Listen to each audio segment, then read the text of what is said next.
what's up, y'all? Welcome back to another episode of the Wiley Show. We are Marquise L. Wiley, your host. Hey, everybody. Hey, everybody. Quick announcement. We're going to do our official homegoing celebration for Mary Powell, my auntie, on next Saturday on the 24th. So we do ask you all to please come through. We will be raising an offering for myself to keep this going. We will be preaching her eulogy live on the Wiley Show. We're not going to the homegoing celebration that they have for her in Chicago due to the fact of the coonery and the buffoonery. We don't want to see that. So again, we will be doing our homegoing celebration for Mary Powell on April the 24th. So mark your calendars. My auntie did pass away in her 90s. So we will be doing our official homegoing celebration on April the 24th. And we ask that you all please be in attendance. It's going to be amazing, and we would love to, see you all there. We will be doing that live on the air. So I want you all to definitely be in the building because my auntie, Mary Powell, that's my grandmother, Dora Crusoe's sister. Many people in the church community know her as Mother Crusoe because she was in the church for years as the mother, but now she's at the nursing home. So when people forgot, I will remind you about the article that we put on waterthetroll.com. My auntie did die by the neglect of a nursing home, and they covered it up. And due to the fact that my family is under a coon coma, they don't want to fight for their rights. So I want to show you all right here. We will be preaching her eulogy live on the Wiley Show. This will be the first time where I will be preaching a eulogy. I never preached a eulogy in my life, so I am nervous, but I know God's going to do it. Amen. God's going to do exceedingly abundantly great things. So we're going to be preaching that eulogy. It's going to be amazing. We're going to do that. We're going to definitely make sure our auntie go away in a good way, have a good send-off. We definitely want to do that for her. But it was a tragedy at Aliyah of Glenwood. Neglect allegations surrounding the death of Mary Powell, the Wiley Show aunt. As you all can see, this is the homegoing celebration that they're going to have at Mount Calvary Missionary Baptist Church. Of course, we will not be there for the homegoing celebration. We will be doing it right here over on YouTube. But there was a tragic accident at Aliyah Glenwood, the neglect allegations surrounding the death of Marquise L. Wiley aunt. April 9, 2024, a deeply troubling incident has emerged of Aliyah of Glenwood where allegations of abuse and neglect has surfaced following the death of Mary Powell, the beloved aunt of Marquise L. Wiley, founder of the Wiley Show LLC. According to sources close to the family, Powell reportedly fell out of her bed multiple times while under the care of facility nursing staff. In a shocking turn of events, the nurses and certified nurse assistants allegedly failed to contact emergency services after each fall. Auntie had a fall, and the nurses didn't do anything about it. Right here, the severity of Powell's injuries coupled with the apparent lack of timely medical intervention has led to the mounting concerns about the standard of care at Aliyah of Glenwood. Tragically, on Friday, April 9th, 2024, Mary Powell succumbed to her injuries, raising serious questions about the facility practice and the potential consequences of neglect in the healthcare settings. So again, I'm asking you all to post in the chat, rest in peace, Mary Powell. This is my auntie, and we're hurt, we're grieving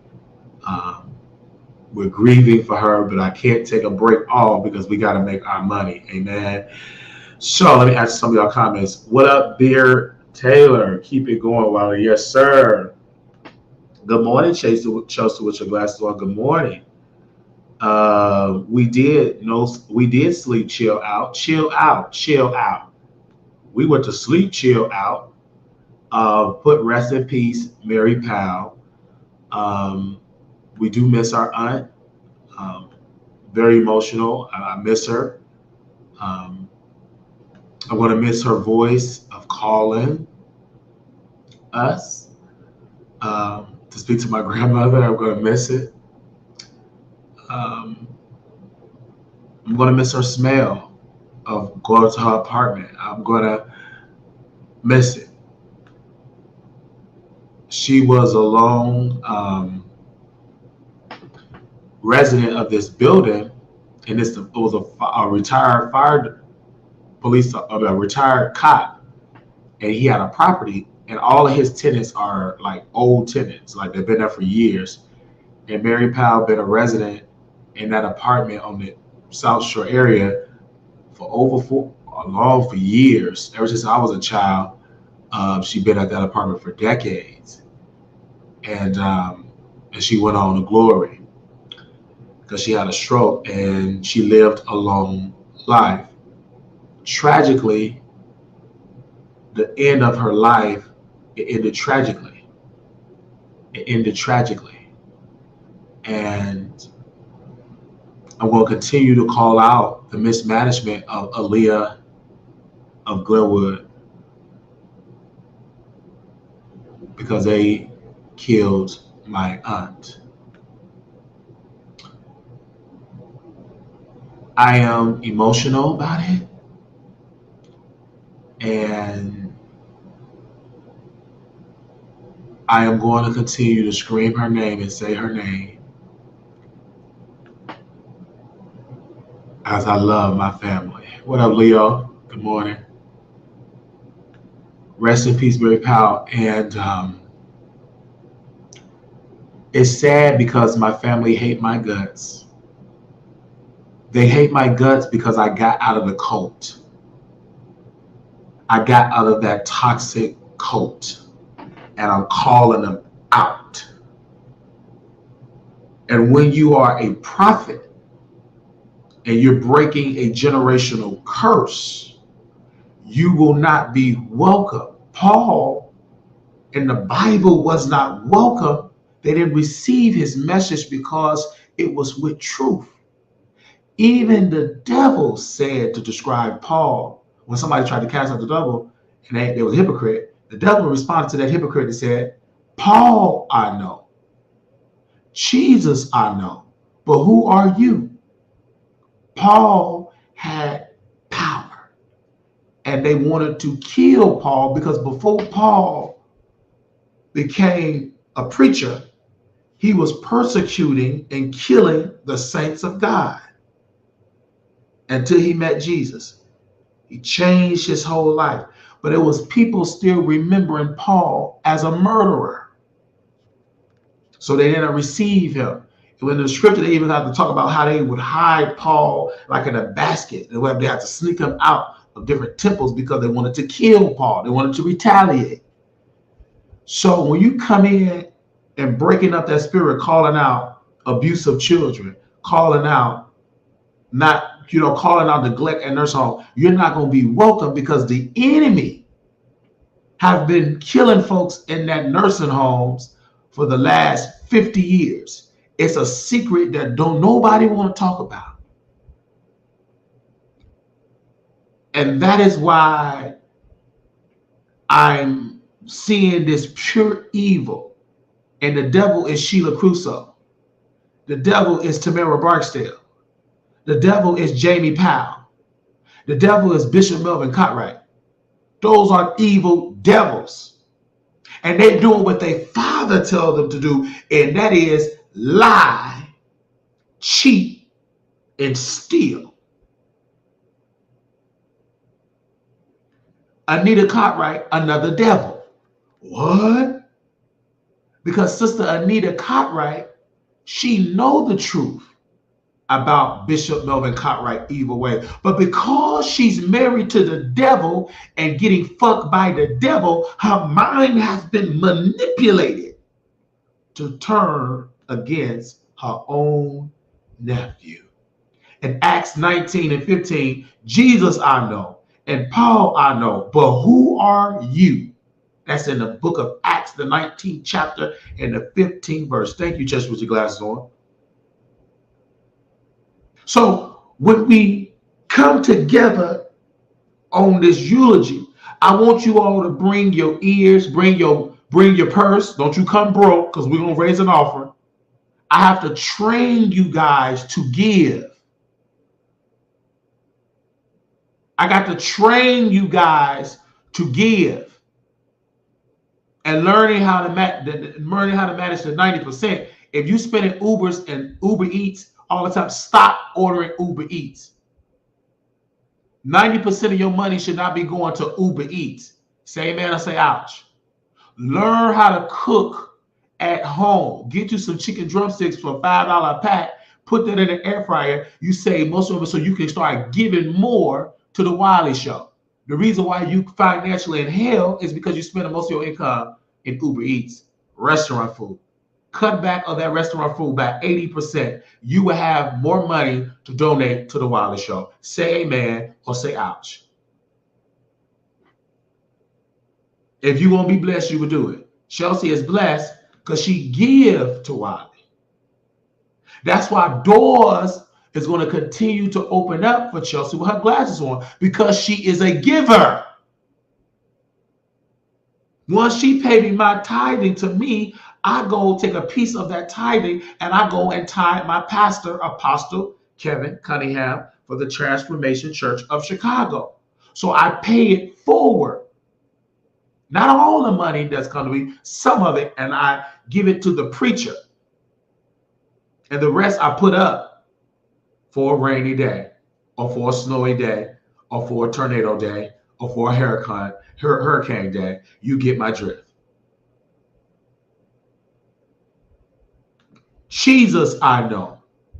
Paul, I know. Who are you?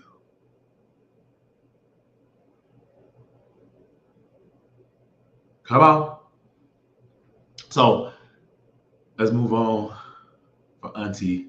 Let's get messy. Now, we was over there at the B sector. And when we was over at the B sector, I had to call out a devil. 7 stars. She's on that platform, transform herself with a synthetic itchy wig. Cussing Wiley out, saying all that foul shit about Wiley, saying that I'm Manic, when we put her on 2 Men and a Lady and paid her to do the episode. Paid her to do the episode. She was on 2 Men and a Lady. She was paid by free promotion so people subscribe to her channel. But due to her ineffectiveness of being a foolish woman, somebody give me that scripture, I believe in Proverbs. A foolish woman building her house. A wise woman plucking it down.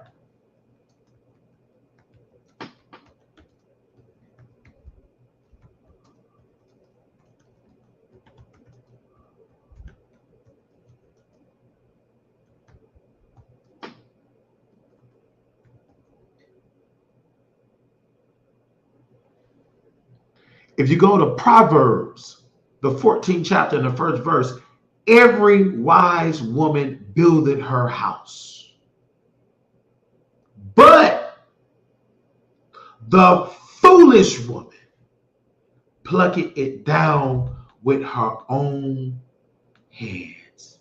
With her hands. Come on, somebody.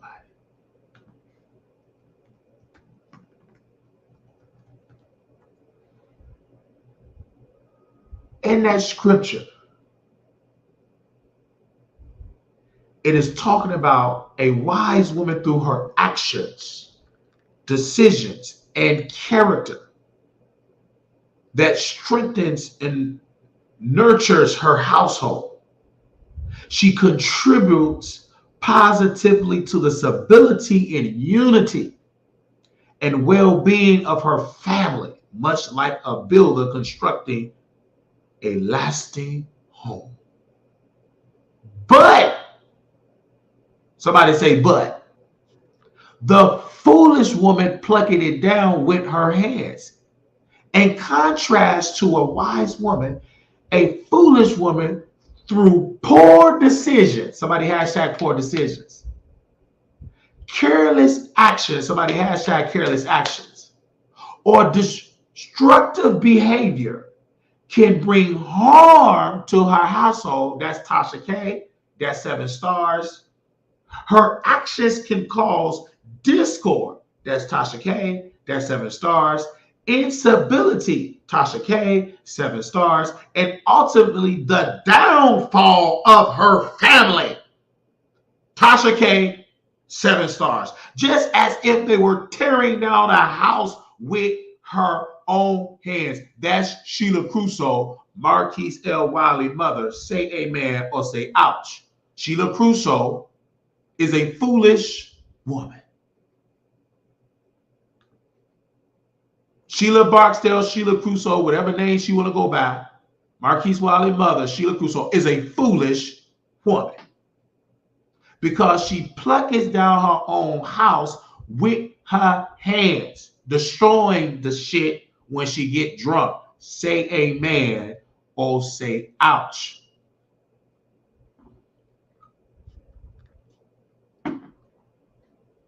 Seven stars is a foolish woman. 7 stars, instead of her investing in a prophet, Brother Wiley, a gifted preacher that know how to cast out devils, she decided to act ignorant, and I gave her ignorance. Overall, but the foolish woman plucking it down with her own hands, the verse emphasized the importance of wisdom, prudence, in maintaining and nurturing a household while warning against the destructive consequences of folly and imprudence. You got to have God on your side. If you do not put God first, you are a foolish woman. Putting God first will know I'm not going to mess with Brother Wiley. Tasha K. gifted 7 stars, a computer, a microphone, cameras to go against Armon Wiggins.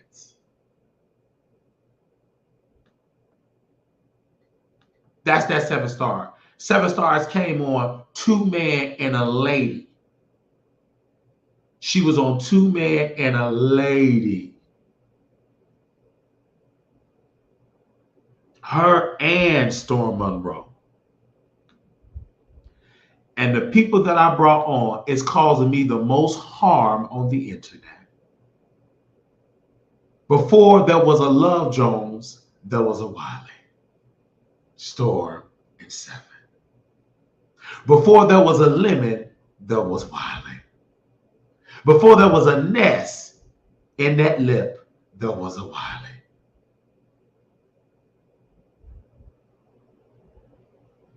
A message said, Wiley don't need nobody. He have real fans. I have real fans. There's a difference. We're not going to buy no views. Thank you, a message. And everybody that's out here listening to me, if you do not give to the Wiley Show, I speak to your shame. Don't call me when you're going through pure hell, you need counseling. I'm telling you, I don't have the time to counsel people that don't want to donate to Wiley. I'm not going to waste my energy with you.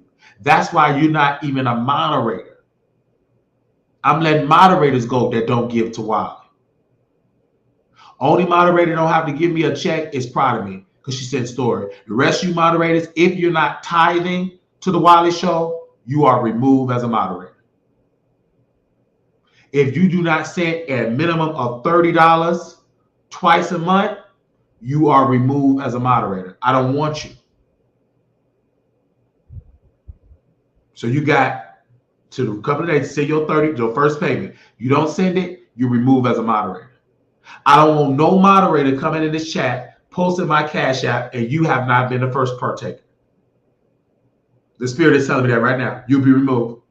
I only want moderators that give to the Wiley Show, and I give back to them. That's why Chelsea and her glasses on, we have a bond. But the rest of you moderators, y'all are messy. And don't jump out the window. You will get a rebuke. Some of y'all can't give because y'all got boyfriends and they eat your pockets up. I got to let you go. This is your notice. If you're not giving your $30, you're gone. As a moderator, you'll be removed. Only one that is exempt from sending 30 is Proud of Me. Because she sent me story to help build WileyTheTroll.com. So she already gave.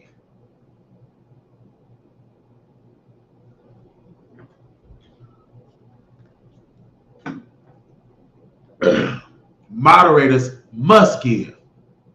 If you don't give, you got to go. I'll push you out. You got to today to send an offer. You don't send an offer today, you're gone. Until you pay your money, you get your wrench back. Let me remove y'all right now. Give me a second.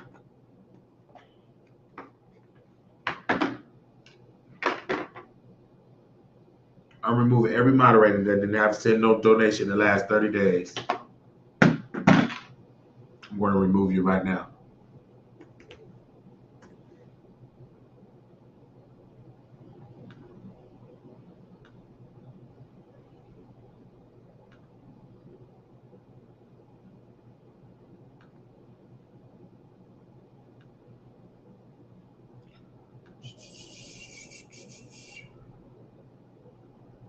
Dover Queen got to go. She didn't send no donation.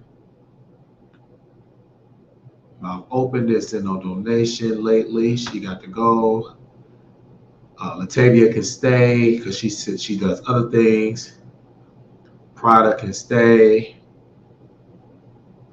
Terry can stay. She's exempt. You gotta go. You gotta go. You gotta go. There we go. Terry, Latavia, Prada, Drea, Helen, and Chiswell Glass on. We're down to 5 moderators.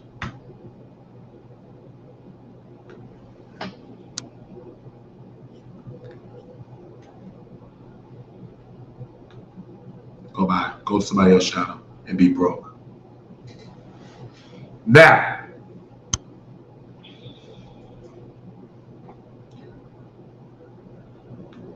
Dan Wiley charging y'all for a ranch. What flavor is that? Celsius. It is sparkling orange. Wiley, don't do that. You have some good mods. No.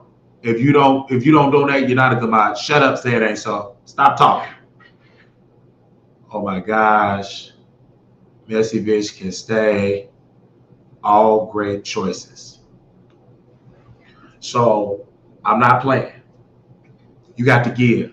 Because some of you moderators that I have to remove, instead of me sparing you because you can't handle this lethal mouth, I'm going to remove you until you give. Some of y'all got boyfriends. You give your money to your boyfriend. They give it to Wiley. You definitely got to go.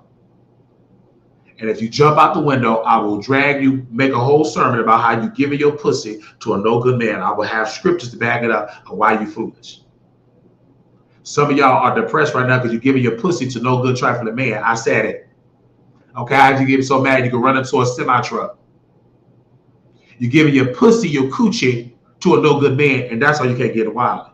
And you're lashing out. And some of y'all are liars. It was one moderator lied. I'm gonna call you back, Wiley. I'm busy. You with your nigga that he's living up on you with you and your daughter. He's living up there with you and your daughter. You just got out of a marriage. You just got out of a marriage. And you bringing a no good man in your home. You just left the husband. Your husband just left you. And you bringing a Pookie and Ray Ray in your home. Nothing but financial death gonna come to your door.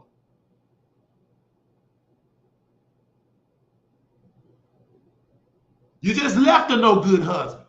You know why? Because you're a no good wife.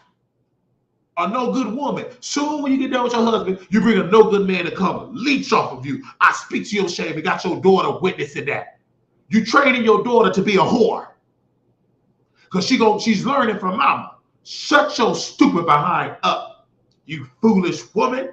And don't you jump off and say, are you talking about me? You better not say it. I will make you content. You ain't strong enough. You're uneducated. You are ignorant, foolish woman. because you don't be sitting down with the right folks. You give your pussy to Pookie and Ray Ray because you a desperate, pathetic woman, and then you come to the Wiley Show and act like you broke. Yeah, you broke because you spent it on that man. You'll be removed. I don't want to see you as but a moderated stick. Stay in the bushes. Don't you come back until you repent and leave that no good man and kick that man out your house. That's when you can come back and deal with Wiley. Go fuck that nigga. He gonna pump a baby in you and give you AIDS.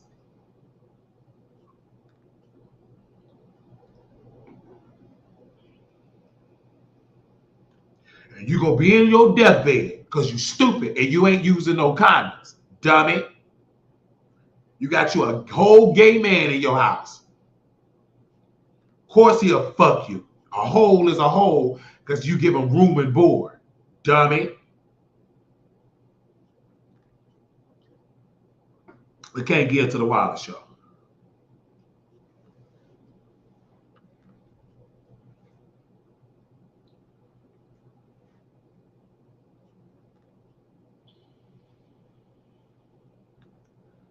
I have PSD for the Wiley Show. Good. You need deliverance.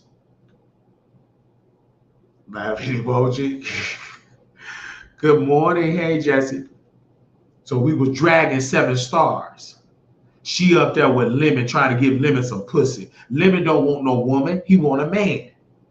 Because ain't no two-fisted thoroughbred man gonna sit there and up all night and no woman in sight. He didn't say my girl just hit me up. I just ate some pussy last night. He's a down low homosexual.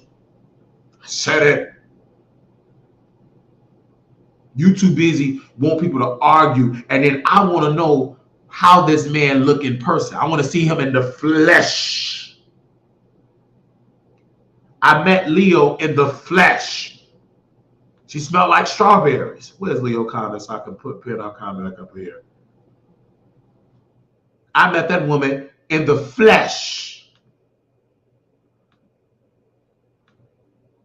I met Leo the Lioness in the flesh. She met me in person. How? Bashata. On multiple occasions, Leo met Wiley in the flesh.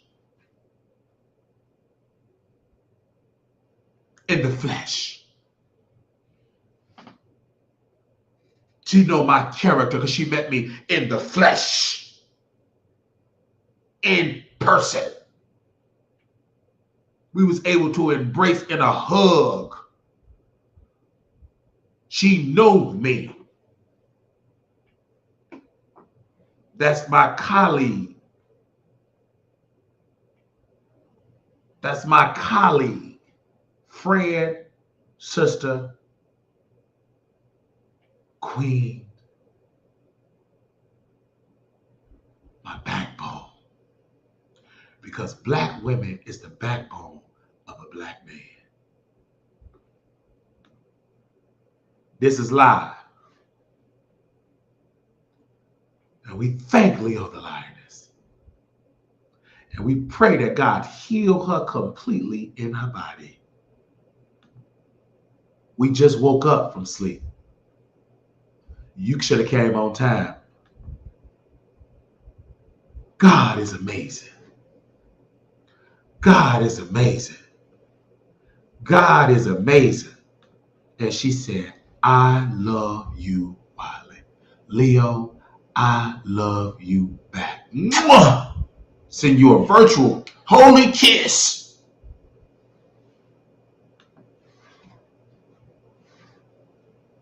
I love you back. Leo was in my hotel room. It was Leo, QB, Phi Babe, Rebel Son, Key with the T, and Leo the Lioness. They all in my hotel room. QB was eating my edibles. Phi Babe and QB, they was tearing my edibles up. And Leo the Lioness said, Wiley want us out his room. Leo said, you ain't got to tell me, Wiley. I can feel your energy. And she told the truth. Because I'm like, wow, these colored folks in my hotel room. I'm trying to enjoy my last night in Vegas at the Palace Station. They all in my hotel room. Talking, eating my snacks, using up my towels. QB sweating like a dog.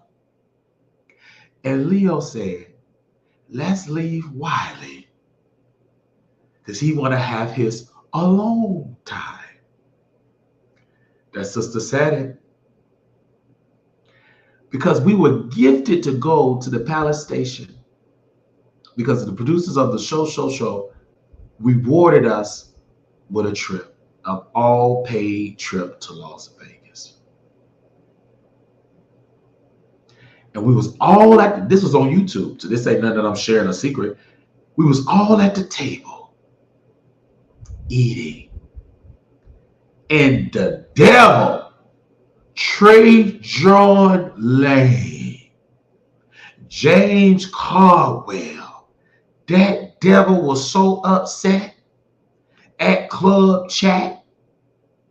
He started throwing out at me, talk about Club Chat, look down on Wiley. No, they don't. Club Chat helped Wiley and still helping Wiley to this day. Club Chat love Wiley. Those are beautiful, strong, educated, wealthy women. And they black. It was one of them in Club Chat. She got acorns, buying stocks. And I believe she had investments up to about $175,000. She bought so many shares of the vaccine stocks. I couldn't believe it. How do you know that, Wiley? Because the lady showed me her phone. We was going, it was impressing me to open up to buy stocks and stuff. I sold my stock. But it made, because God had me there for a moment, for a season. Wiley, you're going to come into a lot of money. And I want you to remember that conversation that you had with Club Chat to make sure you grow your money so you don't have to be in no nursing home, working no nursing home and all of that. Leo the Lioness said, Wiley, read books, because they were saying that I'm a rapist and I rape grandmothers. And Leo always had Wiley back publicly, not just private, publicly. They said Wiley is not a rapist. Wiley is not violent. Wiley loved to read books. He reads. She said on YouTube, in Wiley room, when we was in Florida, he got books. He reads. She said this publicly. Because Five Baby and them, we were allowed to go live. They allowed us to go live. 5A was live, QB was live, I was live on my channel. We was able to go live. But I wasn't talking about beach sector stuff. I was talking about celebrity gossip stuff, and then Sean Bradley came on the air with us. So when people were putting out lies saying that we rapists, molest grandmother, that's all a lie for the pits of hell. And if anybody say in the chat, you are removed and blocked, and I never want to see you again. And nothing but death gonna come to you. And I'm talking about financial death, which gonna lead to your actual death, because you ain't gonna be able to feed yourself.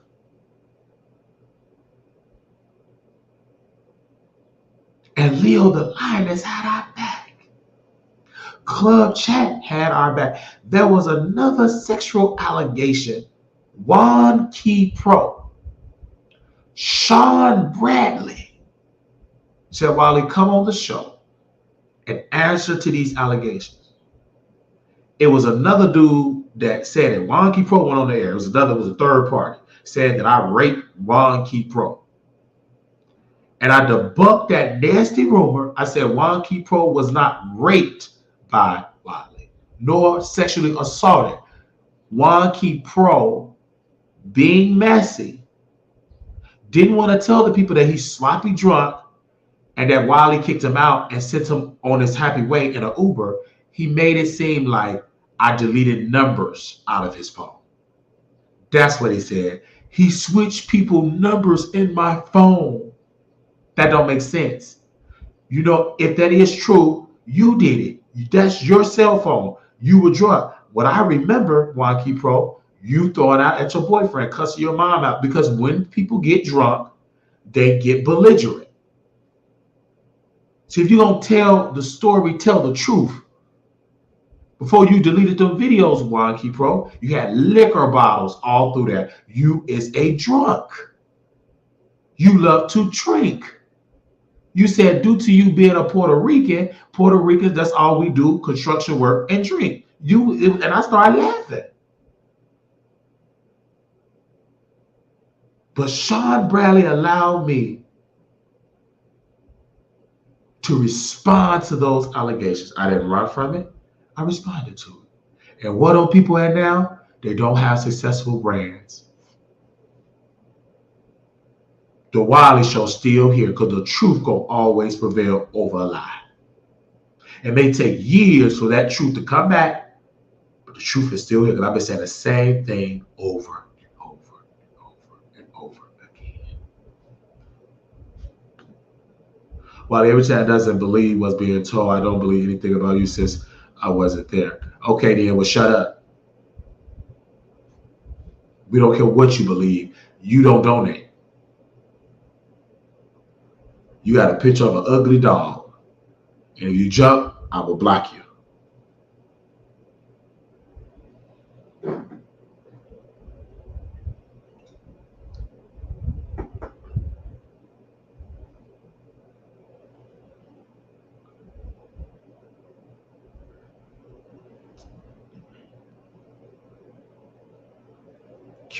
Terry, put that person in timeout, the one with the dog picture.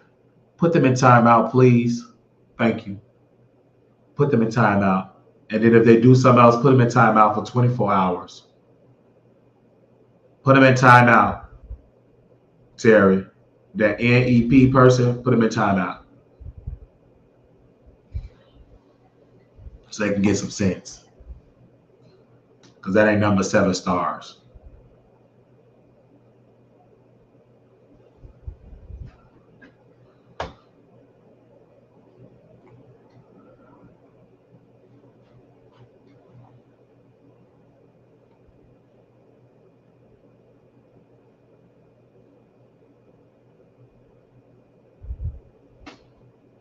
Okay, let me put them in timeout. Oh, you already did it. Okay. I do not want to see that person comment no more.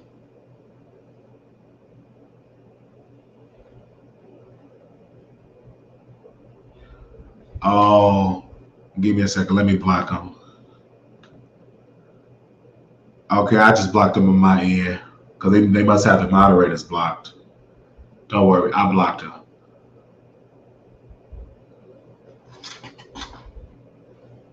There you go.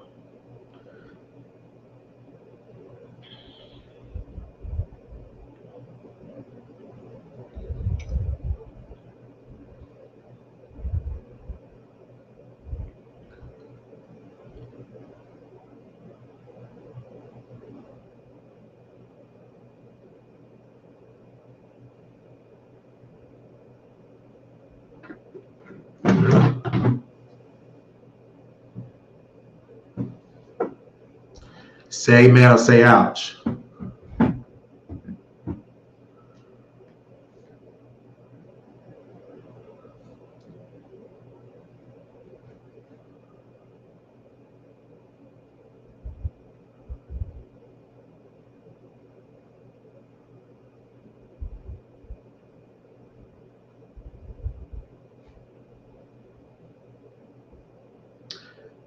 I roasted 7-2 in that chat.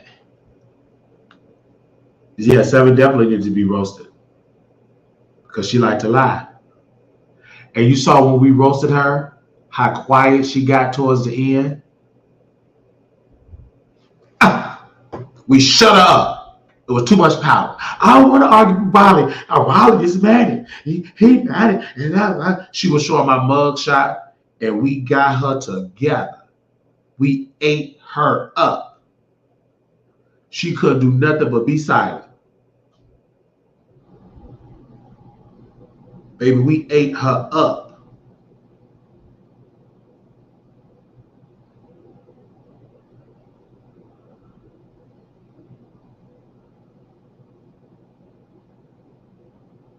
She couldn't do nothing but just shut up. She got quiet. Because that devil in her knew we're not more powerful than Wiley. The preacher is talking. She was distraught.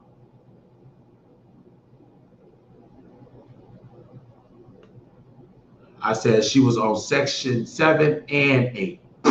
I love that. That was a good one, Terry. I did see that comment in there. And was upset at Wiley. I don't care if you get so mad you fall into a coma. Because we got the power to lay hands on you and you wake up.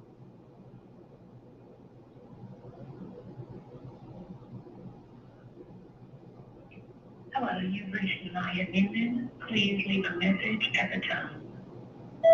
Nia Newman, you need to be calling to the Wiley Show. Where you at?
Say amen and ouch.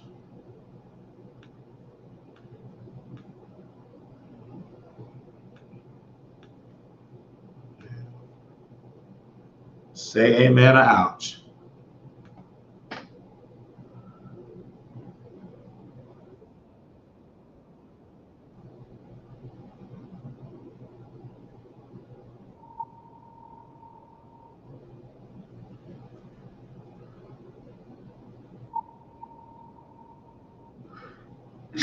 Excuse me.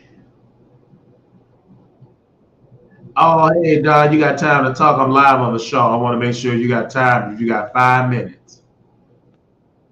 Okay, now give me a hold. Let me make sure so they can hear you on the air. Let me bring you on the air so they can hear you right now. So I did an article. I don't know if you got it or not, about the real estate. The rules are changing in real estate because CNN did a headline said there's new changes to the real estate game. So what I did was I wrote an article on there. Shout out to my Chat GPT writers, and the title of mine was "New Real Estate Rules Could Shake Up." Give me a second. Home America's buy and sell homes.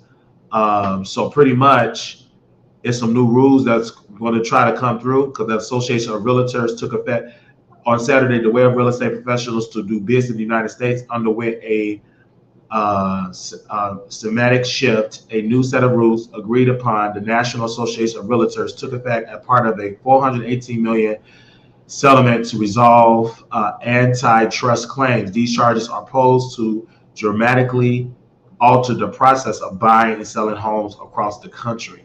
So what does that mean?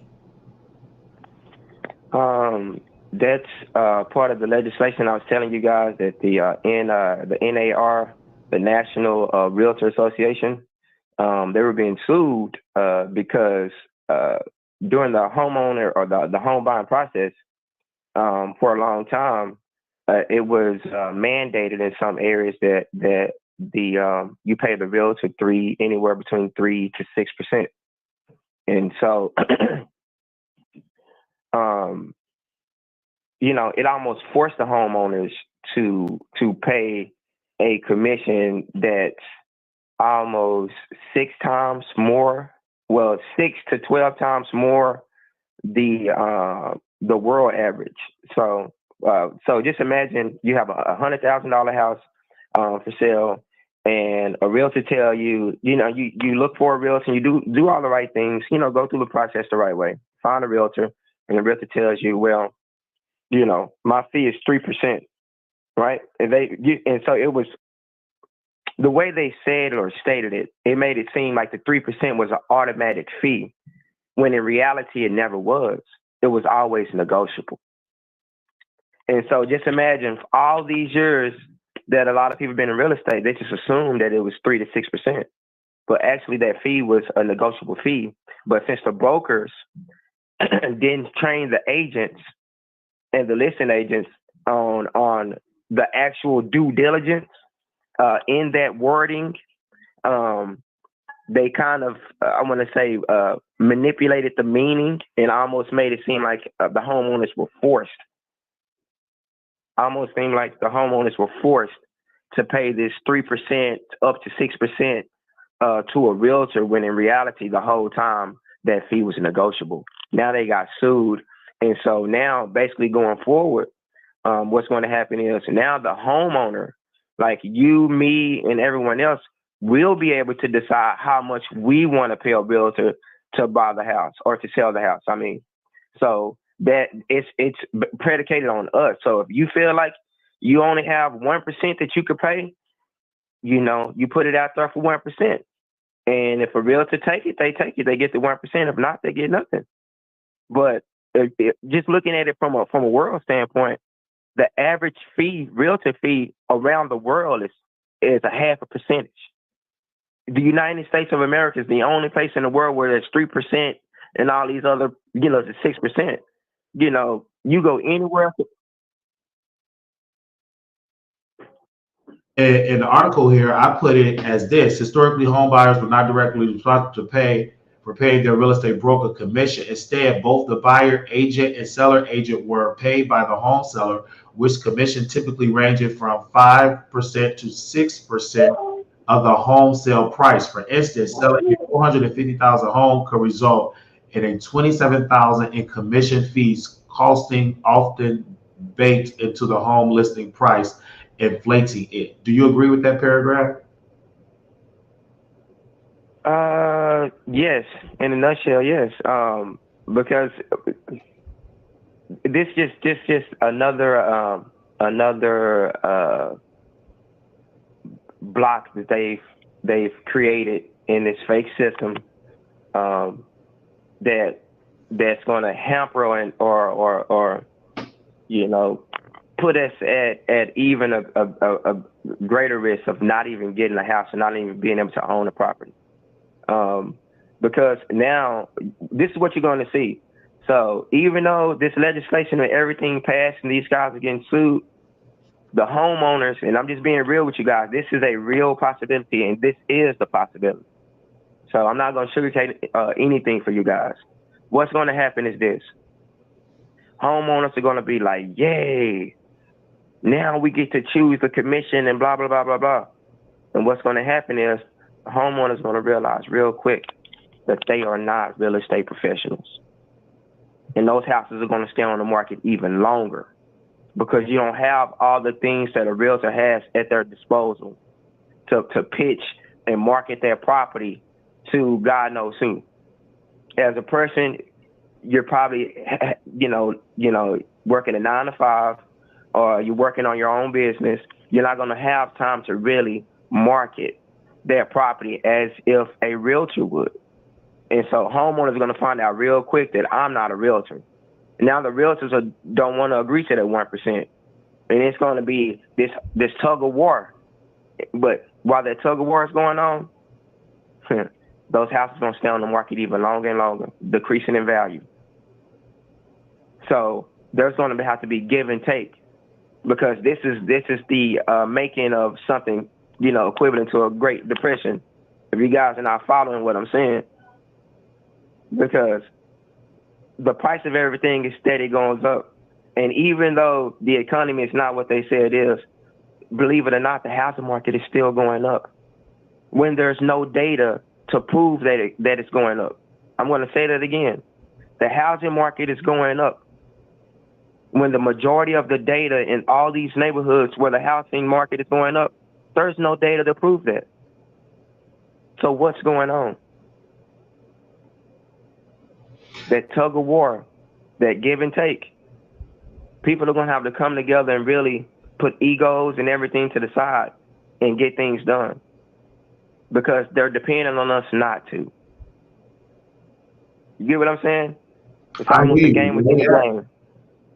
So I'm telling you guys, that's what I'm forecasting, and I'm rarely wrong with these things. So do you know think what would that, for a position for myself, I want to get a home in 2025? What advice? Should I not own a home? Is it impossible, or with the commission fees? How would that go? Because I know the advice that this is Don Johnson on the air. Y'all know he came on the show multiple times, and I call him a real estate expert. And I said, hey, I want to get my own home. And he said, judging by your income and debt, it's best that you rent, because until you get $10,000 checking and saving, you shouldn't be looking at being a homeowner, because you still got to have expenses, you still got to fix stuff if something breaks down, etc. You don't want to be in a home and then get foreclosed within the first 2 years, because the process, people get into these homes, but a lot of them don't stay because they don't know how to balance the checkbook, or they're not bringing enough income in to pay that mortgage plus the fees of the maintenance of things in the home. So in this paragraph that I put on wildershow.com, I said, starting this week, those practices are changing. Seller agents can no longer advertise commission fees to buyer agents on multiple listings serving the MLS, the database realtors use to list homes. This change aims to end the practice or steering where agents might skip showing certain homes because the seller offered a below market commission. So what that means is a lot of shady agents, scammers that want to fatten their pockets. And I remember you told my mother, said, be careful what broker you deal with, because they may just tell you a bunch of bullshit. You paying all this money and they give you a bunch of bullshit. Yep. And that's the thing. When I talk about real estate with you guys and your artists and everything, it's not to belittle no one. It's not to say that I know more than anyone, anything like that. What I try to do is provide you guys with clarity, because a lot of times throughout the smoke and mirrors, man, we're still left confused on the message that was presented when it comes to real estate and business as a whole, especially when dealing with our community. So my job, and a lot of times you guys might hear me say things and it might sound repetitive and things like that, because what I want to train you guys to do subconsciously is just muscle memory. If you hear it enough, you get what I mean? Like I always tell Wiley, trust me, I'll keep saying it, and one day it'll click with you. You get what I mean? Mm-hmm. And a lot of things that I've said to Wiley in these, past 7-8 years, they've clicked, and the light bulb is coming on. You know what I mean? So I just try to provide a spark. You know what I mean? Then, someone else he talks to might ignite that flame. But it's just, this thing has to be, with real estate, the cheating that's going on with these agents. Most of these agents are wholesalers. They're not trained real estate professionals. They're just hustlers who got a realtor's license so they can get access to the information, so they can fatten their pockets and make money in the niche that they chose to get into real estate. So it's just one of those things, like with everything, man, you just got to do your due diligence. And a lot of people just don't have the time to do the research, and you know what I'm saying, and all that they need to, and they just kind of depend on other people. And I just tell you, this is real estate. Don't take anyone's word for it. Like everything I tell you, take it with a grain of salt. All you have to do is go look it up. And if you can't find it, all you gotta do is email me. I'll send you links. But it's just, as a collective, man, we just got to provide each other clarity with so we can make the best decision for the collective. And that's where the misinformation comes in. Like Wiley say, A lot of these jokers are fakers and shakers, man. Just want to get in there. Want you to think as real estate as a get rich quick scheme, and you know what I mean. Invest a little money here, a little, and make this, egregious amount of money. No, it doesn't work like that. With everything, it's hard work. So, and doing research is hard work. Trust me, it's taxing on the brain, because once you know, you can't unknow. You know what I mean? And I think that's why a lot of us disassociate ourselves from a lot of things, because we don't want to know. Because when we do know, we can't unknow it. And those scars, some people can't come back from those scars or that trauma, so to speak. So, Wiley, we just got to keep trying, bro. So. Absolutely, you got to keep trying. And I'm letting you all know this. In this on waterthetroll.com, you guys, moderators, make sure y'all post a link of that recent article I put up. Additionally, prospective home buyers must now sign a legally binding representation agreement with their agent before touring homes. These agreements inform buyers how their agent get paid and clarify that the commission is negotiable. If the seller refuses to pay the agent's commission, buyers might have to cover the costs themselves. What does that paragraph mean, Don? Okay, so for example, say if you buy we're going to just use whole numbers. Say if you buy a house for $100,000 and you have this buyer's purchase agreement, and in that agreement, you're stating that you're going to pay the agent 1.5%, right? 1.5%. And say if the brokerage has a minimum 2%, somebody has to cover that 0.5%. So the 0.5% has to be covered by the seller, or I'm sorry, by the buyer. The person who's buying buying the property, they'll have to cover that 0.5% for the agent. If you get what I'm saying? Yes. So it puts the onus on the owner, on the buyer a little bit too. So, but that's a good thing, because what happens is it kind of prevents your property from being wholesale, a wholesaler getting your property under contract. You get what I'm saying? It kind of lessens the cheating and manipulation that goes along in real estate. So I'm not saying that's the best solution, but it's a solution to kind of combat the shit that they've let go on for eons. You know what I mean? Now they're trying to come back and trying to clean up the mess, and even that's going to cause a mess.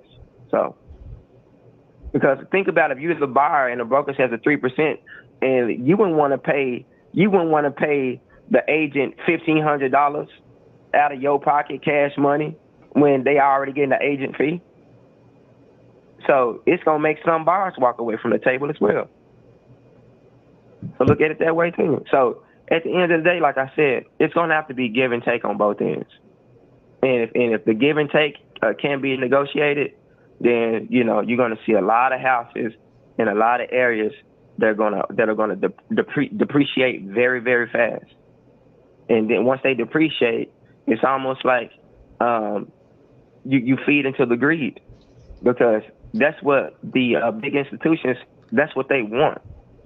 They want that, so they can come in and they can spend billions of dollars in a trust and buy up everything and make them rental properties. Now you have those properties that are off the market for anybody to buy and become homeowners, because those are going to be rental properties. So it's one of these things, like, if you know someone who's selling a house, try to negotiate with someone who's looking for a house, or try to make it an arms-to-arms deal like that. Because you guys are going to see very quickly, within the next 5 years, just these financial institutions are going to be buying up everything, and they're going to be giving people, 2 times as much as these houses are worth. Because you have to create that scarcity to align with some of the things they have lined up with legislation and things like that.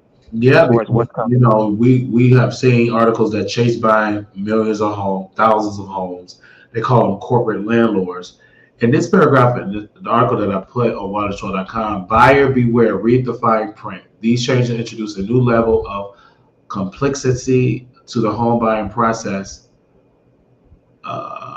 Some brokers have responded by offering shorter-term contracts, allowing buyers to get comfortable with an agent before committing. However, experts warn that buyers should be cautious about signing any legally binding agreement without fully understanding its terms. So, with that, I believe everybody should have a real estate attorney reading over the fine print. Would that be accurate? Should they get or have AI look at it before they sign? Yes. Have someone who's, because really, like I told you guys, real estate is just contract law. That's all it is. It's just contract law, really. The numbers are the number, but basically, all the nitty gritty happens within the contract. So get someone who's keen on contract law to break down some of the terms and some of the terminology that's within that contract. You know what I mean? So, and I don't care if they have to. I'm to break it down into where a third grader has to interpret it. Make sure it's clear and concise for you. Fuck your feelings, excuse my French. But this ain't about feelings. This is about getting the shit right the first time. Because what you can do once you get it right and you get it broken down that first time, no matter who give you a contract, you keep that broken down contract on you, whether you have it in a PDF in your phone or whatever. And then you just read that contract and all those words are broken down. You know what I mean? The words, the court of law, and those words are in the Black's Law Dictionary. And so it's a different meaning for a lot of those words that we associate in the real world. So all I'm saying is just do your due diligence that way, and you'll never, ever, ever be screwed in the contract again. Because you'll see some of those terminologies are just repetitive, no matter what genre of business you're in. And so just get someone keen on contract law, or like Wiley said, get AI, just get someone or something to proofread to where you can understand it. And the reason why I love AI so much is because they can break it down to you, because I never want to be in a room and I don't know nothing that they talk as foreign. I want to be knowing the basics so I can ask the right questions, so I can get the correct information. That's why it's important to do research, read, and AI is so amazing. ChatGPT is so amazing. You can just type it in the system, pay that $20 fee. That's the premium one. It'll break it down to you like a third grader. It will make it crystal clear. You can talk to it like you're talking to a human. Ask them questions and it will respond to you in real time. I love AI. This is why the website is thriving, because of AI. In this paragraph, Tonya Manic, a law professor at University of Buffalo, expressed concerns that buyers might sign contracts blindly only to be surprised later, with different agreements varying by state and brokerage. There could be 1,000 versions in circulation, each with its own terms. So this professor said the same thing Don is saying, that when you sign a contract blindly, that means you can't see. That means you don't even care what you sign, only to be surprised later because you didn't read the contract.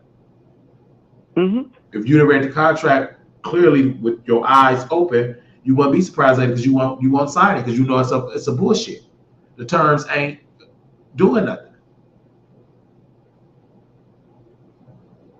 The terms is to keep you in debt. The terms is pretty much, and you can't even say fraud because they didn't put a gun to your head to sign that contract.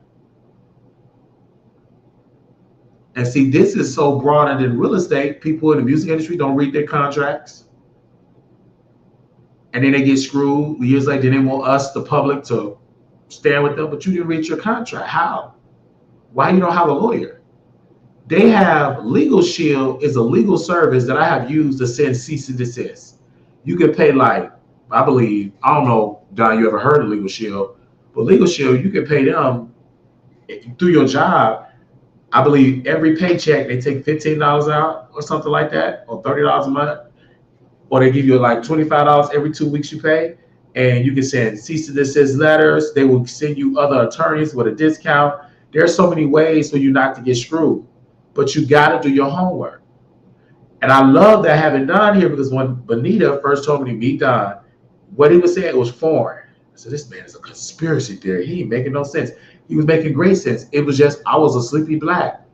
I was cooning. I wanted to be a wholesaler. I want to be rich, not knowing that the people I'm looking up to, The reason why they're so rich is because they were selling them courses. That's why they always announce on the tour, because that's how they make their money.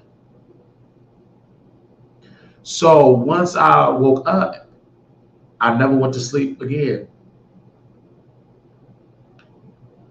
Don came to my home, and in my notebook, I was half woke about Trump.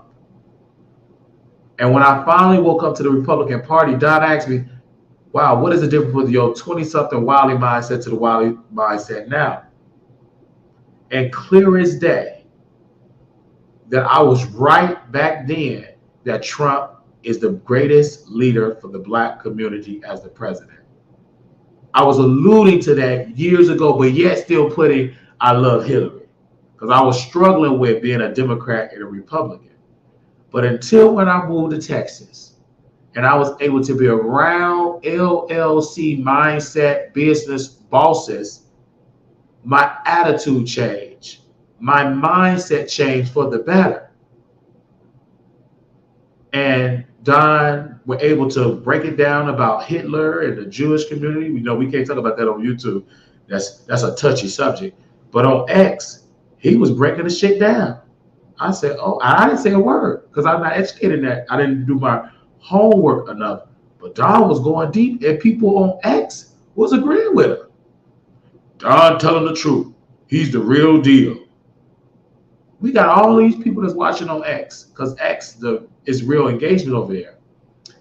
And I guess we was waking it up so much on that X, they shut the internet off. I mean, they shut us down off of X. It was too much power. We were sharing some information that they sent us a sign on X. Oh, y'all just too powerful. Bring that shit down. Y'all too woke. So I thank now for that. Now in this article, you guys, another paragraph in the article, and I'm gonna get down words.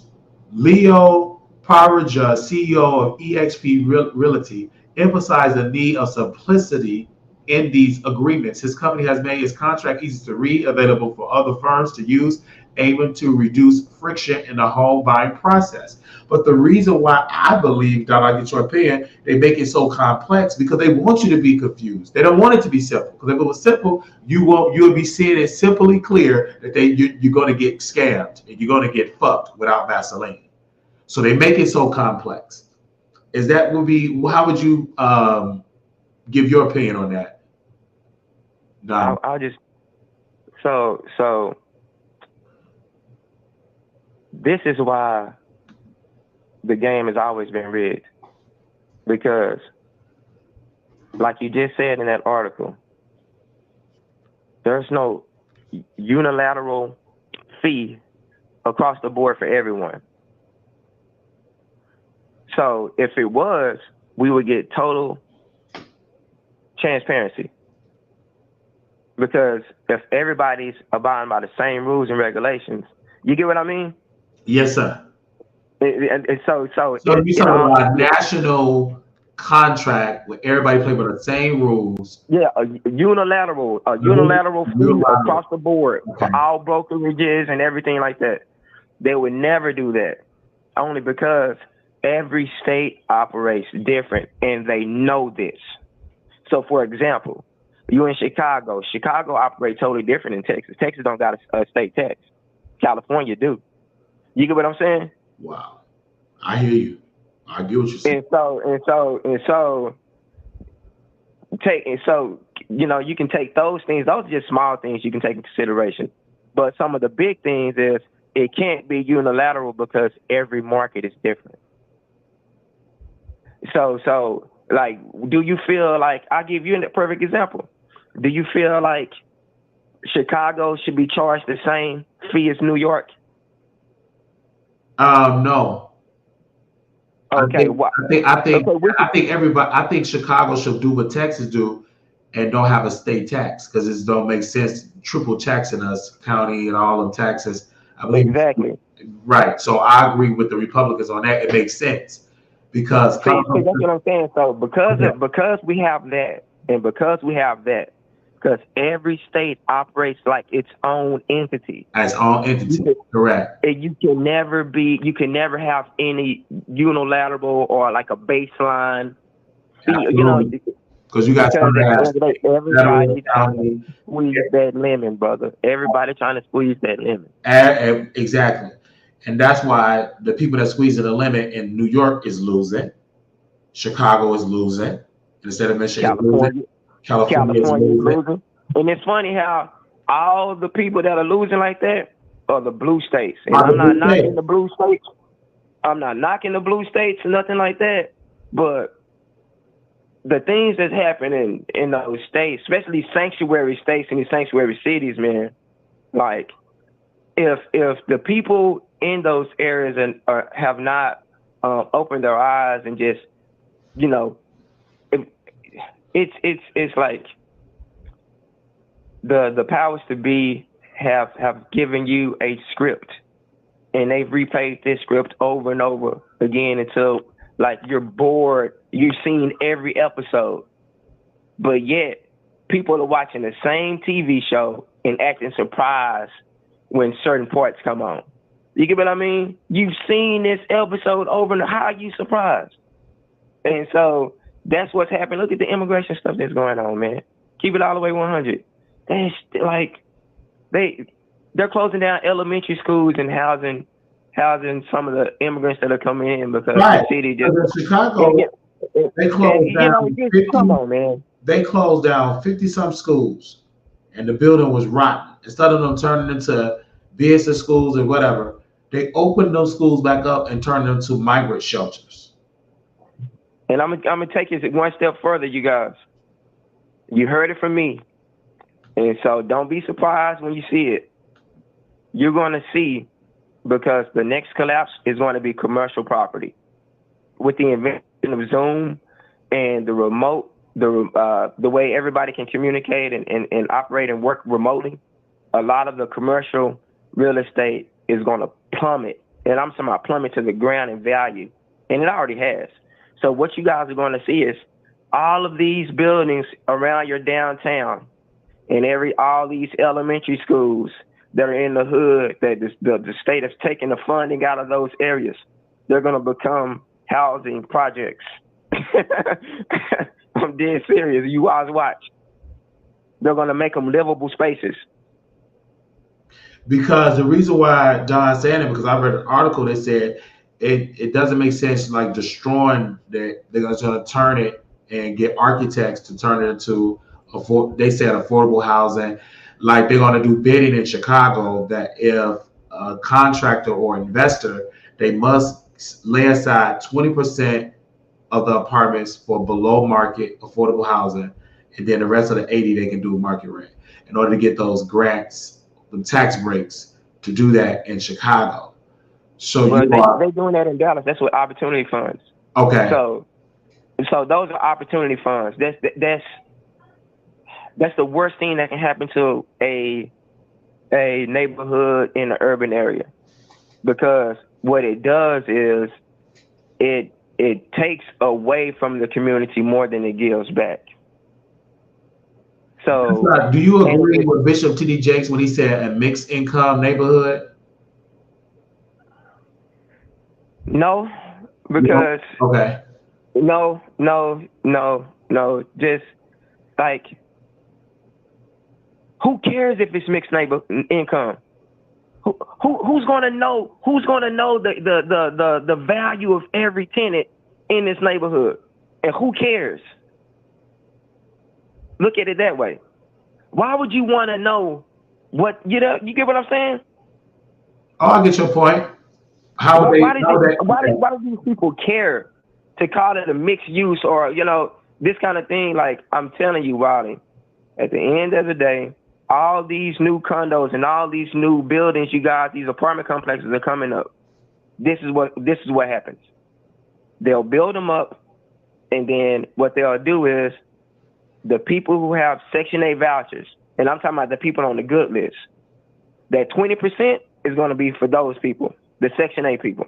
The 80% are going to be people who want to live that life and everything like that. Within a 3-year period, that 80% and that 20% is going to flip. Those 80% that moved there from the beginning to get all the subsidies and everything to start it, so they can get the grants based on the occupancies and occupancy level and all that kind of stuff.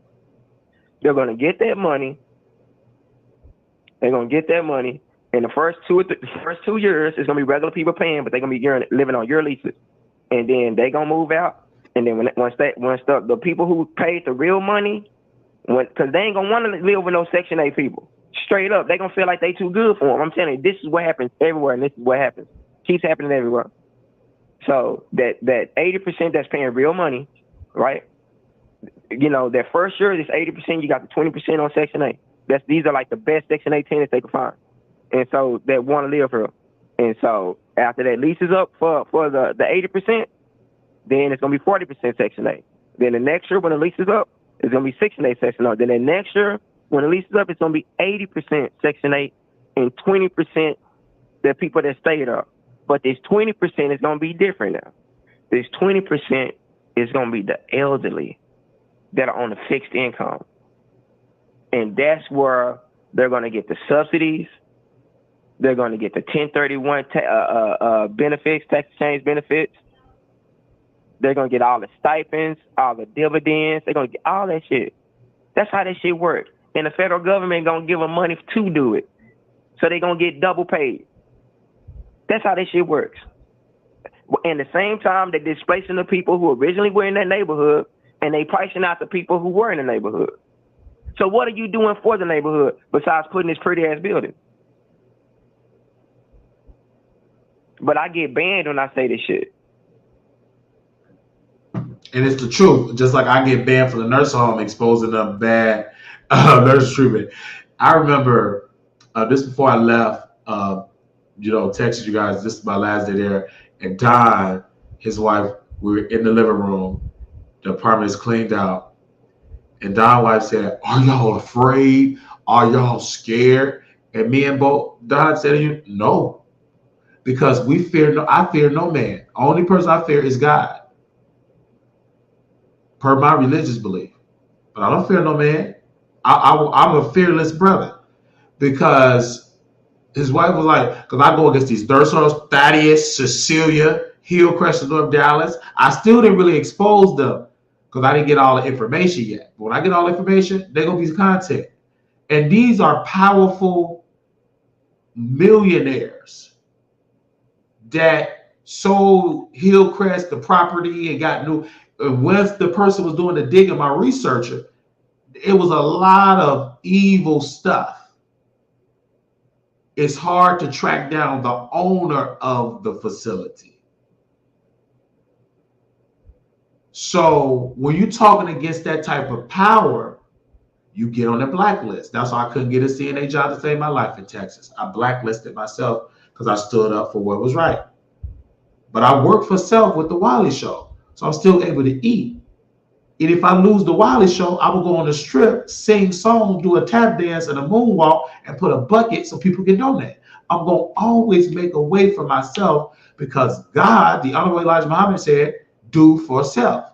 If you got a do for self thing, God is going to bless you because he wants you as a man to provide for yourself and your family. That's God's order.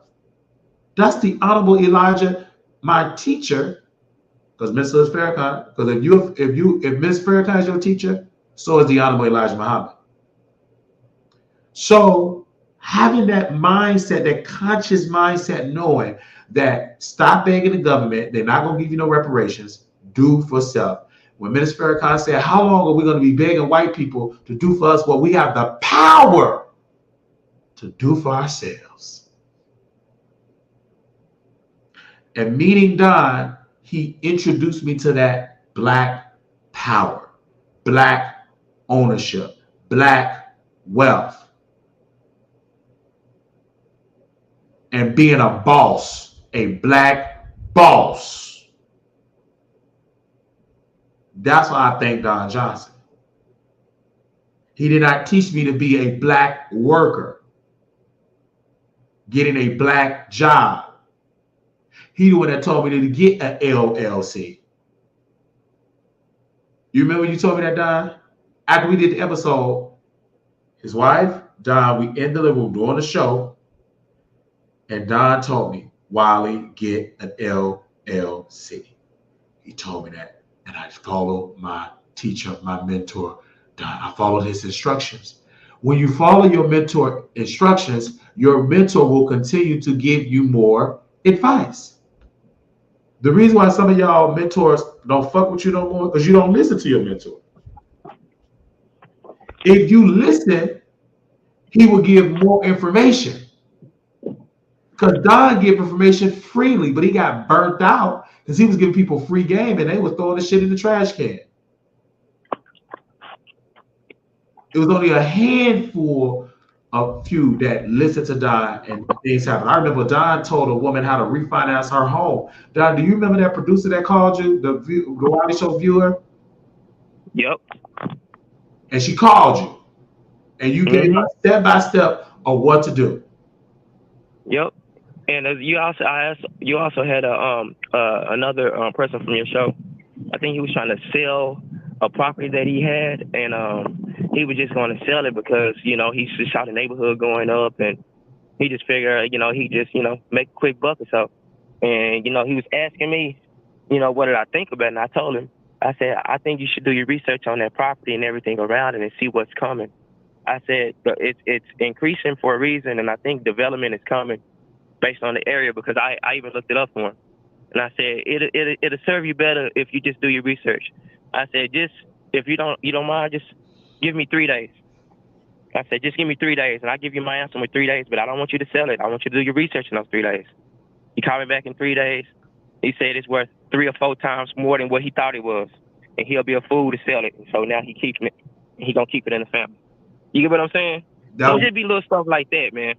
Yes, and so you guys, before Don get off the air, because I don't know if he'd be booked and busy today. Don, what's your email address?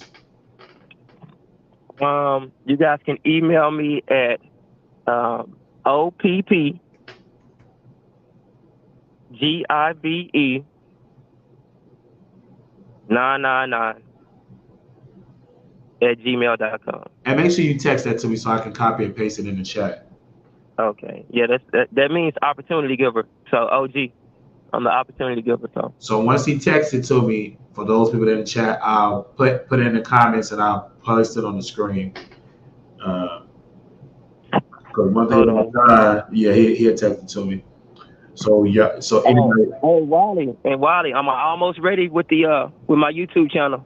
Yes, sir. I'm creating my intro right now. So you guys be watching out for the YouTube channel, man. It's gonna be very, very informative. So is it OPPGIVE999@gmail.com? Yes, sir. All right, that is correct. Proud of me. So I'll put your comment up on the screen. That is Don Johnson's email. You can reach out to him, tell him that Wiley sent you, and you can get some information. He's going to help you, especially if you're a homeowner especially if you're trying to sell property. Especially if you're in the DFW area. But if you're in the United States of America, real estate is real estate. It's just the numbers change. I don't care if you're in Mexico, Canada. Yeah. I don't operate the way a lot of people in real estate operate. I operate on the electrical grid. So I'm a little bit different with the information and everything I get. So the grid is the same on the whole North American plain. So you can be from Mexico to Canada. All the zoning and all the magnetic grids are all the same.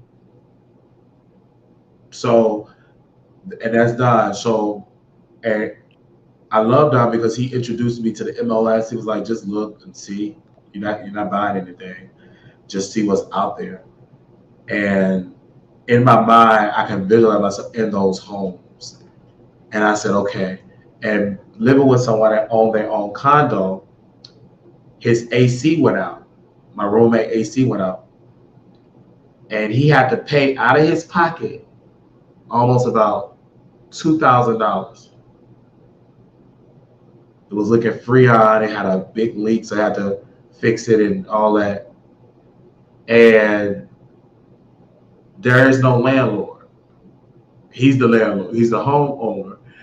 And God allowed me to witness that and said, Wiley, this is what Don told you correct. have 10,000 in checking, 10,000 in savings. Because if your AC, you don't get it out and it's hot, you may have to spend over $1,000 to get it fixed. That's why it's important to have a savings account with $10,000 or more, a checking account with $10,000 or more, and now going there barely with $300 in your account. You go, it's sad because if some break down, a pipe burst, etc., you got to be able to replace it that day. So that's why I'm glad that he gave sound advice. And you got to listen. And I took heed to that, and I said, you know what?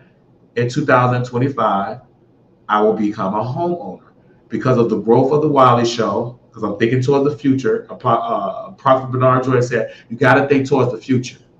Small is the new big. So looking towards the future, focus on the LLC. Don't worry about having to do jobs because that ain't going to work.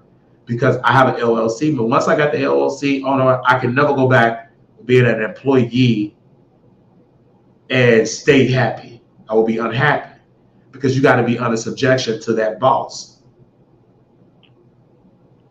And you're going to have great ideas to make their business better, but they're not going to listen to you because you're not the boss, you're the employee. So you're going to have a headache, you're going to get bipolar, you're going to go crazy because you can't change a boss how to be a boss when you're their employee. Know your role. So that's why I'm focusing more full time on the LLC, on the business, and doors going to open up because I'm doing it the right way, not WHITE, the RIGHT way, the right way. So, Don, what you saying? I'm sorry to cut you off. Oh, I was gonna say for those who are trying to buy properties, or not properties, but trying to buy a home in a home buying process, I give you guys a little tidbit about how to make things a little bit better for yourselves in this market.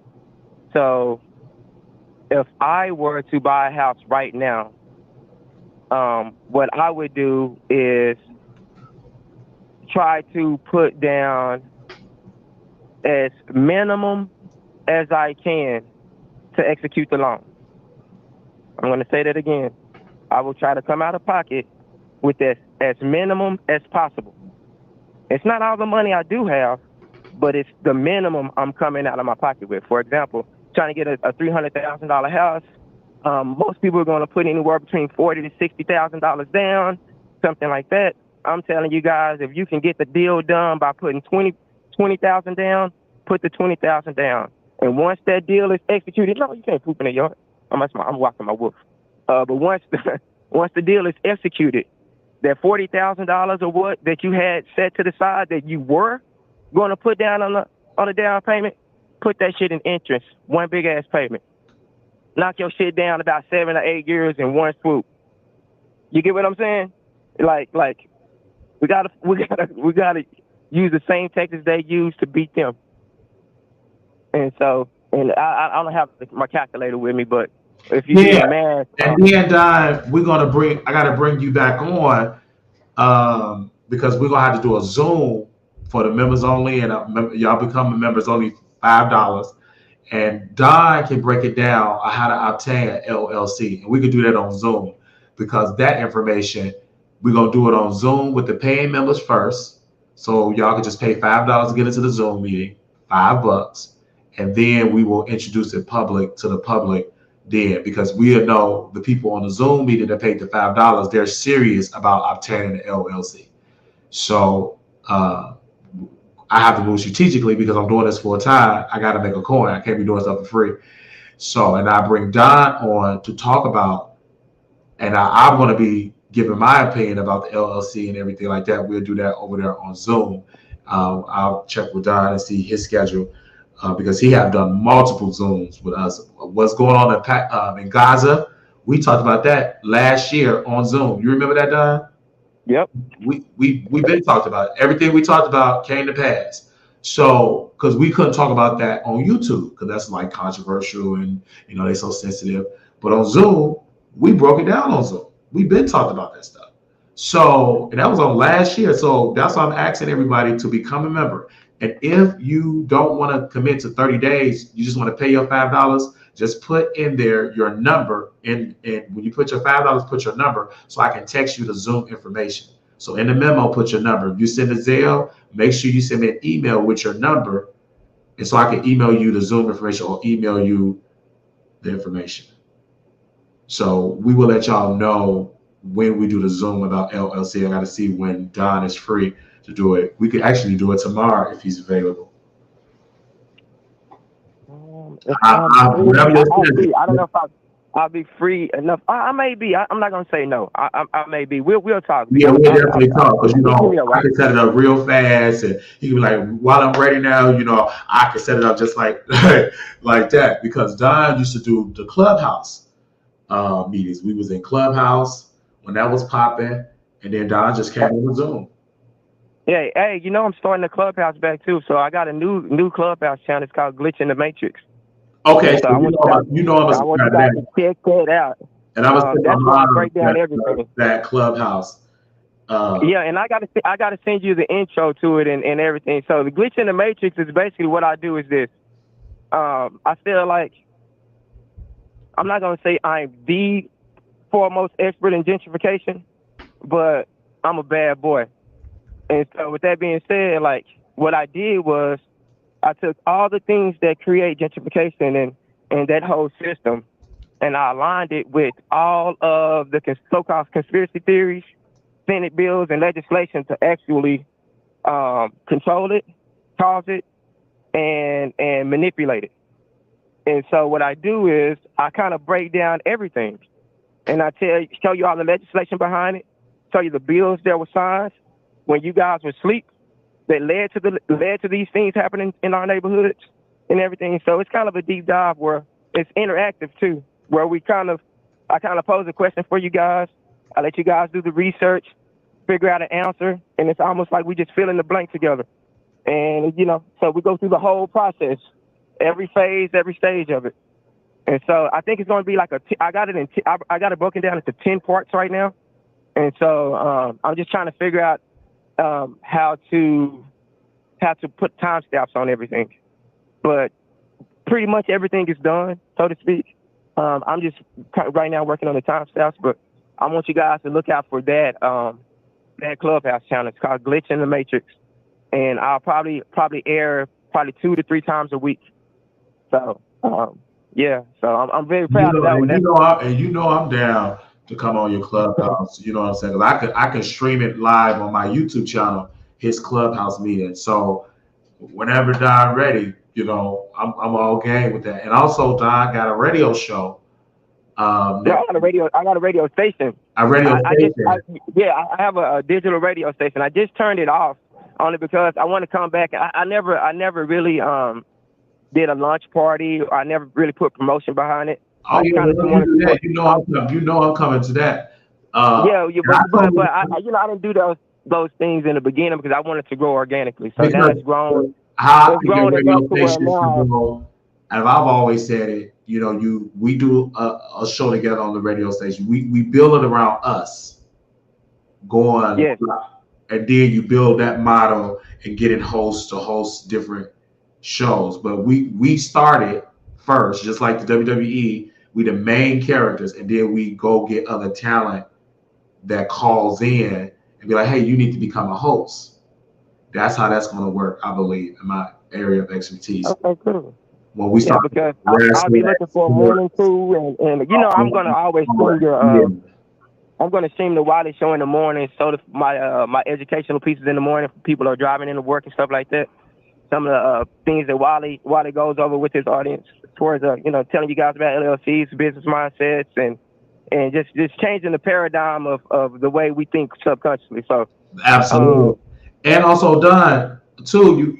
You guys, Don also took me on a tour about cornering the market, about gentrification.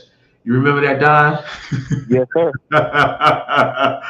And I told him, like, all these things that we hear, all these meanings and all these things, they really truly do mean something. It do mean to be on the corner, a multi-million-dollar home on a corner in the hood.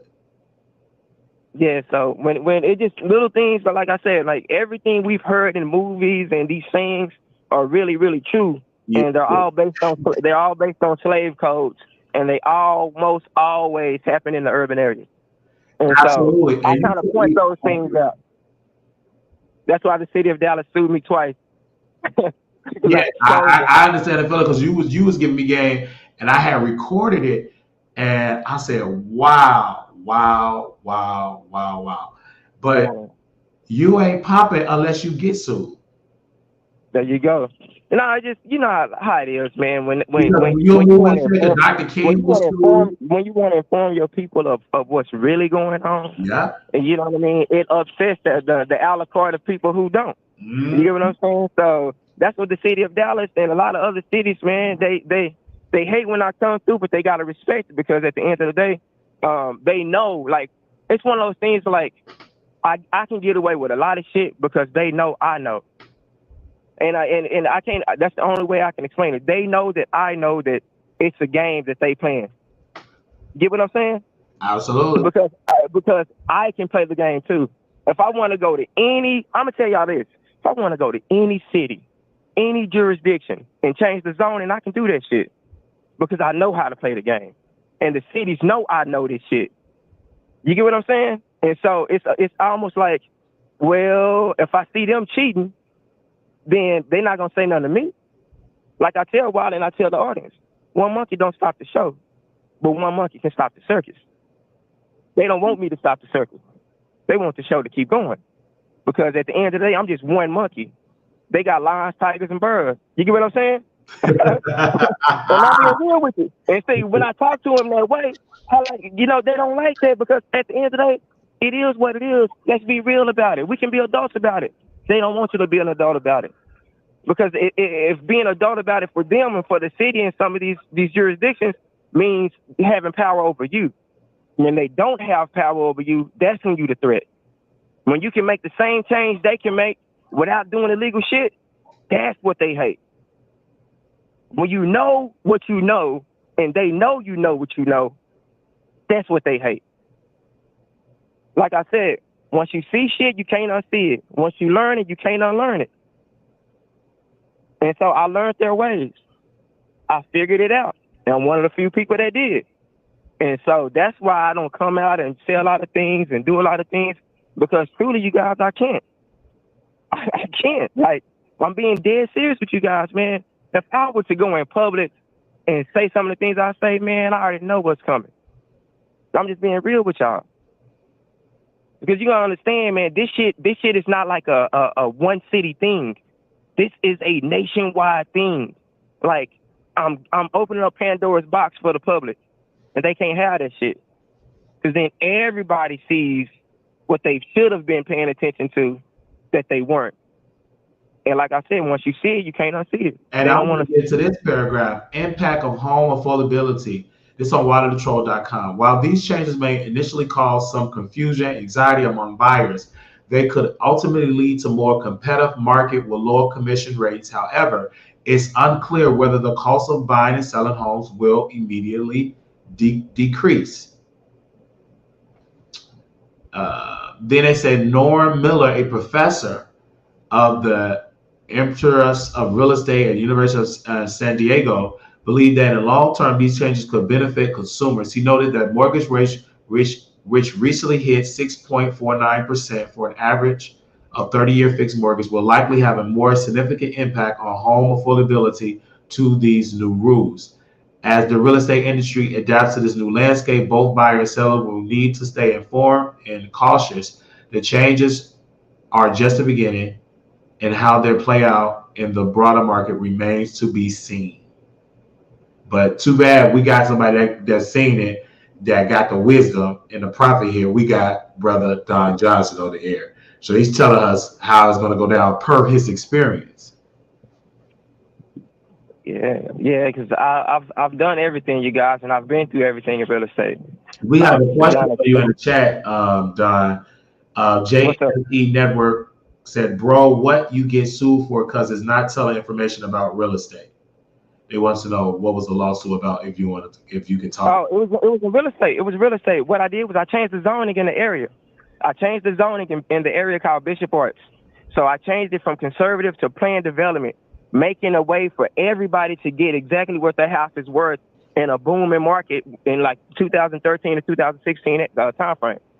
And so what they were doing, they had a lot of things in place to where if you did anything to fix the outside appearance of your property, you could be enforced code and compliance fines and shit like that. Like they were purposely making the hood look bad on purpose. And if the people in the hood did anything to change how the house looked, they could be possibly fined or evicted because that whole area was nothing but illegal immigrants. And so they would use that bullying tactic for them to keep all that shit in front of their yard. Why you think that shit? In a lot of these places in the hood, you go and you see a whole bunch of trash in the yard, cars unoperable in the yard and shit. A lot of that shit is done on purpose, and the city mandates that they can't do shit. And if they do, they're going to get fined. But y'all didn't know that, did you? That's actually legislation in place. So at the end of the day, I made it to where that shit had to be removed. And they didn't like that shit because it spoiled a big development they was trying to do. They was trying to get all the land for cheap, go in there and lowball everybody. And when I bought a property for $65,000 and put it back on the market for $373,000, it shows the neighborhood what the true worth of the house is worth. And they didn't like that shit at all. So at the end of the day, man, I didn't get into real estate for money. I really thought that I was gonna make a difference in the hood. I was gonna, make the hood a proud place to be and look at. And then those same people in the hood that I thought were leaders are the people who sold me out to the other side because they were implants by the people from the other side. And that's when I realized everything wasn't what it was. And so I took a step back and I went deep into zoning, code and compliance, city ordinances, and just how this shit works. And so, once I went through a lot of shit I had to go through with fighting with these people at the city, having city managers change on me, just a whole bunch of weird shit, I realized it was deeper than I thought. The same lady who was giving me all these orange tags and red tags in my permitting, she was an inspector for Dallas. Her husband owned the excavation service. She was trying to always get the house tore down so her husband can get the contract to tear it down. And so I had all this evidence, and I still do. And the city of Dallas, at the end of it, after the property sold, they end up going to court and dropping all the charges. But I realized what they did. Remember, I told you I changed zoning. Zoning, if you change zoning lasts 5 years max. And so that was in 2016. The property sold in 2021.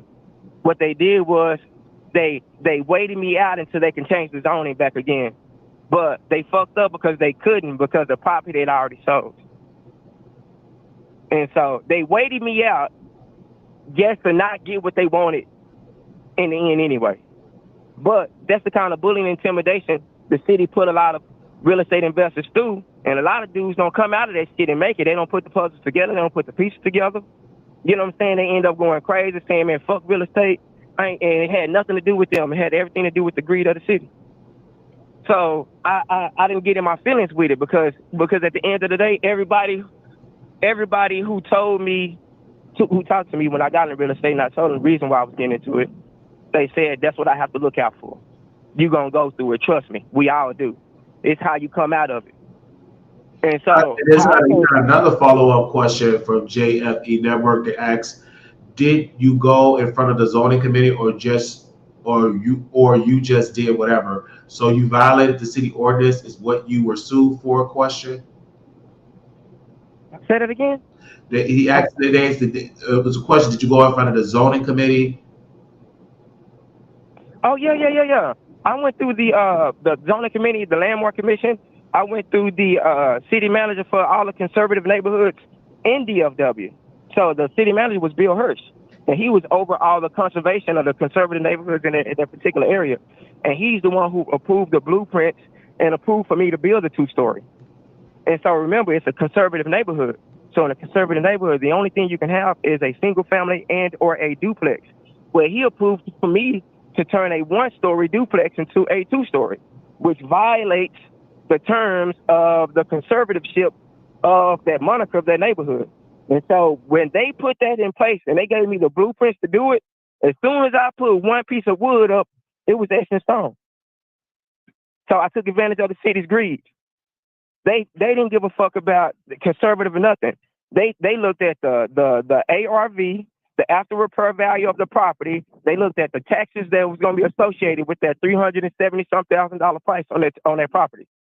You get what I'm saying? I took advantage of the greed. I always stay one step ahead of them. You get what I'm saying? Like, at the end of the day, I realized I don't have to pay chess or checkers. I can create my own motherfucking chessboard. You know what I'm saying? My chessboard is gray. It's not black and white. It's gray. Like I told you, I stay in the gray area when you're dealing with cities and jurisdictions. You got to stay in the gray area. That's the only way you're going to be able to protect yourself through this bullshit. You better stay in the gray area when you're dealing with them, because they got an out for everything they do for you. You better create an out for everything they do to you, too. You get what I'm saying? So it's the out for everything they do to me. So I had to create outs for everything they do to me. And so that's what I did. So I always had a backup for everything they tried. But the reason why I got away with it is because they didn't know that I had the information. They didn't know I was privy to it. And so a lot of times you can't show your hand all the way. You got to kind of let them shit on themselves, and then you come back and hit them. You get what I'm saying? That's what I did. I just waited patiently for them to change everything. I went everything the legal way, taking advantage of their greed. It's not my fault they didn't read the bylaws of the community. I did. I knew what I could and couldn't do. I knew it was a long shot for me to actually get it done, but guess what? The city of Dallas, they wanted that money.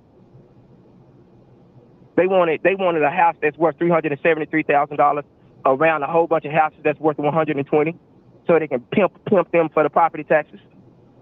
But that shit didn't work like they wanted to.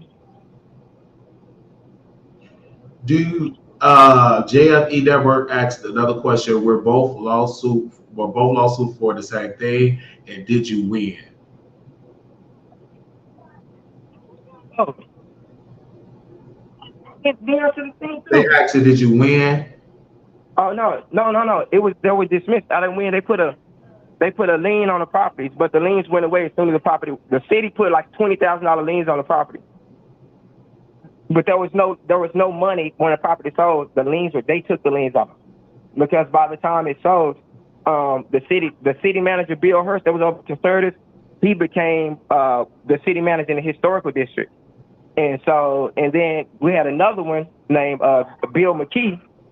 Bill McKee was the city manager for permitting, the one who gave me all the permits to do everything. He went up and he moved up to like the city manager over everything. And so these are the people who approved it. And so it's not like they could take it back. And so because they approved it, and I had their signatures on all of my blueprints and everything like that, the city had to dismiss it because their people didn't do their due diligence. And so the property sold and everything. And it just, but they took me through 5 years of hell though. Like, I stayed on one project for 5 years. Amongst me doing all the other projects, 5 years, only because they wanted to keep the value as low as they could in the neighborhood, and they were cheating. It was almost like they got instant karma, bro, and they were babies about it. They used to come in there and cut all the plumbing from underneath the properties, all the properties I had with pyramid beams.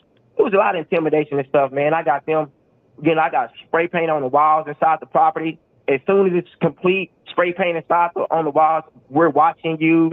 I got pictures and I got everything, bro. It's just, I can't make it up. And a lot of people in Dallas knew I was going through, and they saw it, and they'll tell you the same. Say, bro, that shit was crazy. It was like one of them fucking Lifetime movies, bro. I swear to God to you. It's just, when you know now. Like, now I know. I realize this, you guys. Whenever you see gentrification anywhere, I'm finna tell y'all the number one rule when you guys see gentrification.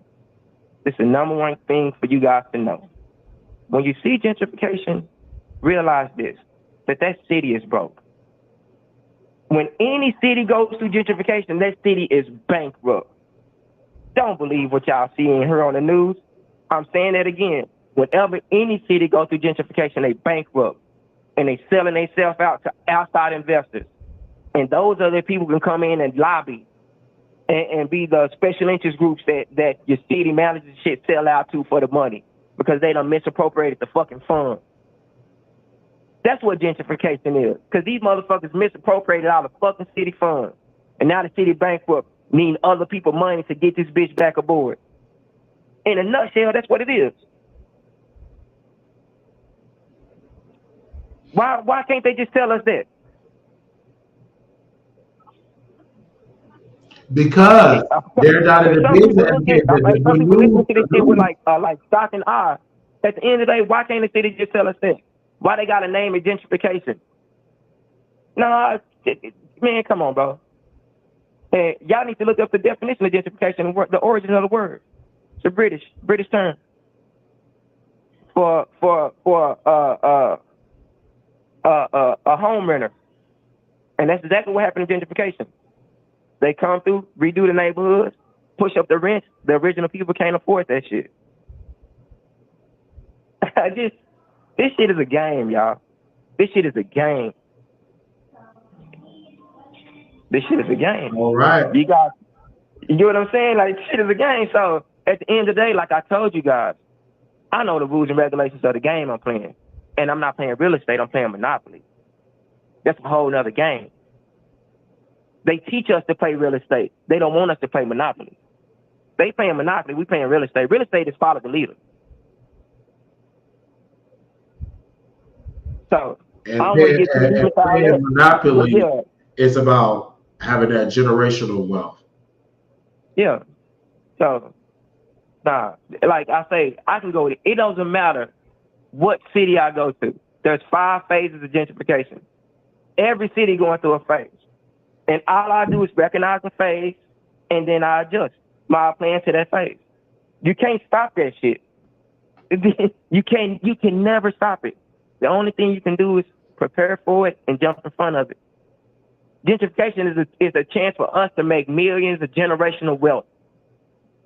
But they relegated it to some bullshit. Remember, when we going through gentrification and everybody in the hood is getting displaced, everybody in the suburbs is getting displaced too. Don't think it's just happening in your neighborhood. No, it happened in the $1 million neighborhoods first. Estate sales. That's gentrification in a way. So at the end of the day, man, it's all a game, y'all. And so we just gotta be aware of the rules. Once we get clarity of the rules, which I will provide you, then the game is easy to play. Then there's no feelings involved in the game. With me, I can tell you this shit with no feelings, no nothing. You get what I'm saying? Because I'm not gonna put myself in a position to get my feelings hurt. That's why I'm playing with house money. And I don't give a fuck what city it is. I can go to any city in the United States, and I'm playing with house money. Because what I know, you can't teach. Because they're not teaching it. That's as simple as I can say it. And I can get on social media, and I could probably be an overnight internet sensation. But how can I help the collective in the forefront like that? Nah. Some soldiers you need in the background. Some leaders and generals you need in the background. I don't need to show you who I am. When I come to your city, you'll know. And that's how it has to be. That's why I don't like showing my face, none of that shit. Because I understand, man, what my message is. You know what I mean? I understand why I came here. You know what I'm saying? So my purpose is a little bit different. It ain't money driven. It's just my people will perish from lack of knowledge and wisdom. And so as long as I'm on your side, nah, that's something we're not gonna let. We're always gonna be up on game.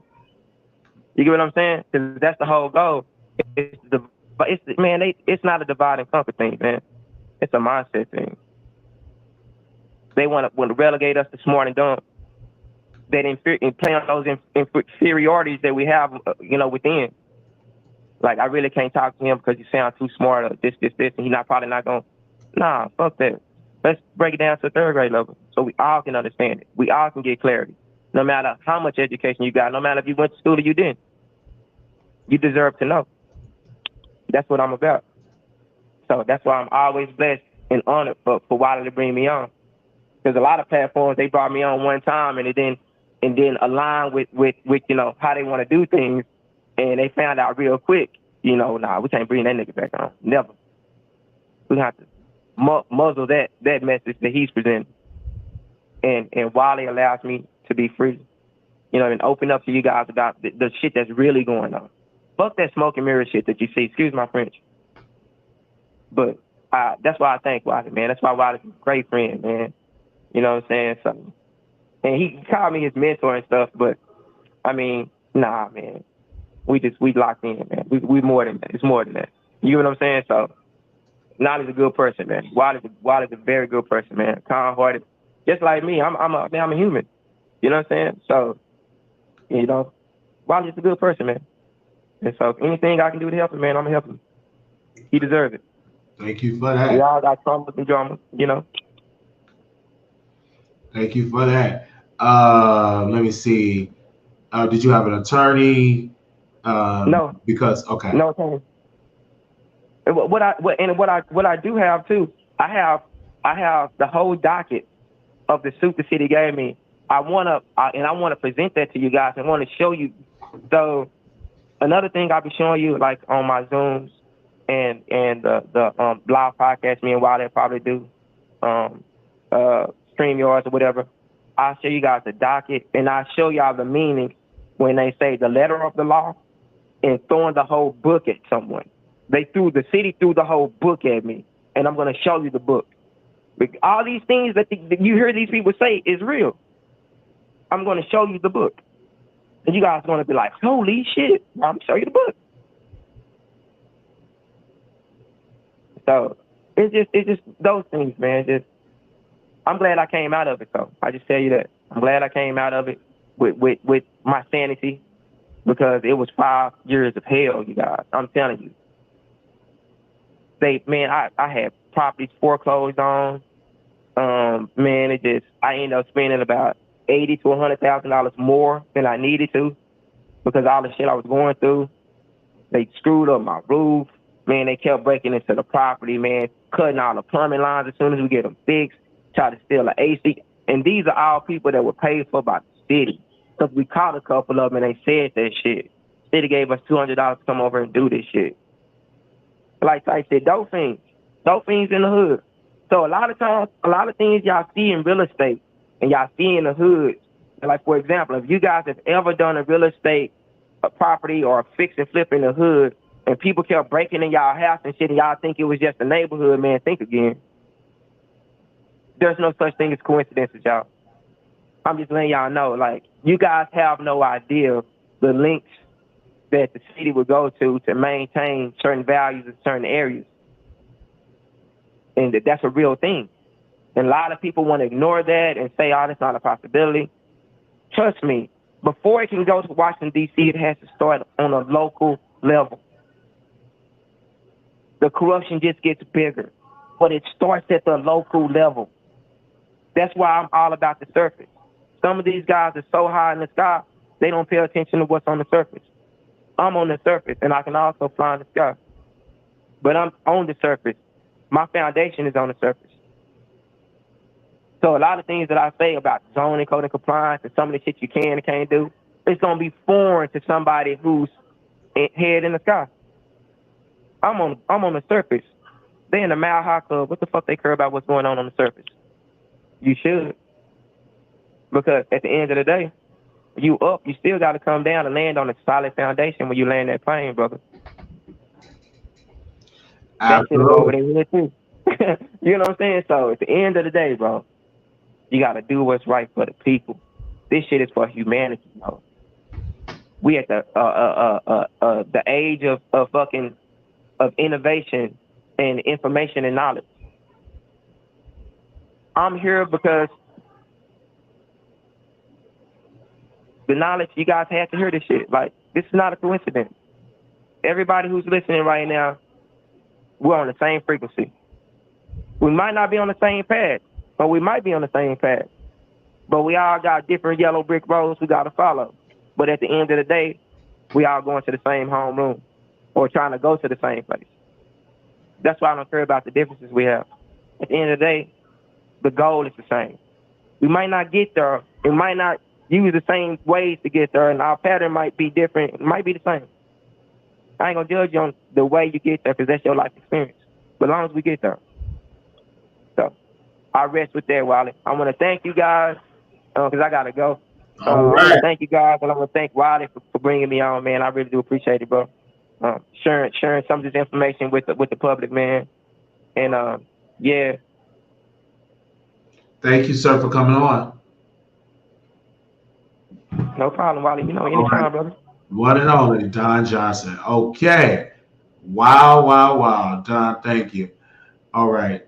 Man, that brother came and he woke it up. Now, tomorrow, you guys, I want to get to Chicago. So who going to pay for my Greyhound ticket? Let me see if the Greyhound.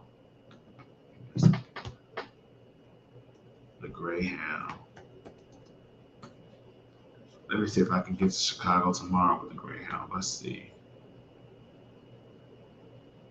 Let's do this.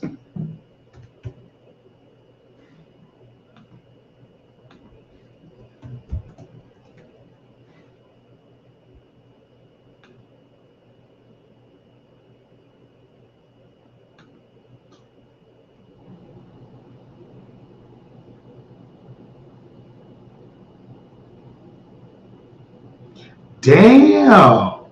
That Greyhound ticket $500 something. What the fuck? I might as well take a plane.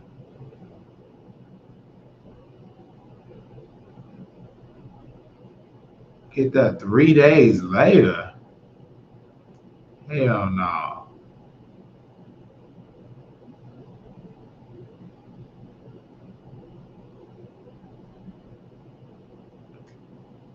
What the fuck? Let's see the plane tickets.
Oh, damn. Even the plane took $417. 400. Ooh, wait.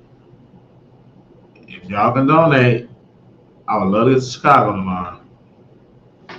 Anyway, definitely donate. Your blessings coming through. He'll pull you out a blessing. You won't have room to receive. Your blessings coming through. It's coming through.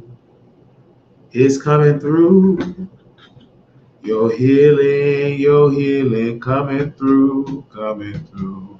He'll pour you out a blessing you won't have room to receive. Your blessings coming through,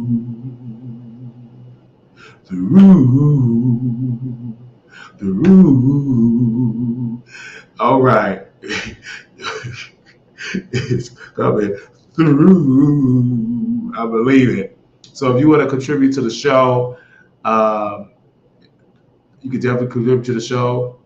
$ Marquise Wiley 28, Wiley@gmail.com. You can definitely contribute to the show and definitely have a good time and to be there. I'm going to show y'all a blast from the past where we had 7 stars. Storm Monroe on Two Man and Lady. We're going to play that episode for this last hour. We're going to close out with Two Man and a Lady. And you all going to see Storm Monroe and 7 stars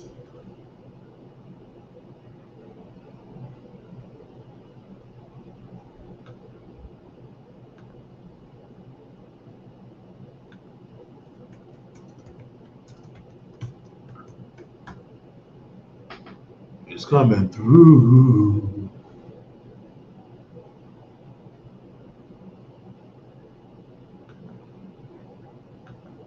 It's coming through. It's coming through.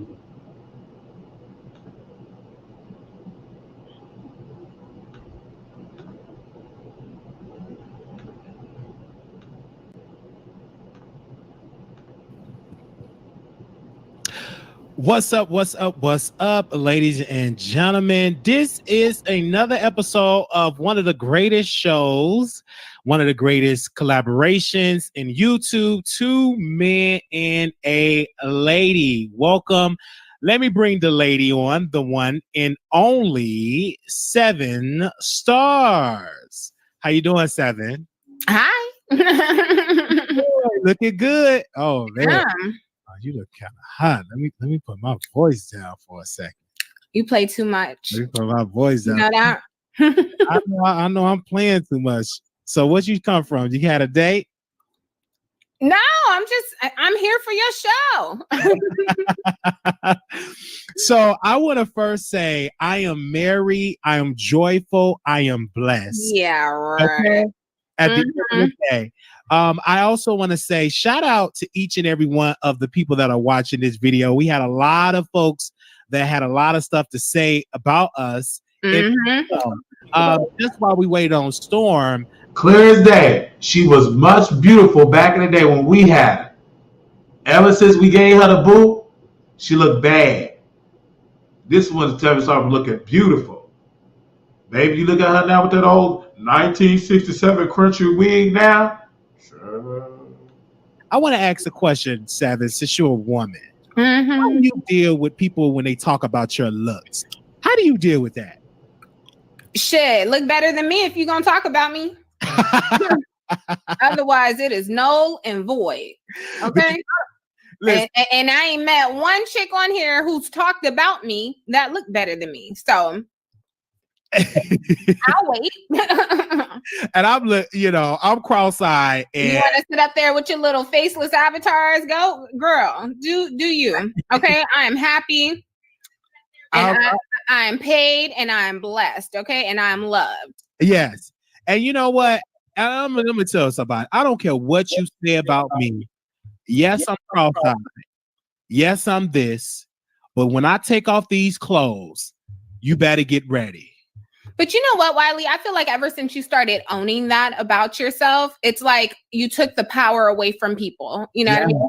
Now you still have petty people like Passa over there, calling you Cyclops and stuff. But, again, I feel like you've taken that power because you own the fact that you do have, you're not perfect. You have imperfections, right? Absolutely. And I would rather be a cross-eyed, openly proud person, bisexual, transgender one day than a closeted 50-year-old man that got forced out of the closet. I would rather be a cross-eyed, cross-dresser baby than a cross-eyed man. Let's bring another man on the panel that have been dragged in these YouTube streets. Dragged in these YouTube streets.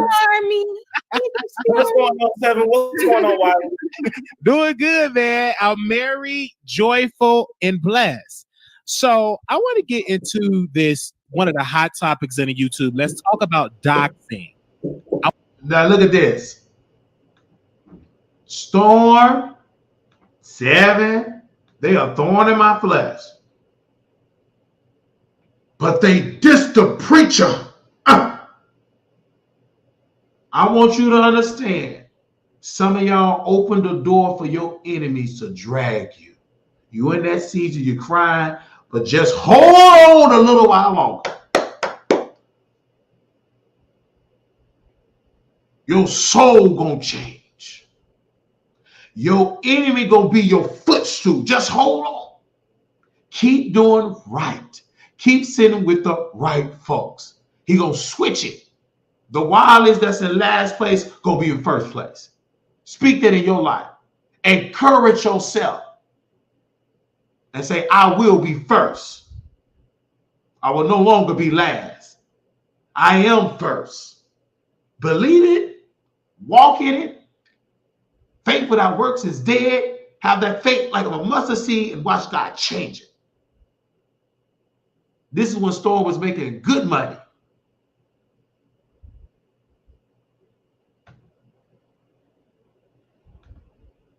I want to start right. with 7. About the doxing that is going on in these YouTube streets. Well, listen, I'm a perpetrator of doxing, and just like everything else, there's levels to doxing, right? Okay. Right. You can utilize it as a way to get somebody up off of you, or you could take it a step further, like some other people do on here, and try to ruin people's whole lives. Now, I don't subscribe to that, okay?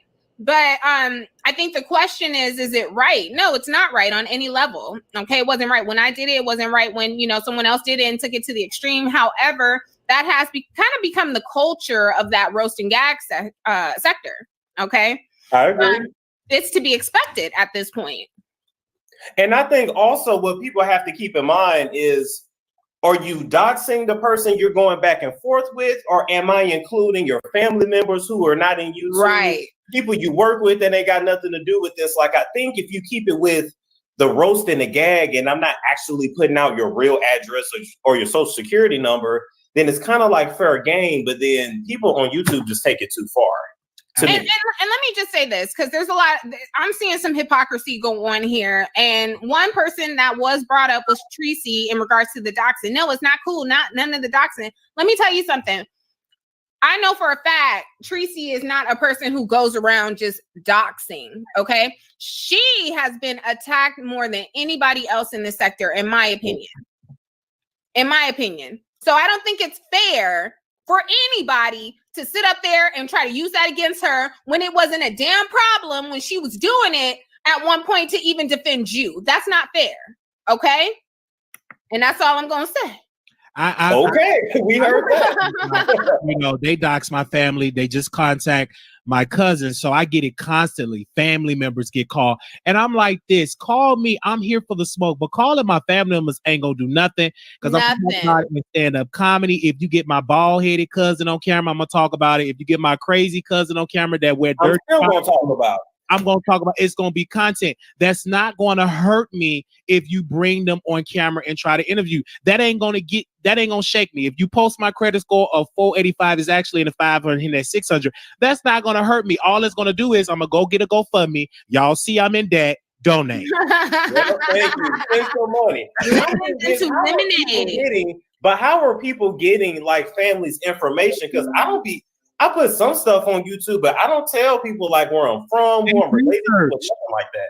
They research and they research it. Now, these are people who have the time to do that. You know what I mean? When you're working, or when you're being productive throughout the day, you don't have time for that. It's not even something that really interests you. However, when you have time and you can sit around home and do these type of things, and the people you associate with, your team, so to speak, has that same time to do it, yeah, you can accomplish a lot.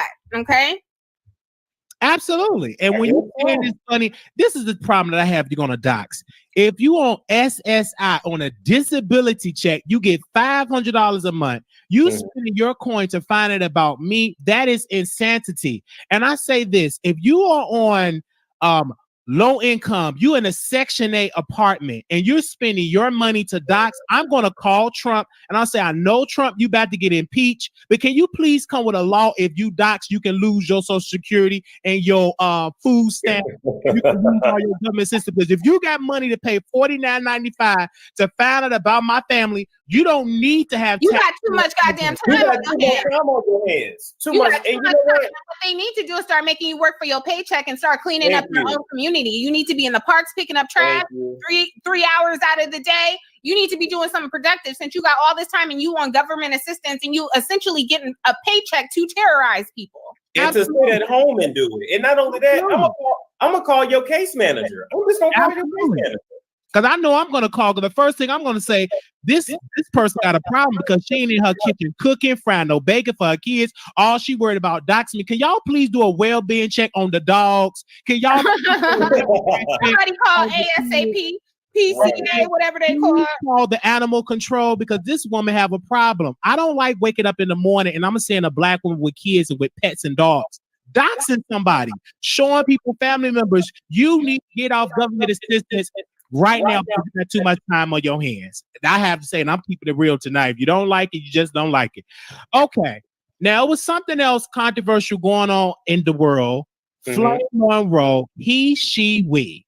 Okay? He, she, we. She went on the Breakfast Club and she said gay people need to stop forcing their lifestyles on people. She used the term, the tranny term. She did not say trans women.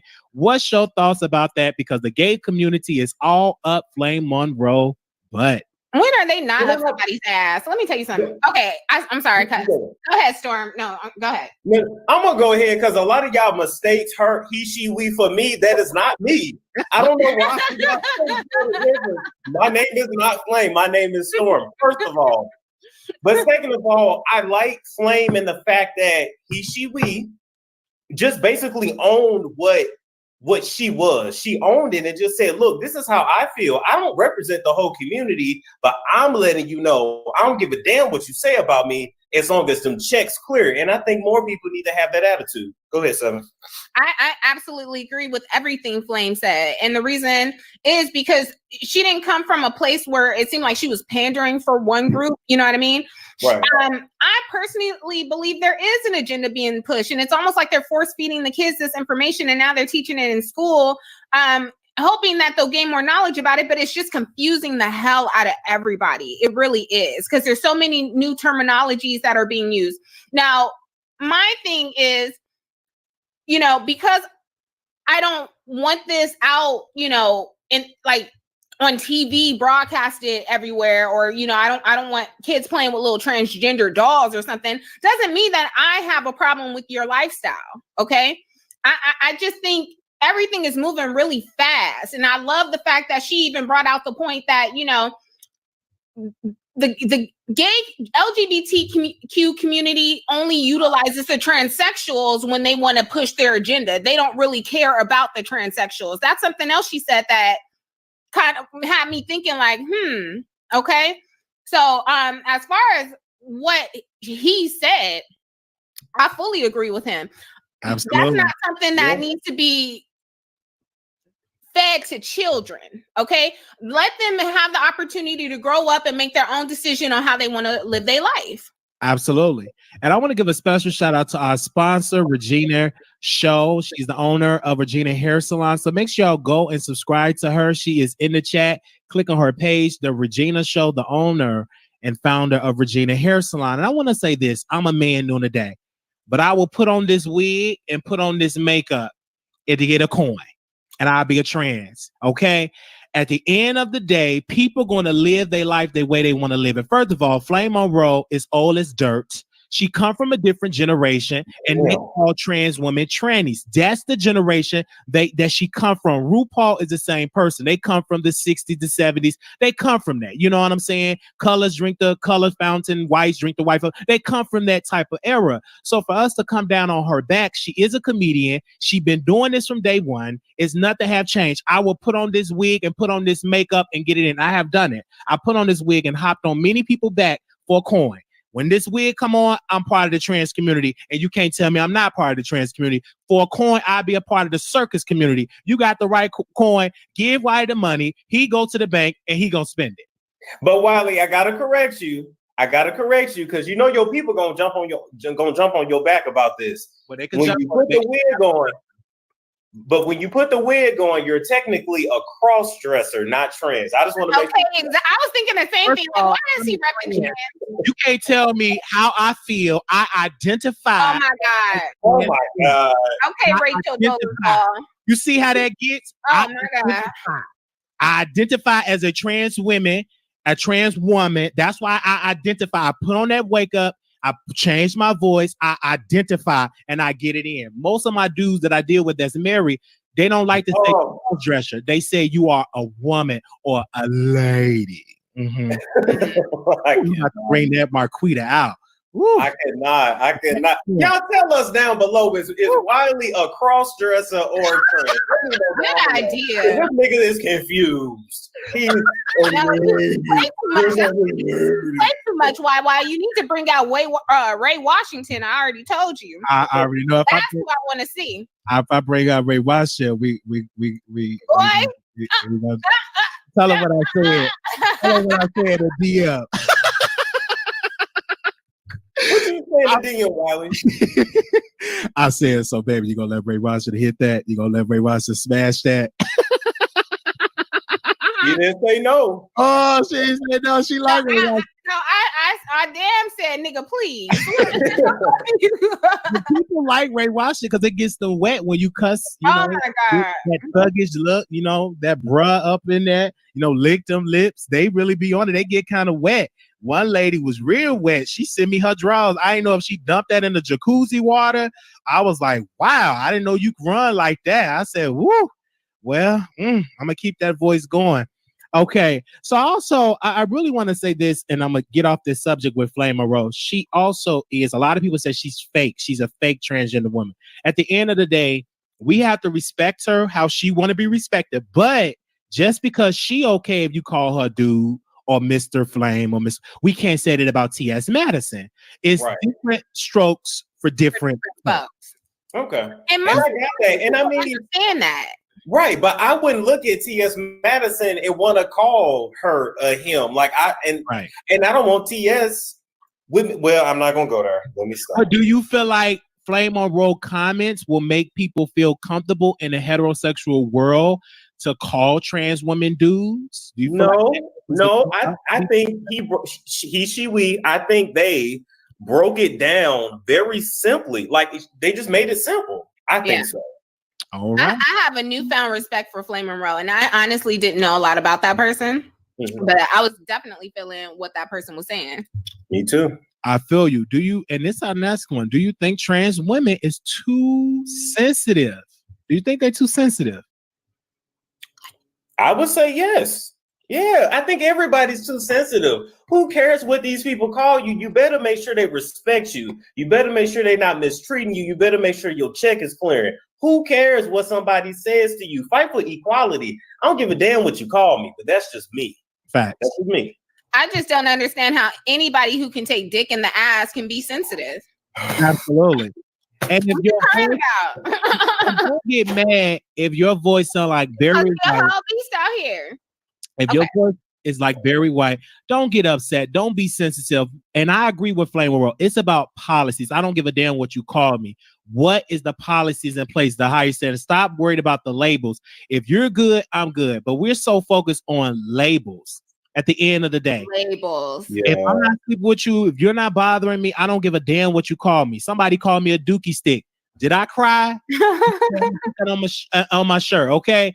Because at the end of the day, them are words. You ain't put your hands on me. You ain't into it. Ain't mess up my account. I don't give a damn what you call me. You call me doodle stick, doodle draws, dookie stains, whatever you want to call me. That's not going to make me stop and be mad and upset. So we got to get over and overcome words in this community, in every community, particularly in the LGBT community, because we a little bit sensitive over here in this community. We too sensitive. I agree with that. Y'all coming down Flame Monroe back and y'all kumbaya, but then when it's time to get into politics in the black community, y'all know where to be found. But yet everybody is jumping on Flame Monroe back. Where were you at with a platform before Flame Monroe trans sisters made that statement? Where are your voice? Where are you at? You're nowhere to be found. The only time I get tired of trans women, the only time you speak when somebody passed away, okay, let's rally. You got to do it before so you can control your narrative. And Justin J, while he broke down in tears, I don't know if he was begging for another apartment or some. He was just crying. I said, that's too much. Fucking Aniva, have a seat. I don't know if he didn't got evicted by somebody else. The way he was crying, it took me back when he had got evicted from Michelle. I'm like, why are you crying like that? Why are you breaking down like that? Y'all be calling women bees, and now y'all want to come down Flame Monroe back. Come on now, y'all. Come on now. Not gonna happen. Not gonna happen. So you guys, we do have the phone lines open. Moderators, y'all can definitely post the number because we would love to hear y'all voice of give your opinion. 646-716-8447. Like I said, give a special shout out to Regina Hair Salon for sponsoring this episode tonight. Make sure y'all go click on her channel and subscribe to her, The Regina Show. Go click on that and give us a subscribe and tell her that we sent you. We got to keep it going. And I want to say thank you to each person is in the chat commenting. I do want to talk about Jesse Smollett. Oh. Yes,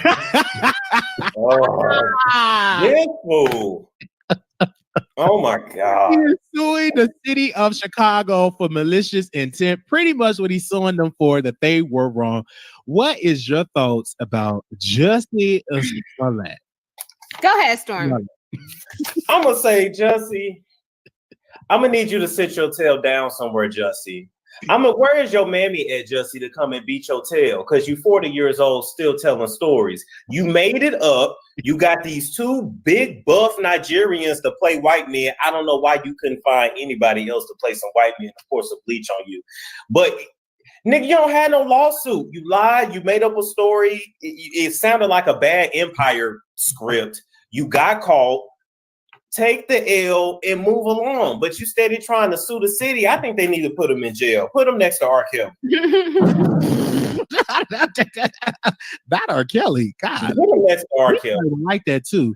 I mean, let's be real. He really should be in jail for that. You feel me? Like he should. What he did was he tried to orchestrate a hate crime against himself for publicity, so he could keep a job. Yeah.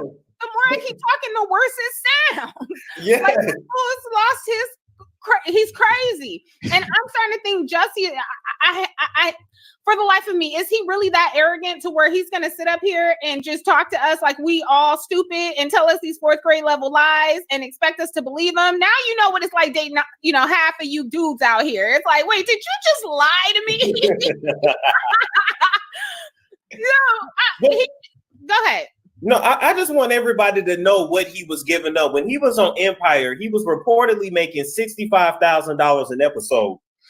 Now, Taraji and Terrence, according to my notes, were making around $225,000 to $250,000 per episode, and he was upset because he was not up there. But I'm trying to find out, nigga, who told you was a Taraji or a Terrence? What is wrong with $65,000 an episode when most people is feeding a family of 6 and 7 off less than that? I'm just confused. He started feeling himself. You know what I mean? Before this show, I had never even heard of a Jussie Smollett. I knew who his sister was. Okay. Mm-hmm. I knew who the sister was. I knew who the baby brother was. I didn't even know she had a Jussie Smollett as a brother. So, I can understand, him having issues with the pay gap. However, his career still was seemingly on the rise. He didn't have to just rely on Empire. He was doing his music. He could have took other acting gigs. He was still very much a likable person. He was on the Ellen show. Now he's unhireable. He totally ruined his whole career. This is a last attempt at I would like to say it's a last attempt at a money grab. However, I think he still thinks that he can prove to us that he was telling the truth. And that's why he's doing this. Absolutely. And like I said, Jussie Smollett have been known of having sex and being on Jack, going to these clubs. He have been known to pick up dates, and he's famous. And I think that he gave President Trump ammunition just to dog out Black gay men. He's even said, believe me, Jussie, he beat up himself. Like, you gave the conservative media tools to just dog you out. He messed up a good show because of Jussie Smollett lies and saying the MAGA hat, Make America Great Again, people beat him up. They lost the show. They lost, Lee Daniels lost Empire and Star. They canceled both of them. Mm-hmm. Up their bags because of that one lie, because everybody was talking about it, because everybody in the community, it's a gay guy been gay bad. Was on Fox. They don't play that. They don't play that at all. They wait for reasons to cancel a show, even if it's doing good. So for the life of me, he ruined that entire. Oof. So now I'd be pissed. I'd be pissed if I was his co-star. Absolutely. Because that's easy money gone. And that's going to mess up the opportunities for everybody. Before we open up the lines, I want to give a special shout out again to our sponsor, Regina Hair Salon. Make sure y'all go click on her channel, The Regina Show. Hi, Regina. Hey. And so we're going to have them voice off on the subjects that we talked about so far. So last four, 0910. You're live on Two Men and a Lady panel. Go ahead. Hi, everyone. This is Terry from Cali. How are you? Doing good, Terry. Good. I just wanted to say I'm loving the panel. I'm loving the format. I'm loving the topics. This is a nice change. You know, a lot of us, we like the mess from time to time, but you know, it gets old with the dragging, the beefs and all of that. So I just want to say I'm proud of you, Wiley. I already told you, you saw my comment that I made earlier. Yes. You need your own podcast. You have the voice for podcast. Yes. You have the talent. You know, Storm, I've been following you for the last few months. I'm so proud of you. You're doing awesome. Thank you. Thank you, Terry. You're welcome. I've listened to a couple of your not really live. I think you were on Tracy, so I'm not too familiar with you. Okay. But you're beautiful. You're beautiful, and you're Californian, and I think you're a Valley girl too. I think because you sound like me. We're both Valley girls. But this is refreshing. So it's great that you guys are bringing in the politics. You're bringing in the pop culture. You're bringing in the beat factor. And I think it's beautiful, and I'm hoping that you get more sponsorship. Thank you. So you can keep it going. Yes, thank you so much. We're moving right along. Thank you, sweetheart. Make sure you guys super chat Wiley. Yeah. So we're going to 5866. Carly on the air. I am not a Valley girl. 5866. Go ahead. Hello. All right, you live on Two Man and Lady panel. Go ahead. There you go. 5866. Go ahead. All right. Make sure you be by your phone. Get that connection together. Last 47341. You live on Two Man and a Lady panel. 7341. Hello. Yes. Hello. Yes. Turn me down the background. Go ahead, sister. Turn me down the back. Hi. Yes. Turn me down. I hear some back. I'm a Valley girl. Yes. Hello. I'm Keisha Kardashian, okay, bitch. Not Keisha Kardashian. Keisha Kardashian. 7341. Go ahead and speak. Turn us down the background. What you got to say about the subjects? Hi. Yeah. Yes. I want to speak about Flame Monroe. Yes. Thank you. First of all, I'd like to say all of you are doing a wonderful job. Yes. Go ahead. Thank you. Okay. And one of my things is, I believe that one of the problems today is that no one gives people a chance to speak their own mind. If that's what he felt, that's his feeling. And way before the new trend, he's been around a long time. He helped open the door for a lot of them. So I don't think that everyone should come down on him because of how he feels. And how I feel personally, as he mentioned, it doesn't matter. When you're born, there's two things that decide your gender, your penis and your vagina. Mm-hmm. Do you agree or disagree? I agree. I like both. I agree, and I like both. Just to let you know. Yeah, and and there's nothing wrong. But then here's one of my problems with a lot of the trends. They want to be respected as a trend, but then you're trying to respect them. Then you have them talking like a man. Then you have them talking like a lady. So how can you respect him if you're going to be a woman? Then be a woman. That's just like me being a female, and I want you to respect me as a female. And then the next time you see me, I'm dressing like a male, but I want you to respect me as a female. Choose one. And I'm not going to say any name. And much as I love T.S. Madison, I love her. I watch her, but she does that all the time. One moment she's a woman, and she is a beautiful woman. She's a beautiful woman. But then you'll see her the next time talking like a man. Well, I do the same thing. And I want to say, Storm, I watch you all the time. I love your show. Seven, I love your show. And Wally, I love you. All of you guys are doing such a wonderful job. All right, thank you, Carla. I appreciate it. All right. Some days I'm a nigga, and then I put that wig on. Depends upon the matter. Hello. Girl, does she know T.S. Madison got a ding dong big enough to beat all three of us with? Like, y'all have got to calm down on T.S. And I'm trying to get on the field for it, man. Don't get me kicked off while I get on. Right. And this is the thing. T.S. Madison also, I think people forget, she is a comedian. So a lot of times it's comedic gestures, but she should be respected as a woman. So we want to keep that in mind. All right, we got 3 callers. I'm going to call your last 4, and then please turn us down in the background. All right, 5866, you're live on 2 Men and a Lady. Go ahead. 5866. All right, I'm going to move on to the next caller. You got to be ready. All right, 2637. You're live with 2 Men and a Lady. 2637. Go ahead. 2367. All right. All right, we're gonna move on. I don't know what's going on. Y'all got to speak up. Stop smoking that weed. And some of y'all don't do no crack. You got to call into the phone when you speak up. All right. 4386. Calling on air. Hi, y'all. Hey. Can y'all hear me? I can hear you. Can y'all hear me? I can hear you. Hello? I can hear you. Yeah. Devin, I just want to tell you I love you. Even though I'm a Libra and you hurt my feelings every day, I still love you. And I think if everybody tend to their business, everybody be a lot better. All right. All right. Get that connection together. People, when I call your number, speak up. Don't be silent. Talk. All right. This is your chance.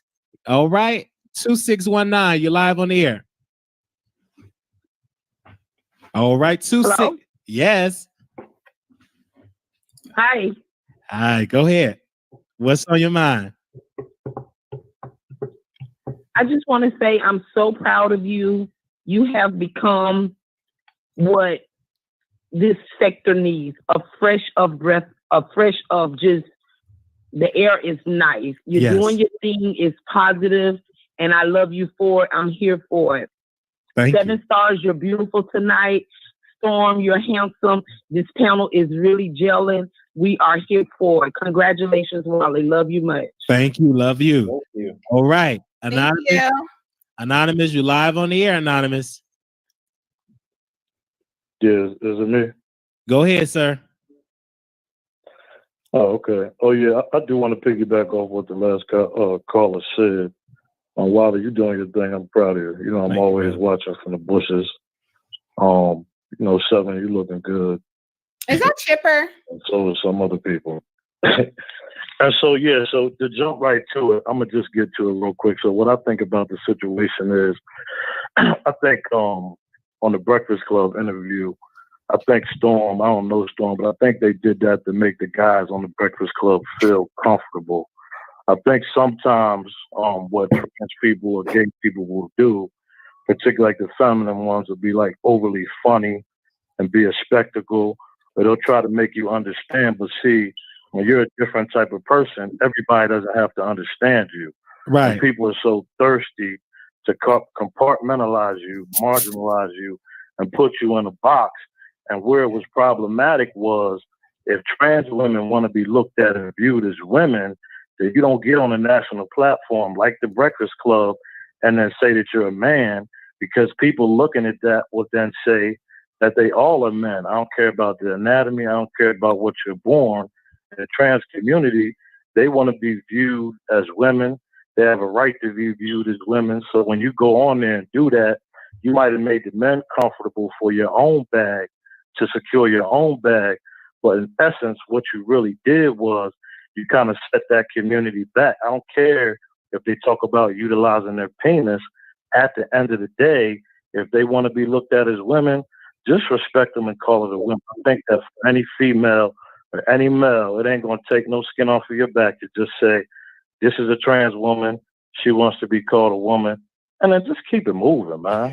Like, you ain't got to fight that. It is what it is. People are just so deep and trying to figure out who somebody else is. But they're not women, though. They're not women. They're not women. And another thing she talked about is how they in the Olympics. And she made a great point. They need to create a whole new lane for them. Why are there transsexual women competing against actual women in the Olympics? That's not fair. So, no, they're not women. And I appreciate that somebody from that community came out and told it like it was, because that's what a lot of us been saying. Okay. These people are all up in the bathrooms and stuff. Ain't nobody creating a big fuss. Everybody is real hush hush about it. And some people need to really start voicing how they feel. I'm not obligated to subscribe to the belief of none of this. But I can be respectful. You feel me? But to sit up and say if they want to be a woman, be a woman. Guess what? I want to be rich. I was born in a poor person's body, and I'm supposed to be rich. Okay? Can I be a rich girl? You know, we gotta stop playing these games with people. And caller, who did you say was on the Breakfast Club? I agree with that, and if I agree with that, and if I could just respond, because I'm not going to take up a lot of time. I think go ahead. It's really as simple as male. I think it's as simple as male and female. Yes. Because at the end of the day, we're all a human race. We're all human beings. Yes, we are all human beings. So it's just as simple as male and female. I don't think it's that deep. Like, it's not that deep. But first of all, as a lady, let me first of all correct you, sir. You have a deep voice. You are who you are. What Flame Monroe said, that represents Flame. I'm still a lady. You can't take that away from any trans woman. That was Flame Monroe. Flame Monroe lives her life as a dude in the morning. And she put on a wig for a nice little coin. She says she's only gay for a couple hours. So I don't think that take the community back, but I thank you for your comments because we do have to move on because I have to be a lady tonight and I got to sleep with somebody's husband. So thank you for calling in, baby. Wiley, you a lady every night. Oh thank Y'all you. doing a good job. Okay. Take it easy, y'all. You keep on with that deep voice. I want to be a lady for you too. Okay, moving right along. Fight. Get my damn name right. Don't another person call up talking about Storm was on the Breakfast Club. Now, if y'all feel that strongly, get in the Breakfast Club and get my punk ass on the Breakfast Club. But I have never been. They said Storm was on the Breakfast Club. 5866. Go ahead. You're on the line with two ladies and a man. Hello. Yes. Hey. Hi. How y'all doing? Fine. Y'all doing an amazing job. Y'all so amazing. Yes. All y'all like the diversity. They're doing an amazing job. But I feel like they are pushing this LGBT community thing because the Frozen movie coming out for the children, the new one, they're making it basically, Elsa is basically gay. They changed the whole narrative. I don't know if they're sisters still or what's going on, but my daughter said she don't want to see it if they're not sisters. So okay. Well, I don't know. Well, I don't. But they do. Okay. Well, No, I don't think they're forcing anything, ma'am. First of all, you as a parent, you got to control what your daughter watch. First of all, you can't force anything in a child's home. You have the power to turn it on or turn it off or spend the coins. But I don't really hear that argument when straight people have talk about sex or they talk about pimps and hoes. I don't see the heterosexual community saying, oh, they're forcing kids to be hoes. It's just that argument, ma'am, with all due respect, because you are a mother. I agree. You know, shout out to you. Anybody have children? I understand what you're saying, but yeah, like they hear basically people were having an issue with it. You know, they're trying to petition it and like, you know, this is a problem. And because it was just crazy. They like, some people petition it, some people like, hey, I'm gonna let my kids go see it. Some people like, no, I'm not with that.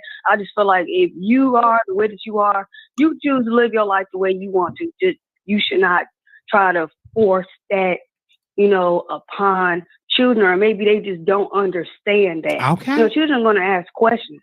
They're going to ask questions. Excuse me, you know, what is this? Or they, you know, they're not used to that type of lifestyle. You know, it's just, I feel like you could be what you want to be. That's what you want to be, fine. Yes. You know, but don't try to pressure that onto children because they're children. Amen. You know, certain things they need to know. You know, like if my daughter say, hey, I like women, I want to be, okay, fine. I'm not going to live you any less. You know, as long as they treat you right, they respect you, you know, not degrading you, putting their hands on you, anything like that. Okay, that's fine. Live your life. I'm not going to get mad at you. I'm not going to disown you because you're my child. But at the end of the day, when it comes to stuff like that, it should be a cutoff point. All right. You know? Thank you, caller. I mean, they didn't make a big deal about I'm gonna have to cut you off right Thank there. you. Thank you. Bye. Yes, control what your kids watch. You are the parent, and at the end of the day, they should not be watching nothing that you don't approve of. And maybe carry their ass outside and make them go play and get out from around the TV. Maybe that's the problem too. I see where she was coming from, but you know, as a parent, just don't support it. And here's the thing: it's not just that agenda that's being pushed. There's a lot of different agendas being pushed right now. Another thing that is just blowing my mind is there's a lot of interracial agendas being pushed right now. Oh, we're gonna have mixes, or let's the Cheerio commercial. We're gonna black, white. I'm just like, yo. Okay. I feel you. Cut the BS. I feel you. I want to go. I also want to say this, like you said, parents control what your kids watch. I don't think that the gay community is forcing an agenda. It have always been gay people, trans women since the beginning. It just always have been, and it will continue to be. Parents, this is the new way, and just got to watch what your kids listen to. So we're gonna go to our last subject. So there ain't no gay mafia. That's what you saying? It's no what? So there ain't a gay mafia? I don't really insist that it's a gay mafia. What I do know is this world is getting very freaky, They used to say the same thing with interracial couples. They would say, oh, why are y'all forcing interracial couples? Keep the race apart. And now it's normalized because Hollywood have continued to do it. And so this is new. It's a lot of times you don't really see a lot. It's not about keeping people segregated. It's about forcing it down your throat. It's about when we get our lead actors like Denzel, like Will Smith, like all these popping dudes, and they put them on the silver screen with Latina and white women. That is a problem. But let me tell you why they do forcing that. it down your throat. But let me tell you why they do that. That is because Hollywood execs believe that two black people cannot be sold overseas. When you make a movie here, they don't just sell it here. They sell it in China. They sell it in Latin America. And in other countries, it's easier to get your movie all around if you have a female that is not black. And that's just fact. So that's why you will see Will Smith with the Ava Mendez and not Will Smith next to Gabrielle Union, which is what you really should. Black Panther said that is a lie, Storm Monroe. True. Yeah, exactly. Says that is a lie. Okay?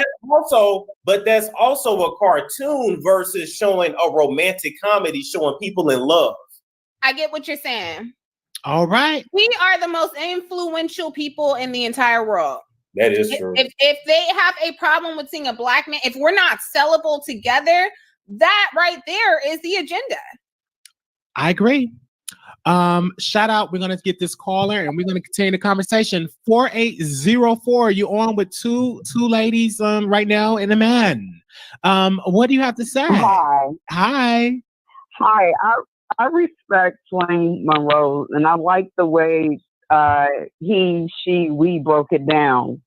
Number one, it shows that he has respect for women first. Right. Did he take himself out? He booted off his own show. Now, Wiley, never gonna get on you in that dry ass wig that you got on, Wiley. Wiley. That wig was just EBL player. That wig was just EBL. It messed up your service, okay? I was gonna take that wig off and take off this makeup. We instantly the makeup. Really, man, I'll be no hard. Hey, Jeray's Corner in the chat. I was not on the Breakfast Club. Go ahead, caller. Go ahead. We're sorry about that. Not yet, Stormy. Not yet. I do like the fact he acknowledged that he's the male as well.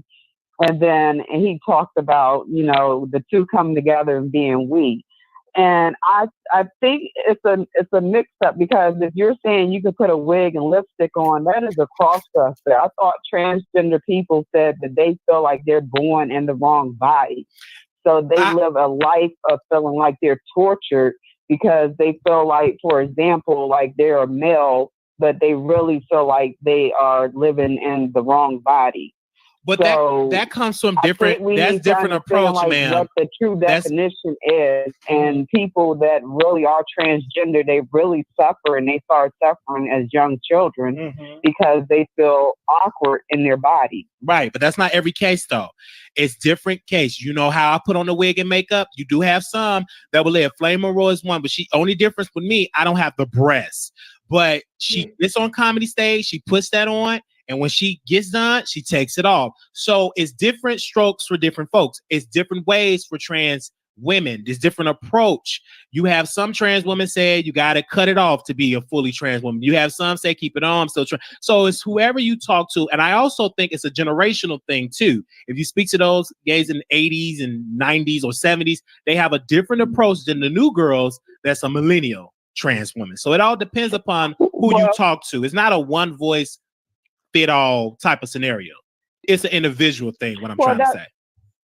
Well, that's true, but I do feel like there still needs to be a certain level of respect for heterosexuals, as you want same thing for homosexuals or transgenders or whatever. And I'm going to be honest and say that if I'm in the bathroom, or if I have a child, a little girl in the bathroom, I do not want someone dressed up, okay, say, Wiley, like you put your wig on and you're in the next stall with your penis out peeing.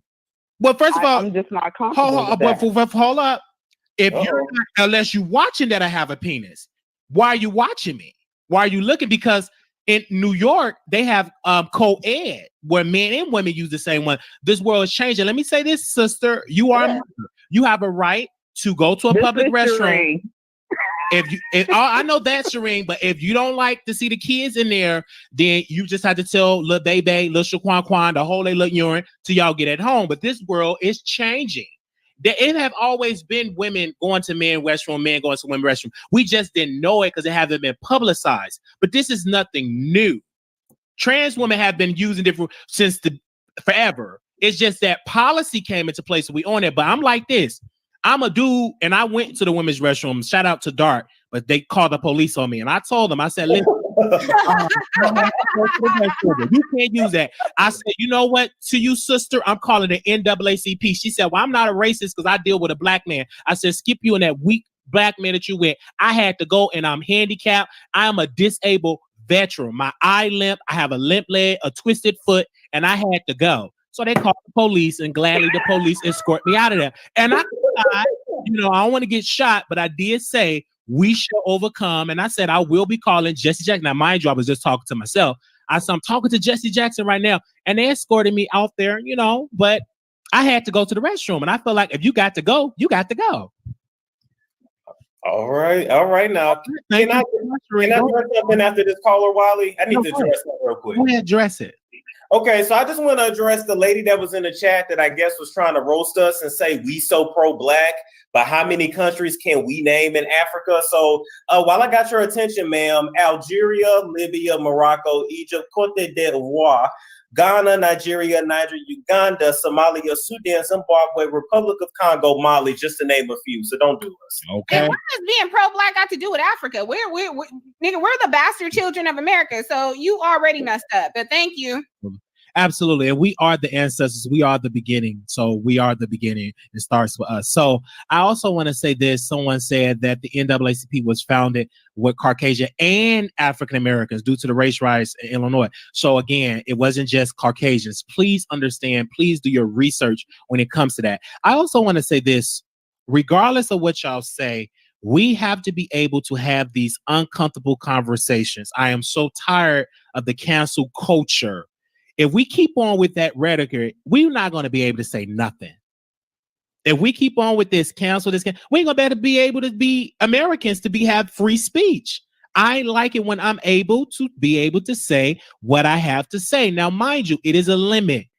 But when it comes to the gay community, I feel like we get muzzled and we get that cancel. Someone told me that I'm homophobic because I said, trans women is too sensitive. I said, how can I be homophobic? One day I'm trans, one day I'm bisexual, one day I'm trisexual, one day I'm a cross-dress. I do a whole type of things, So for you to just label that just because I say something that you don't like, we got to get over that, in my humble opinion.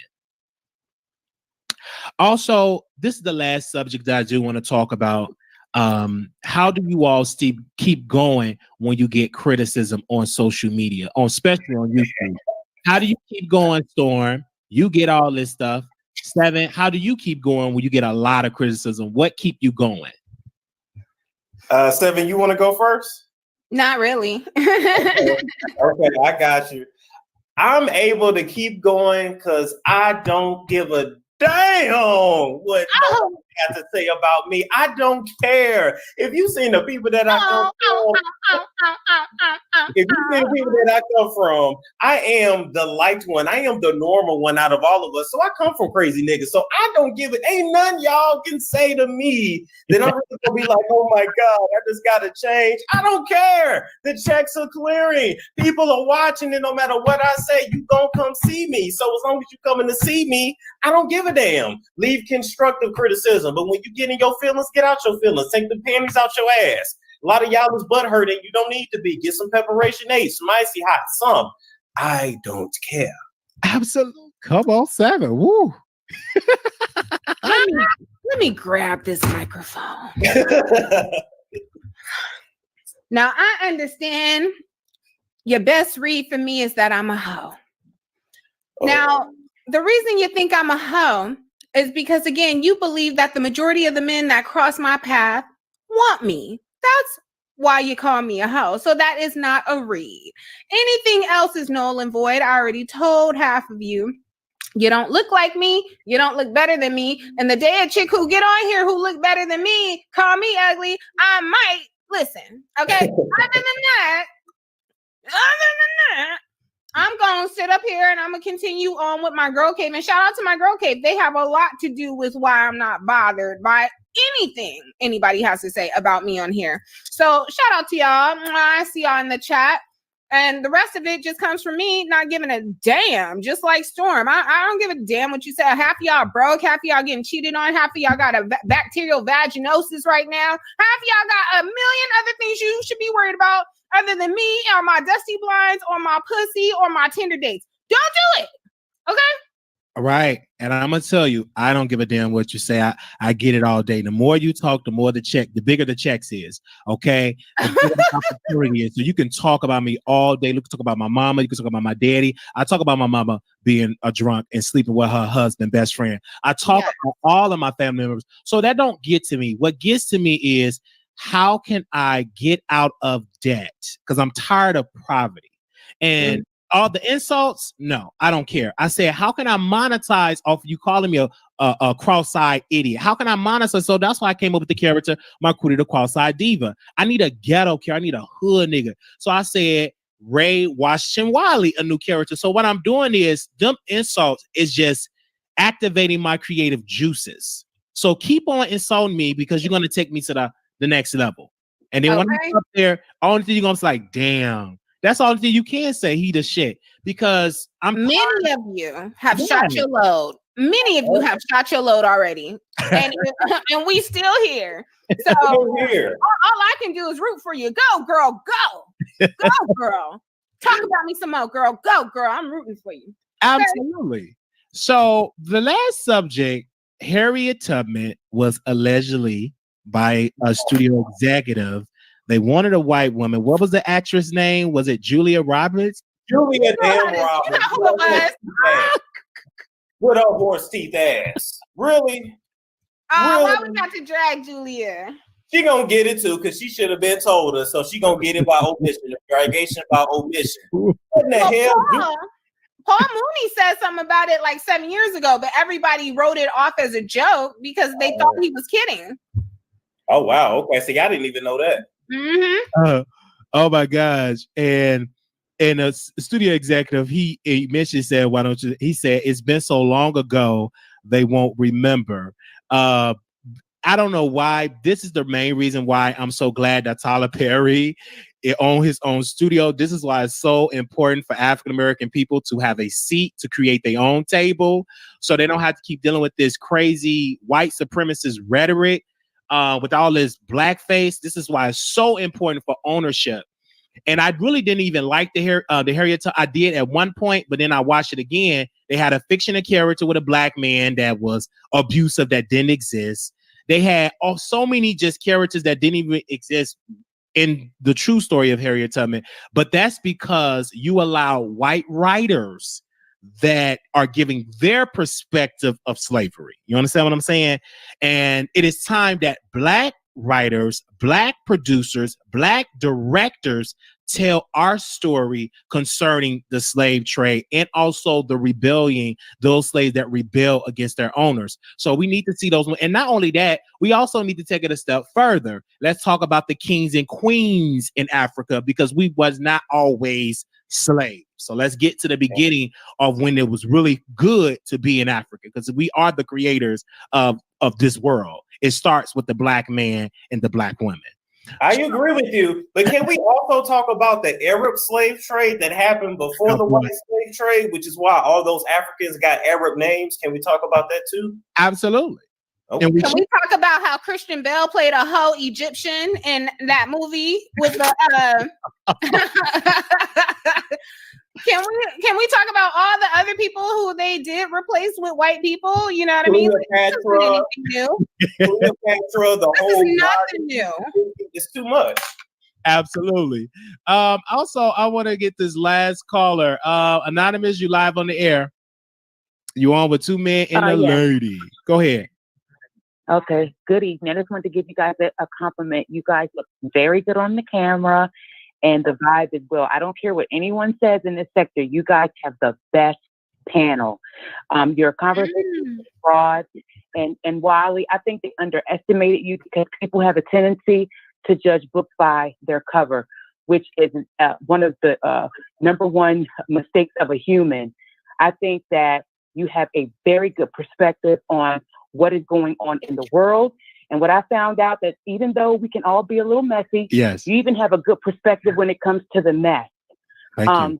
Also, about the gay community, I think that people feel like they're being force-fed the LGBT community plight because the people who don't agree with it, they just want to be left alone with feeling like, okay, if you're lesbian or trans, bi, whatever, fine, do you. You know, I don't want anything bad to happen to you, but I want to have the right to feel the way that I feel. But when you voice your opinion about maybe not being in agreement with the bedroom behavior, because as far as I'm concerned, that is the main thing that separates, of course, heterosexual and gay, lesbian, whatever. You are being called, they call you a name of being, you are homophobic. Mm-hmm. And I think that that's where people start to feel like it's forced, because it's like you're not allowed to be okay with not agreeing, because I'm a heterosexual and there's some heterosexual people, some of the stuff they do in their bedroom, and I'm heterosexual. I don't agree with other heterosexual people, what they do in their bedroom. So what does that make me? Right? So that point there. And then as far as Harriet Tubman, that movie, you hit the nail on the head, Wiley. It is very important for Black people to make sure that they control the narrative. It's not going to make a difference. And I'll tell you, wait a minute. It's not going to make a difference. And I'll tell you why. And unless more people support it, because who did we have a couple of years ago who made a movie and told it from their perspective? What was the dude's name? He made Birth of a Nation and got blacklisted out at Hollywood. Nate Parker. He got blacklisted after that. Nobody supported that movie. Well, that because of Black women. Because of Black women, because he was accused and he wasn't charged, he was exonerated. They said he was a rapist, and Black feminists. He did not rape that girl. Him and his homeboy took down a chick in college. They did not rape that girl. Absolutely. I don't believe it had. Now that was a little something they pulled out of the arsenal during the time that the movie was coming out, but I believe there was a much deeper rooted issue with that movie even being made. Absolutely. Okay? Because what it talked about, Nate Turner, it talked about a slave that said, listen, we're going to revoke an eye for an eye, a tooth for a tooth. And they didn't like that. Whenever there's not a white savior in the movie, they don't like it. They don't like it. And that's why Black people, we got to support. Go ahead, sister. Go ahead, sister. Yeah, I agree. I think they did not like that. They didn't like the fact that it didn't show Black men in a very submissive role. Instead, it showed the Black man being super masculine and making sure that he fight back. to them, it makes them feel like they feel as though that type of that movie would empower Black people to perhaps maybe stand up to what is going on in America and has always gone on in America. They like to keep us very docile, whitewashed.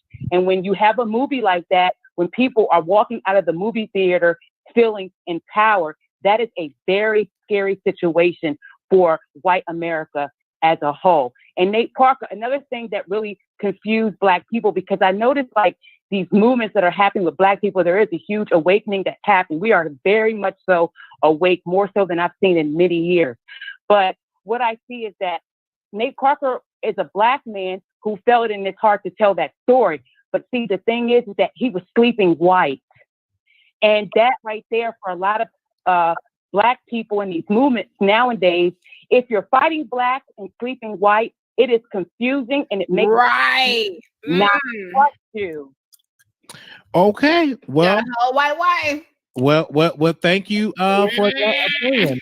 That's going to be a subject. Can you be pro-Black but have a white partner? I think that's the question. That's a topic we need to discuss. That might be for next week. Yeah, that has to be for next week. Black is confusing, and how do you trust that person? Because if you're fighting Black and you're sleeping white, to me, it looks like you're committing treason. All right.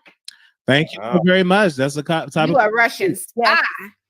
Thank you. And you guys are dope. I don't care to let nobody tell you guys. You guys got the best panel, straight up. Thank you, sister. Thank you. Thank you. All right.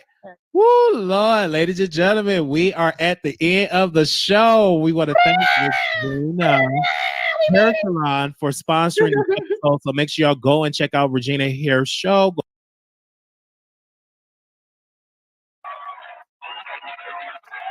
All right, what's up, everybody? This is a new show. I know y'all is excited. I am excited. I am here live and in Dallas, Texas. I am one of your panelists. This is the season premiere of Two Men and a Lady. And I want to first introduce this brother to you all. None other than our special guest. I mean, streaming it up on YouTube, doing amazing things out here in media.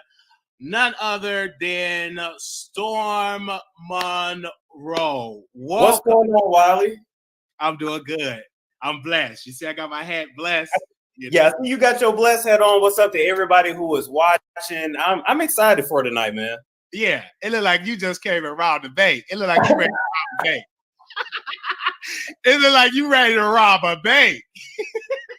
Look, don't tell nobody. These bills got to get paid somehow.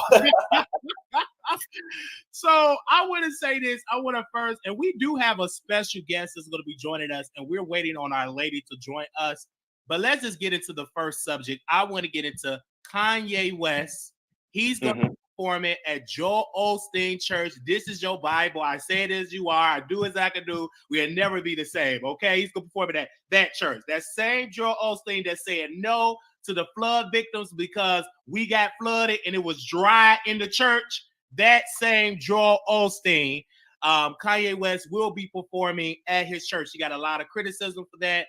My opinion about it, that brother is an artist. The church is a business. And so Kanye West is a businessman. So they Tyler Perry at Joel Osteen, and he does Medea. So he could be able to perform. Wait a minute. You said Tyler Perry does Medea at this church? Oh, no. He don't do Medea at the church, but Tyler Perry actually went to the church. Because Tyler Perry is a preacher. He didn't get up there with Medea. Well, give him praise, give him hallelujah. He didn't get up there with the first. No, that'd have been too much. Baby, they would have been calling him all time of days if he would have did something like that. Because I'm like, wait a minute, hold the front door now. I mean, it's bad enough they got Kanye West up in there. Do you really believe Kanye West is really turning over his life? Is he really serving the Lord? Baby, Kanye West was washed up as a regular rapper in the secular world. He see a corn with Jesus Christ. He know black folks. One thing that we know how to eat some fried chicken, and we know about Jesus.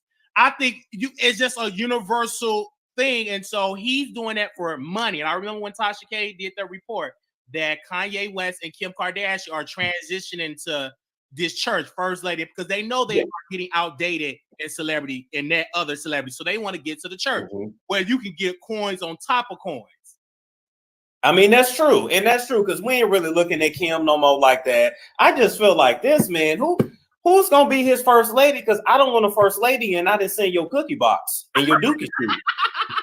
No, I don't want no first lady. Somebody to hit that, do it on and smash that. And when you on Pornhub, you having a bad day, you scroll up down there, you see your first lady busted it wide open. And it's not even only that. You seen her breasts, you seen so much of her out there. Yeah. So we have maybe what she can do is get in that Bible and learn how to service her husband better. Because from that video, she was servicing that. We do have a special guest that's holding on the line.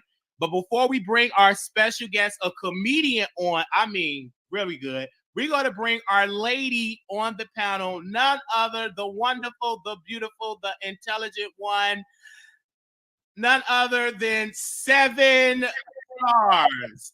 Welcome. Hi. Yes. So thank you so much, Sam. You came. Okay, you here. So we have a special guest on our special guest that we're going to be interviewing. She's on the line. So we're going to introduce her. I found her out because she did an interview and she was out there on different shows. And I saw this one particular video of Hope Flood, none other than the one and only Hope Flood is live on the Two Men and a Lady panel. How you doing, Miss Hope? Thank you. Hi, how are you guys? Hello, everyone. Hi, Hope. Hey. Hey. Yeah. So how y'all doing? We doing I'm good. Sorry I missed out last week. I'm sorry I missed out the last time, but I smoked a lot of weed. So Hey, no problem too. I smoked some too. And I got you. I'm glad that you're on here because when I seen you on Comedy Hype, I did not know who you was. You said you must be young, and I'm like, yeah, I'm 29. But my audience, they are seasonal. You know, they are seasoned women and men, so they knew who you were. So I'm gonna be like a DJ Envy from the Breakfast Club. For those that don't know who you are, what do you do? I am a 30-year veteran stand-up comedian. I am an entrepreneur. I'm a philanthropist. I am a publisher. I'm a radio personality. I'm an actress. I'm a mother. I'm a grandma. I'm every woman. It's all in me. How about that? Okay. All right. I heard that. So my first question will be Monique. Monique is in the news. She's doing. You know about what's she talking about now? She's suing Netflix for discrimination for not paying her right. I remember in that interview that you wanted to stand up towards BET because y'all wasn't getting paid right, and Monique did not want to stand with you in that fight. What's your thoughts on Monique lawsuit with Netflix? Do you stand with her in that fight? I want to know your thoughts on that. Well, I don't know if I stand with her in the fight because I don't know exactly what they offered her. I think she said something like $500,000. I don't know what they exactly offered her. But what I think that I would have done is I would have taken the money to prove to them that I am worthy of a bigger check. Sometimes you gotta, when you are out a little bit of the game and stuff, and I'm not saying she's out, she's relevant, but sometimes when they feel that way, you have to prove them wrong. So take the money.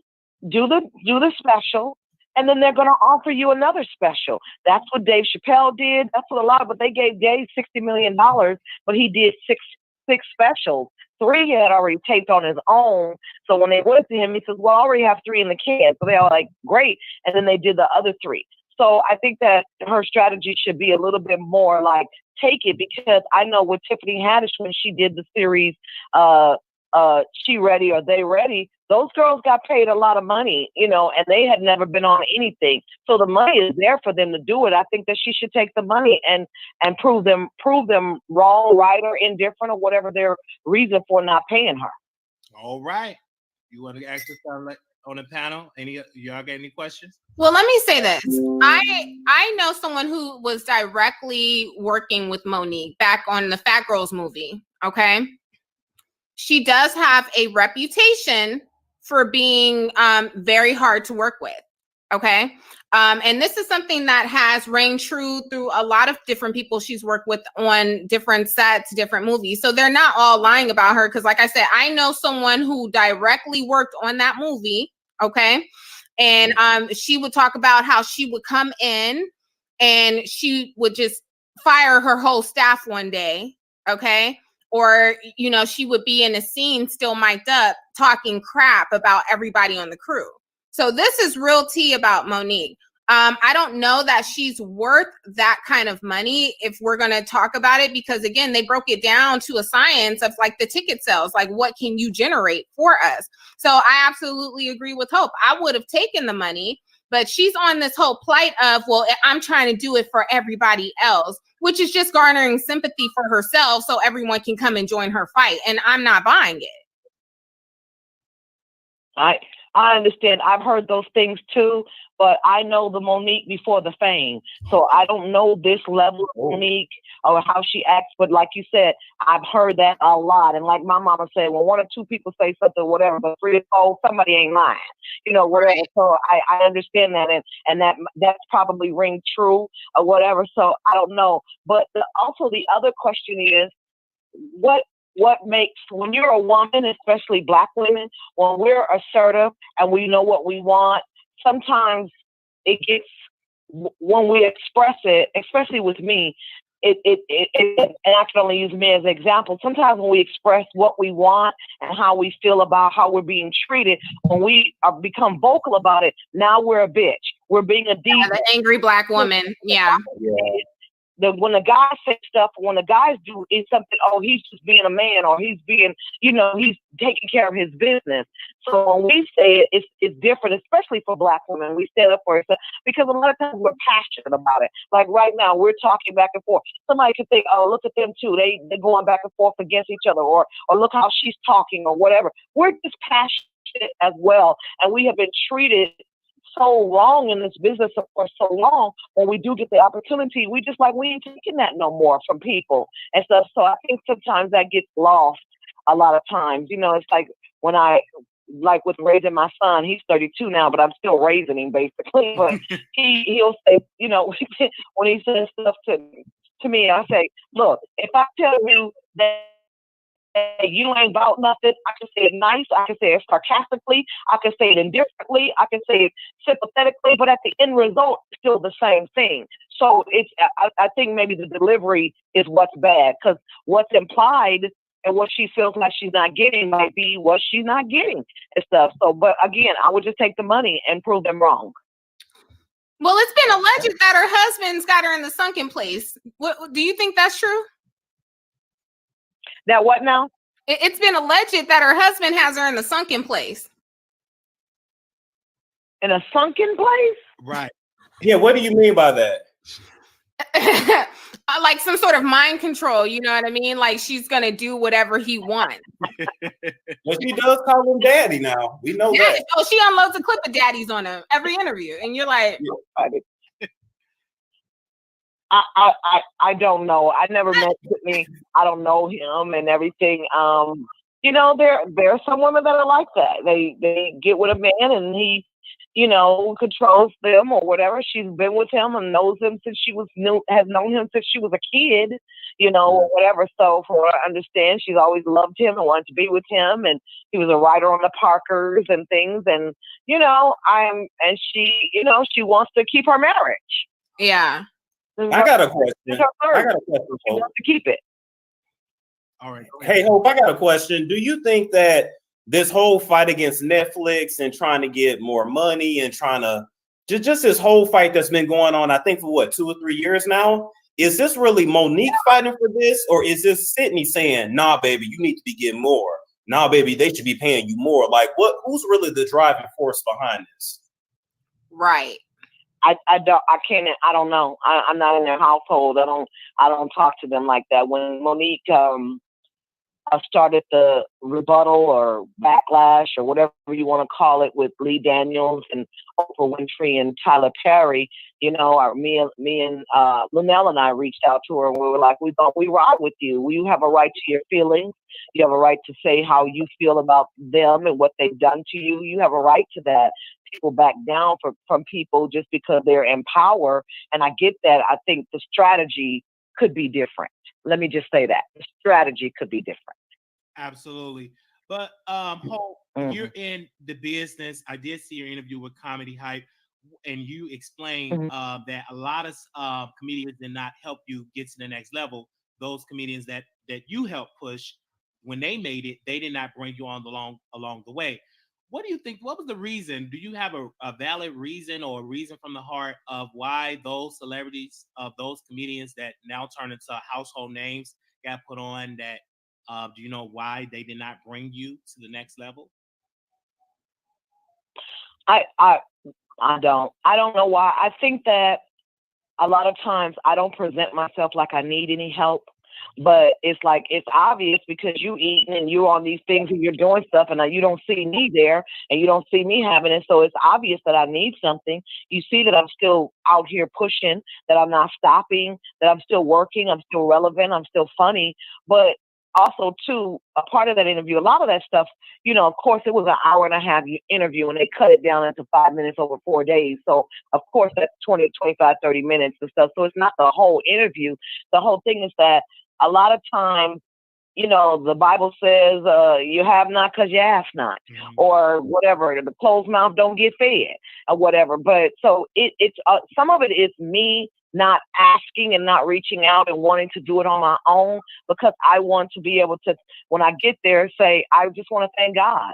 I don't owe nobody nothing, which I don't, you know, owe any of them anything in particular. But also, too, I took myself out the business. Like I said before, I had to finish raising my son.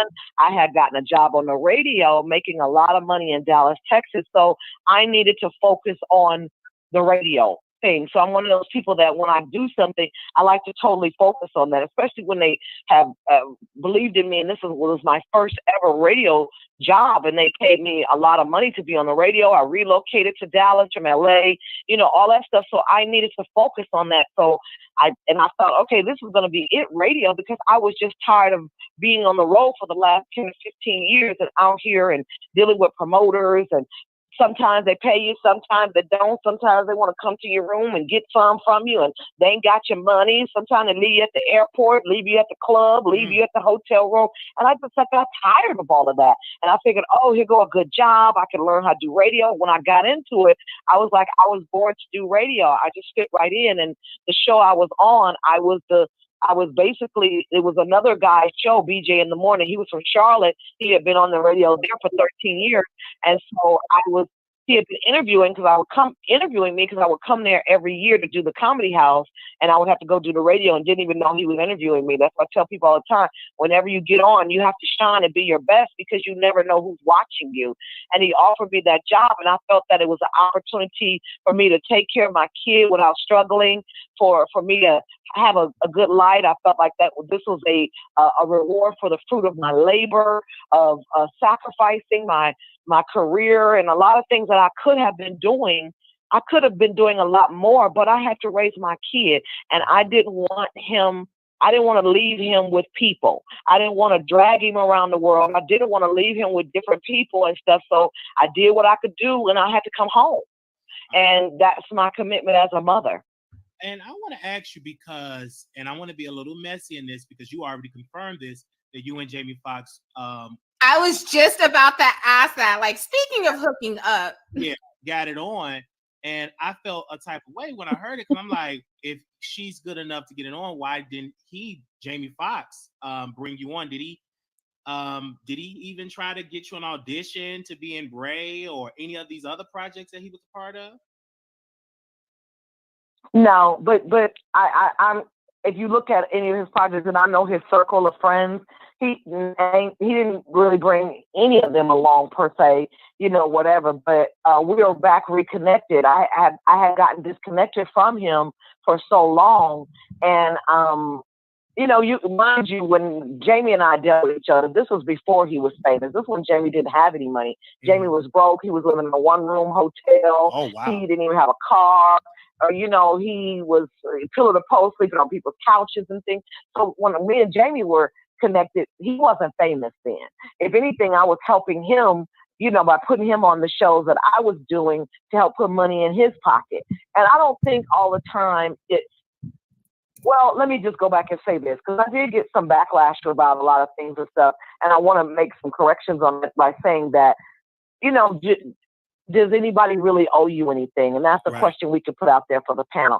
If I help someone, am I doing it because I want you to put me on, or am I doing it from the heart? And sometimes when the blessings come, it doesn't necessarily come from the person that you blessed. The blessing may come from somebody totally different, you know, whatever. So you have to keep that in mind in anything that you do, that just because you bless somebody doesn't mean that they're going to actually come back and bless you, but you're going to get blessed somewhere along the line and stuff. And so I consider blessings in the form of my son being healthy and never been in jail. And those were the commitments I had to make, because his daddy was a 4-time convicted felon. He had been in jail 20 years in the penitentiary, gangbanger, Crip, original Crip, or whatever, in the streets of LA. And so I just wanted to make sure that my son didn't follow down that path, because that DNA runs thick, y'all, you know, whatever. So I just would make sure that I led him down the right way. So my reward, and I think my blessing, is my son's never been in jail. He's not on drugs, still to this day. He just had his kids in the last 4 or 5 years. I have my grandkids and stuff. So he's never been a gangbanger or things like that. So I think that that's where my blessings are. He still loves and respects me and hugs and kisses on me and thinks I'm the greatest thing ever, you know, whatever. So those are to me, those are my rewards and stuff. Am I still getting it? I'm still getting it. Jamie and I have recently reconnected, and we got some things in the works and stuff going on, but he's just so talented that he's got so many projects on the table and stuff. But I told him when I saw him on Easter, went for Easter dinner, I was like, I need a win. He said, I got you. And I believe that. Now, when is that going to happen? I don't know, but I believe what he's saying. I really feel you on that. Go ahead, Sam.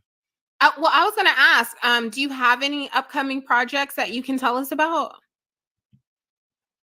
Yeah, I'm working on, since the interview that Wiley was talking about, the comedy hype, a lot of things have happened, because again, a lot of people didn't think I needed anything, because I've always been my own person. I've always made my own way some way or the other. Even like, I'll tell you a really brief story. When Comic View, DL is my mentor. He started me in comedy, and they overlooked Cheryl Underwood and I for like the first 2 years that Comic View was on. That show was created for DL. It was his show originally. And so the talent bookers and the producers wouldn't let us on the show. They thought we were too blue, too vulgar. Too blue means too dirty, too vulgar, too much cursing, things like that. So they wouldn't let us do the show. So we were like, well, let's go down there, you know, and see. And then DL left the show, and then they turned it into a competition, and then they let Cedric host, Cedric the Entertainer. And we didn't know who Cedric was. We were like, who is this dude from St. Louis coming in with all these comedians in LA that's deserving, and they're allowing him to host? We're going to go down here, and we're going to heckle Cedric and all this stuff. We didn't know who Cedric was. And so that's what we did. And that's another point of, sometimes you just got to show up, because out of sight is out of mind sometimes. You know, whatever. And so we went down there, we sat in the audience, we clowning, we heckling, said, you know, just having a good time. And at that point, the changing of hands had happened. Those talent bookers and producers had gotten fired, and there were new people in the new gatekeepers in the position. And one of them happened to be my boy, who we grew up together in church, TJ McGee. May God rest his soul. He just died earlier this year.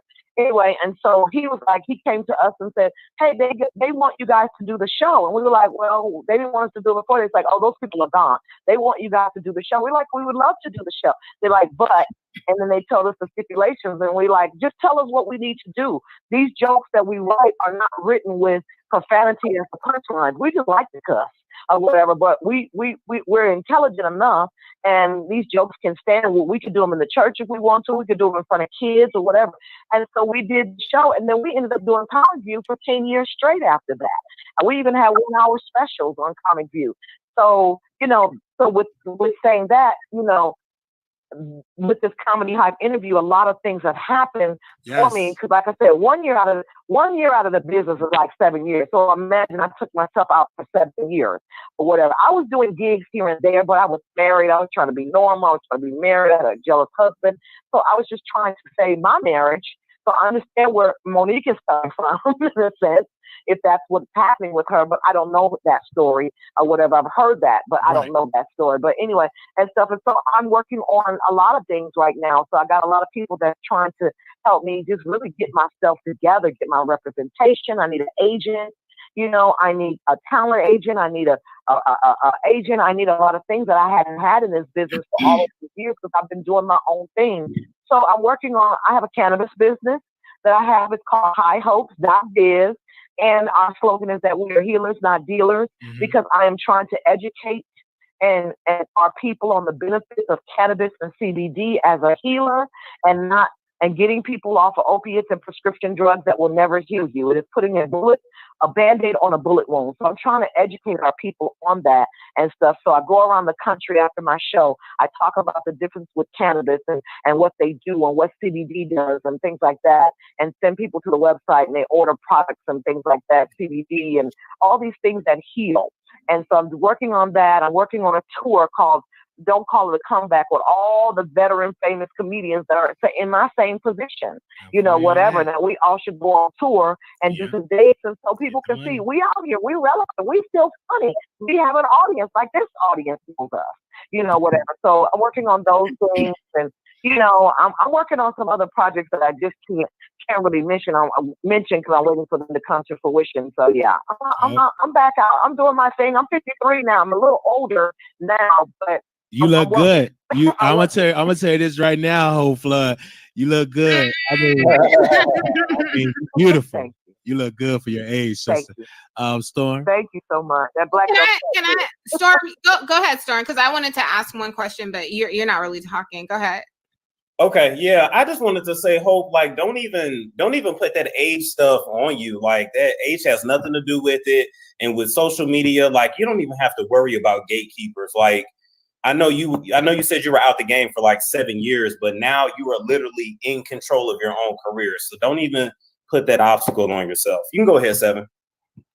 Well, yeah, I wanted to ask her about that in terms of comedy, because I remember when Cat Williams, before that whole fiasco happened over at that Atlanta station with the lady, he was saying that, you know, there's a lot of comedians who have been in the game a long time, like Lunel, and I'm thinking like a Hope Flood, you know what I mean, who have been pounding the pavement for a long time. And, you know, he specifically said in an industry or this part of entertainment where looks shouldn't matter, they do. Have you ever felt the pressure of having to look a certain type of way? Or, you know, there's also another stereotype that, you know, women in comedy can't be funny if they're not talking about sex of some sort. Have you ever felt any of those pressures, or does that, you know, kind of plague you now that you're getting back into the game? Well, yeah. And shout out to Cat Williams, because he's one of the comedians who has in his fame, and he used his celebrity to reach back and put people on when he did his tours and stuff. That's how Lunel got on. That's how Leslie got on. That's how a lot of those comics he took on tour, Melanie Camacho and stuff, that's how they got on and got recognized as the Cat Williams. So he's one of the different ones that have actually reached out. Cat gives away money. When Cat has money, he gives away a lot of money to a lot of people. Yeah. So shout out to Cat, because he has helped a lot of people do a lot of things and stuff, because he gets it. Cat was homeless with his kids and, you know, and all kinds of stuff. So he gets it and he understands. So he puts people on, Red Brand and all those cats. So I want to give a major shout out to Cat Williams and everything. And he's amazing. I knew Cat before he blew up as well. Yeah, I think that a lot of times what they do with women, they're afraid of us a lot of times. And so Monique's, going back to Monique, her rant or her being upset about being overlooked is valid. And I like, again, I've heard things about her. I've never been on set with her or done anything, so I don't know that. But I have heard things about her. But she's even told me when we reached out to her that she was smelling herself and they were blowing smoke up her butt and telling her she was this and that and all those things, whatever. And it cost her, a lot. It cost her relationship with her oldest son, because she was arrogant and just, really on her way. And money and fame does that to you sometimes. And then God has a way. He's the funniest comedian because he has a way of humbling us all. Oh, yes. Exactly. Yeah, very true. Way of humbling us all, baby. Well, you think you're doing something. Yeah, okay. And so God is just laughing like, okay, yeah, let me smash this rug up under y'all, okay? Let you know that I am the I am. Right. So I want to ask you. I am. So yes, I think so. I want to ask you, Hope, this is like the last. We have a lot more. This is the last question. Go ahead, I'm sorry. This is the last question I do want to ask you because I want to make it clear. What do you want to accomplish in Hollywood when you get there? What is your dream job in Hollywood? What do Hope Flood? What is that dream for you in Hollywood? What did that look like? I would like to have a nighttime talk show.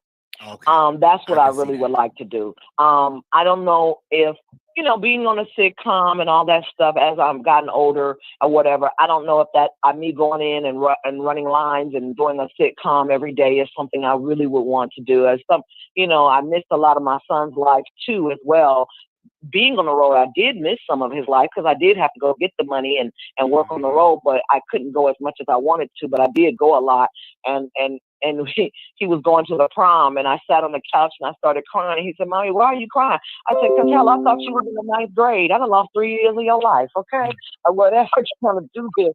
And so that's what I would like to really do. I would love to have a nighttime talk show, a cross between a Saturday Night Live meets Chelsea Lately meets Arsenio meets Monique or something like that. And that's my dream job in the business. I would love to see it. All right, thank you so much, Hope, for coming on. I want you all to go follow her on Twitter, Instagram. Show her love for those of us and that's millennials. Google her.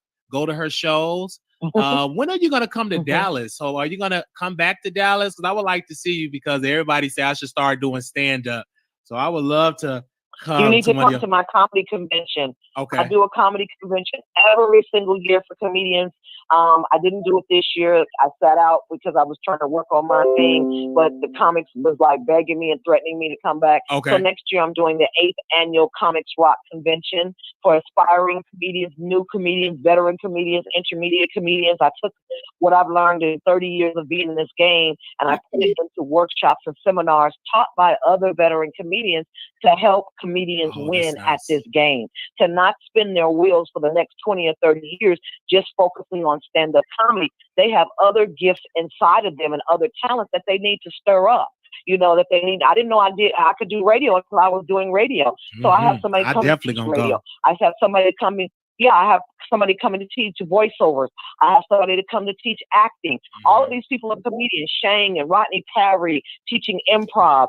Sean Michael Howard, who is a voiceover specialist. He plays the guy on PJs and on the Boondocks. He's an amazing voiceover guy. A guy about commercials, casting, pitching your ideas, sitcom writing by one of the best guys who's written on all the shows, including the Parkers, Lamont Farrell, Shane Forbes teaching social media, somebody teaching on how to monetize and make 6 figures on Facebook. So I've taken all of that and what I've learned and did learn and put it into workshops and seminars for comedians to win. And it's in LA and they get to showcase at LA's mainstream comedy clubs. They can't walk on a stage in LA. You either have to be recommended by someone, referred, something, but you just can't come to LA and go walk into the Improv or the Comedy Store and get on stage. We don't do it that way here, whatever. So you get to get a showcase as well. So comics can go and register right now. It's $299 for over 25 workshops. I do a tribute every year. I'm doing a tribute to the Wayans family, J. Anthony Brown, Enns Mitchell, who are the oldest comedy clubs here, Robert Townsend. I do a tribute every year that kicks off. I'm starting off with the Monday with it's 420 with my cannabis business and launching that, the 420 Cannabis and CBD Lounge. And then we do Professional Development Day, where we help comedians get their headshots, their business cards, their websites, their social media, their EPK, their bios, their resumes. So everything that you need to be a successful comedian is at the Comics Rock Convention. And that's also the website, www.comicsrockconvention.com. I did it 2 years for females in comedy. So this thing that Tiffany is doing, the thing that Monique is doing is taking women around the country. I've been doing this 20, 30 years ago. Right. So this is not new or anything. That I've always been an advocate for female comedians, because we haven't had a black female comedian to have a sitcom in their name on a major network since 1997, and that was Thea Vidal. So there's something wrong with that, whatever. I created a group on Facebook to help comedians. It's called FICA, Females in Comedy Association. It's over 2,000 women in the group. They're all comedians, and they're all in there, and we're trying to figure out what's the problem. So I did it for 2 years.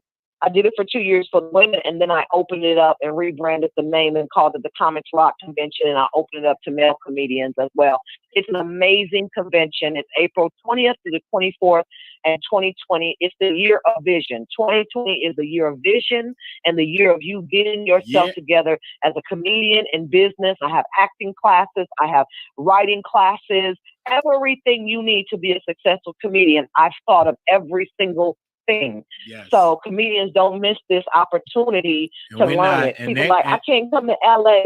And they definitely gonna come because I'm gonna show up and support. But I thank you so much You're welcome. for coming Thank you. on. And I would definitely keep in contact with you. And if you need anything from me, please. I'm always here. And I would definitely give your information other massive platforms that your voice needs to be heard. Because I'm going to do everything in my power to help you make it and make it in Hollywood. God bless you, sister. Thank you. Thank y'all. Everybody have a great evening. Thank y'all. Thank you. Yes. Okay. So the one and only Hope Love, we want to give her. Now, how did you swing that, nigga? Well, this is how I swing it. I know how to talk to the ladies. Okay. Wiley is that dude. Wiley is that dude. He will get anybody. 15 minutes to put my eyeshadow and lashes on. He was like, "We are going now." I'm like, yo. So as y'all can see, he said Wiley is that dude. Did y'all hear that? Wiley is that dude. I executive produced the show, came up with the name. We would have been syndicated by now. We would have been on the road. But soon when he got with an F, ends with a T, and he's been cooning, he changed. 7 stars is in the beef sector, so I can always make up a 7-star. That's classic beef sector. She didn't do nothing malicious. But Storm, that dude literally posted that I molested my grandmother. That was foul. That was unethical. That was evil. And you're going to pay for it. I'm going to pray that you keep on eating so you can go.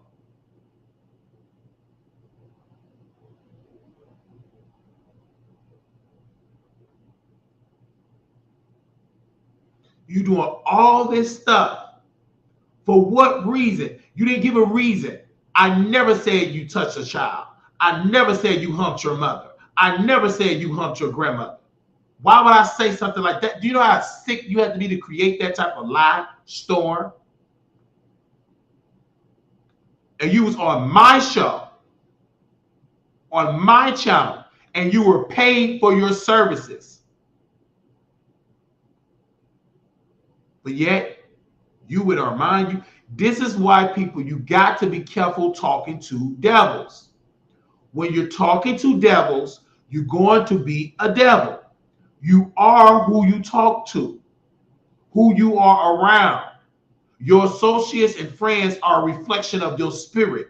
If you messy, you're gonna attract messy people. If you evil, you're gonna attract evil people. If you weak, you're gonna attract weak people. If you're a strong-minded, educated black man that is woke and a Trump supporter, you're gonna attract good old right folks. RIGHT. You're gonna go get slimmer. Your child gonna grow slowly. You're gonna have people giving $70 here, $80 here, and we thank those people because we take that money and I'll be like, okay, I got enough to buy groceries. Because I know it's hard. I was trying to get a job at Panda Express because I was just had to get just a food service job. Because healthcare, I can't do that no more. Because all that abuse, unless you just want to just be a witness of abuse and cover it up, then you go right ahead. But if you're a person like me that's woke, you ain't gonna want to do that. So I took my chance. I'm taking my chances. I work at the front desk at Panda Express. Send an application in. Hey, how you doing? Shrimp fried rice, orange chicken. Blah. I work in the service community because working in healthcare, I can't do that anymore. Because healthcare is a type of job where your heart got to be in it, and then you got to see a lot of stuff where you can't help people. You're gonna feel powerless. That's why a lot of CNAs are leaving the industry. Give me a second here. Let's play. We got about 20 more minutes in this video. I'm looking up Instagram. I know how to connect with people. I'm a producer. I think I love to be a producer. If I had a choice, I'd rather work behind the scenes than in front of the camera. I love putting people together, like stories together. I just love talented people, and YouTube fell in my heart. I need the coins, and Seven, I got to get your coins. Piece. They're not gonna come for free. Right. I like that. Well, That was very positive. Okay. That wasn't salacious or anything, And I actually learned a lot more. Oh yeah, and 7 stars was paid too. 7 stars was paid, and Storm was paid. It was paid $50 an hour. So we had a sponsor that gave $400, and we did this show once a week. Once a week. I think it was on Thursdays. 7 got her $50, so did Storm. Just to talk, because that's all we could afford. And Regina Hair Salon was our sponsor. She sponsored the show.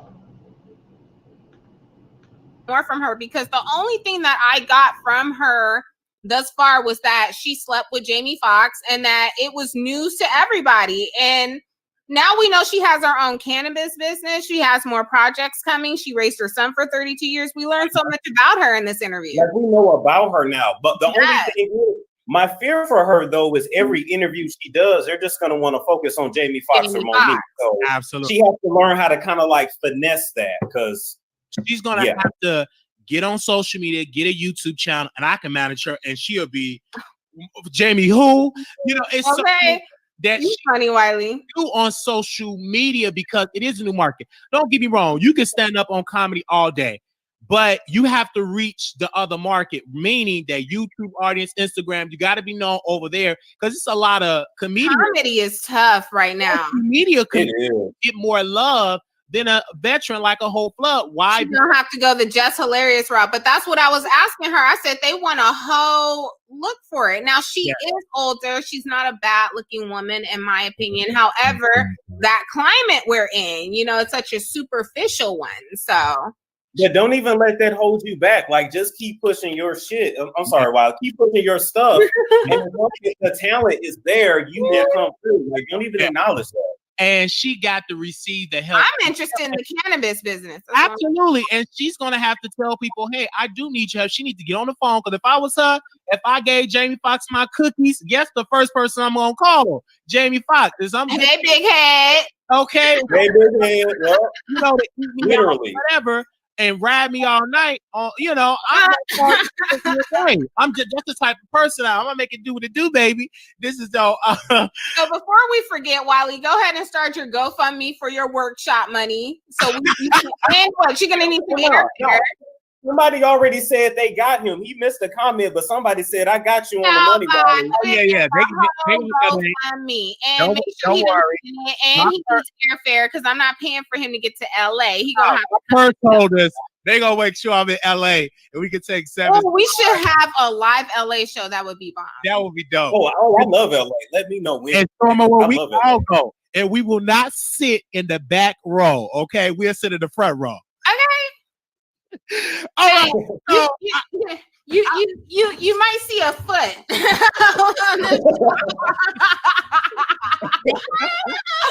I'm sorry. Go ahead. Oh my God. So I want to get into this subject. This is about safety. And since we have a lady on the panel, I definitely want to give her thoughts. I want you all to see this video and we're going to do commentary on it. Let me bring it up on the screen. Noticed that they were taking all these different turns. No major streets was not following the GPS that they were supposed to be following. So I asked the guy, I said, why are you making all these turns? You know, this is not the way to my job. And he wouldn't answer me. He kept on just driving. So I'm noticing that I'm going down these different sidewalks, these neighborhoods. I'm so nervous. Like I can't even really talk. So I'm asking the guy, like, why are you turning here? This is not the way to my job.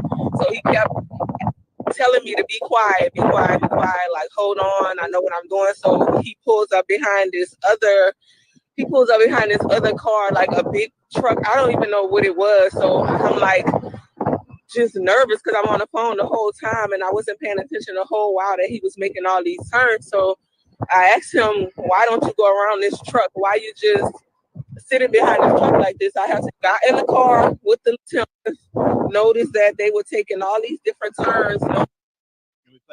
Like this, I had to get to work, and then he wouldn't answer me. So a black guy got out of the truck. He had braids in his head and everything, and he started opening the gates to this warehouse or whatever it was, and was telling the car that I was in, the Lyft driver, to back into the warehouse or whatever. So I'm like, what are you doing? You know, like, this not the way that you're supposed to be going.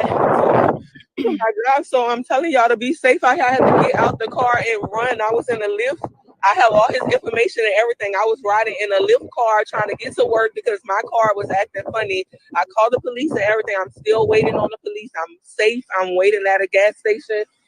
I'm just saying, be safe so y'all can share this video. I'm in Houston, Texas. I was on Richmond and Dunvale, and it's real out here. You have to be safe. So anybody who's riding in a Lyft or like this, I have to get to work. All right, and y'all hear that? All right, I think Kevin needs to go first since she's the lady. First of all, if this is true, okay, she is lucky AF, and the reason for that is because I'm thinking, okay, there's child safety locks involved. Like she can't get out the car. She had to kick you. She had to donkey kick the window out or something. No, she was able to get out and run.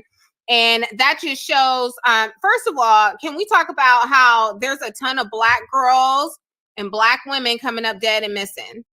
A lot, alarmingly a lot right now. You know, it's been this conspiracy that it's organ harvesting, sex trafficking. The whole thing is scary. And, you know, women really do need to start watching out for themselves, start traveling in groups. Okay. We just heard a story similar where, you know, well, a lady actually got in the wrong car. Okay. And she ended up dead. So you got to be very careful when you're taking any Lyfts or Uber. Understand, a lot of that isn't mandated. They do like a soft little criminal check on these people. They inspect the car and then boom, you're a Lyft driver. And these people were putting their kids in these people's cars and sending them to school. So definitely be on your P's and Q's and watch everything. You want to, you know, before you get in the car, you know, take a little screenshot of the driver's license. I do that whenever I'm parked and somebody's parked funny and I'm like, okay, they might scratch up my car. Let me just get, you know, but I'm just saying, definitely watch out for yourself. I just knew that this guy was more seasoned and he had the child safety locks on and stuff, but by the grace of God, she was able to get out and run to safety and she's with the cops, okay? And I wanted to hop in on this too, Wiley, because I used to be a CPS worker. I worked with heroin addicts, people that had DUIs, DWIs, alcoholics, abusers, child molesters, all that. And when I would ask, well, what you do for a living? Oh, I drive for Uber. Oh, I drive for Lyft. So all that background check stuff, that's a bunch of BS. Don't believe that. Always stay on your guard. The word tell you to be on your guard. Don't trust nobody, period. Make sure somebody always know where you going. Text your mama, I'm getting in the Uber. Text your baby daddy. Text somebody. Somebody should know where you at. And lastly, if you in one of them states where you can't carry, do what I do. Keep you a box cutter. Somebody get out of line, jab their ass right in the neck. I have a taser and I keep it in my bra. I go box cutter. It cuts deep. Another thing, especially if you're women, everybody, when you get in a car, get off your phone, watch your surroundings. You are with a stranger. And I think a lot of people, they get in their car, men and women, they be on their phone, just literally just in their own world. And that sometimes they're inebriated, they're drunk, they don't even know what's going on. Absolutely. I'm the type of passenger, I'm telling you the route to take. I say, hey, do this, sir. I'm literally talking with you. I'm watching your hand moves. I'm watching your surroundings. I'm watching just in case you try something. If I had to put you in a chokehold, my mind is just differently. And that's why I talk to a lot of people and I feel energy. But if you get into a ride, don't be on your phone because you are with a stranger. Anything can happen to you. Be alert. Don't get in there drunk. They think it's safe to take an Uber home, but you really need to be with somebody. There was another case where there was this black lady who was drunk and the guy drove her to a hotel, dragged her in the hotel, did what he did with her and left her up in there. He was a whole Uber driver. Absolutely. So it's a lot of temptations with people because when I used to take Lyft before I was banned because I was Manic, I was driving 90 miles and missing lights and they banned me. Because everybody was giving me 1 star. So he's one of the most dangerous drivers. So I was banned for Lyft. But anywho, in late night, You've been banned from libraries and Lyft. What else have you been banned from? Okay. so it was a white woman. They were just sloppy drunk. Oh my gosh, Catherine, do you know where we stand? I don't know. I think we stay over there, and I was just driving. Mind you, I'm a black man with these 2 white women just driving in a new land because I'm in Texas. I don't know Grapeville, Texas. I don't know these other. Only thing I know is my little area. And it was and finally they found their location. But what if I was this evil person? I could have took advantage of 2 women. First thing I would have grabbed credit card. I get the credit. I get the purse. And so, but. I'm like, women, be careful. Men, be careful. One of my roommate, his friend is a Lyft driver. She almost got sexual assault in the car. The guy grabbed. He wanted to do something. He was drunk, and she got out and she flagged down. She called 911. You even have, and I tell my mother because she's driving it, and I tell my sister, whoever. Do not drive Lyft during the club hours when you're a woman by yourself. That's the wrong time to drive. Drive early in the morning. Drive during the day. So about 6, 7 o'clock, take your butt at home and go home. Don't try to get that hour when the club's lit out because you a woman, especially if you little like 7 stars. You got all these 3 big men up in the car, sloppy drunk, and they see this woman. I mean, your mind gonna start doing already. You're gonna be firm. Oh, look at you, Sam. You look kind of good. Are you married? Leave her alone, Sam. Leave her alone, Sam. I ain't messing with and you got some. I am 175 pounds. I will donkey kick the out of somebody. Right. But that's the thing, 7. Yeah, you a donkey kick them, but if you the driver, yes, you never get advantage. And then I'm totally making light of it, but I get what you're saying. Yeah, it is dangerous. But see, ironically, the club time is when people make the most money, and that's when women are trying to capitalize off of, get the most bang for their buck. So it's conflicting, but for safety. Good morning, y'all, and I still stand by that. Women should not be driving during the club hours. I stand by that. I stand by that to this day. Reasons, I would have to agree with you. I wouldn't do it at night if I was a woman. No, don't do it at all. I've done Uber. I didn't pretty much had every damn job, but I've done Uber and Lyft too. And when you women get drunk, y'all done twerked in my seat. You done pulled your panties down in my seat. Yes. Pulled a Cardi B. Rubbed down on me. Like, people get aggressive when they drunk, and just imagine the man at the club, especially the ugly niggas. He ain't got none. Now he out the club. He horny. He drunk, and ain't nothing but him, you, an opportunity. Come on now. Absolutely. So that's why you have to be safe. I want to give a special shout out to Tasha K. She's in the chat. Tasha K. I want to say this. I want to thank you. Side note: has anyone seen Lioness of Judah? Because oh, okay. Oh my God, I did see her. I saw. Okay. It looked like she came from the 70s. It looked like the time of things. You're wrong for that, Wiley. You're wrong for the soul train. I'm like, my life, I has to fight. I mean, y'all are wrong for that. I'm gonna say this. Sometimes you see people's face and you be like, I see why you wore a mask, and I'm gonna leave that at that. I see why you was hitting in the videos. You just did audio. Yes, stay in the radio. Just like this. Baby. Whoa. Like, for real, push that shit back on. Like, whoa. No. Please go back and hide it, man. Please. I had a girl say, you want me to take my bra off? No, leave it on. Leave it on. Leave it on. Leave it on. Oh, Judah, we hope you okay, girl. We heard you was MIA. I'm about to put what they call it, ABB. Yeah, out on her because we ain't seen her. Oh my God, I don't know where she's at. Wow, that was quite that say you. I didn't want to touch it because they said she's going through things, and you know, people always get so sensitive. Don't do it. She's going, but she did talking about this mess. We are going through it. Tasha K was a hoe pregnant, Right. And I remember she was the host that when Lovely T call in, Tasha K. You said I take pills. Call in right now. I'm here right now. I was like, is this Lovely T? Like, what's going on up in here? We're going to internet. And just when you said pills, call me right now.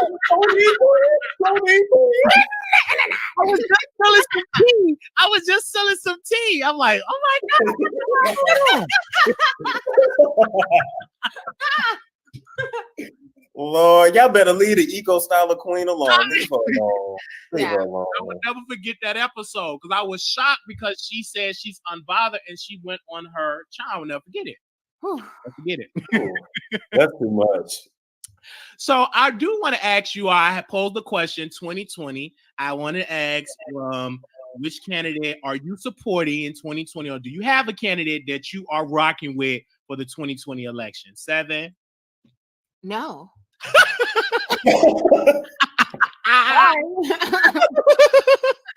Okay. Storm?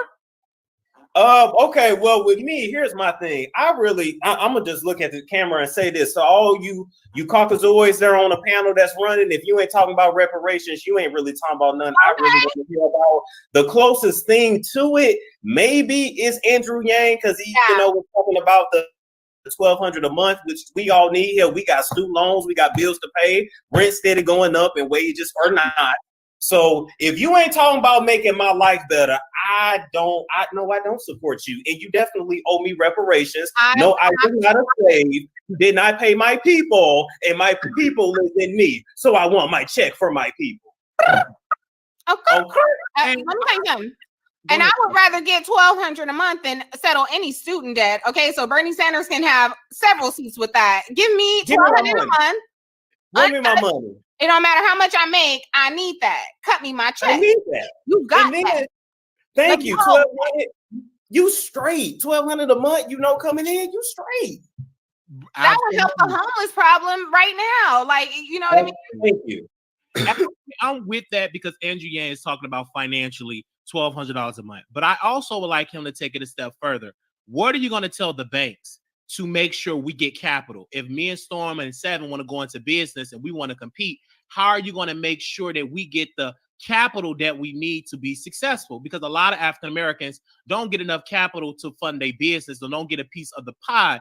I just want to say this, shout out to everybody out there, but I heard this in an interview, I'll never forget it, is that $1 trillion pension fund government workers put in, not one black hedge fund control a piece of that, manage of the. Of course not. So what candidate are going to do that? And if I interview Elizabeth Warren, Kamala Harris, I'm going to be very direct. I'm not going to say minorities, because when you say minorities, the new minority is gay white men. So when you hear minority, they're not really talking about. Wait a minute, that's real? Yes. That is real. And you can thank your boy Obama for that. Okay. Absolutely. So that's the new minorities, gay white men. So I'm very direct. What are you going to do for black people? Black people specifically, not minorities. Black people. Absolutely. Like black people, us. Absolutely. Because Angela Wright asked Elizabeth Warren a question and she was dancing around it. Yes, I have a plan for that. Well, you don't know. Give me a direct answer. Foundational black people, not all these Caribbeans and all these other people bringing up here to speak for us. Okay. And they're like second, third generation. No, I'm talking about people.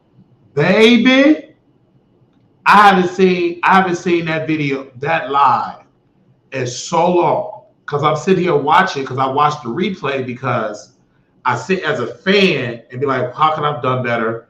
Bitch, it was a perfect, well-oiled show.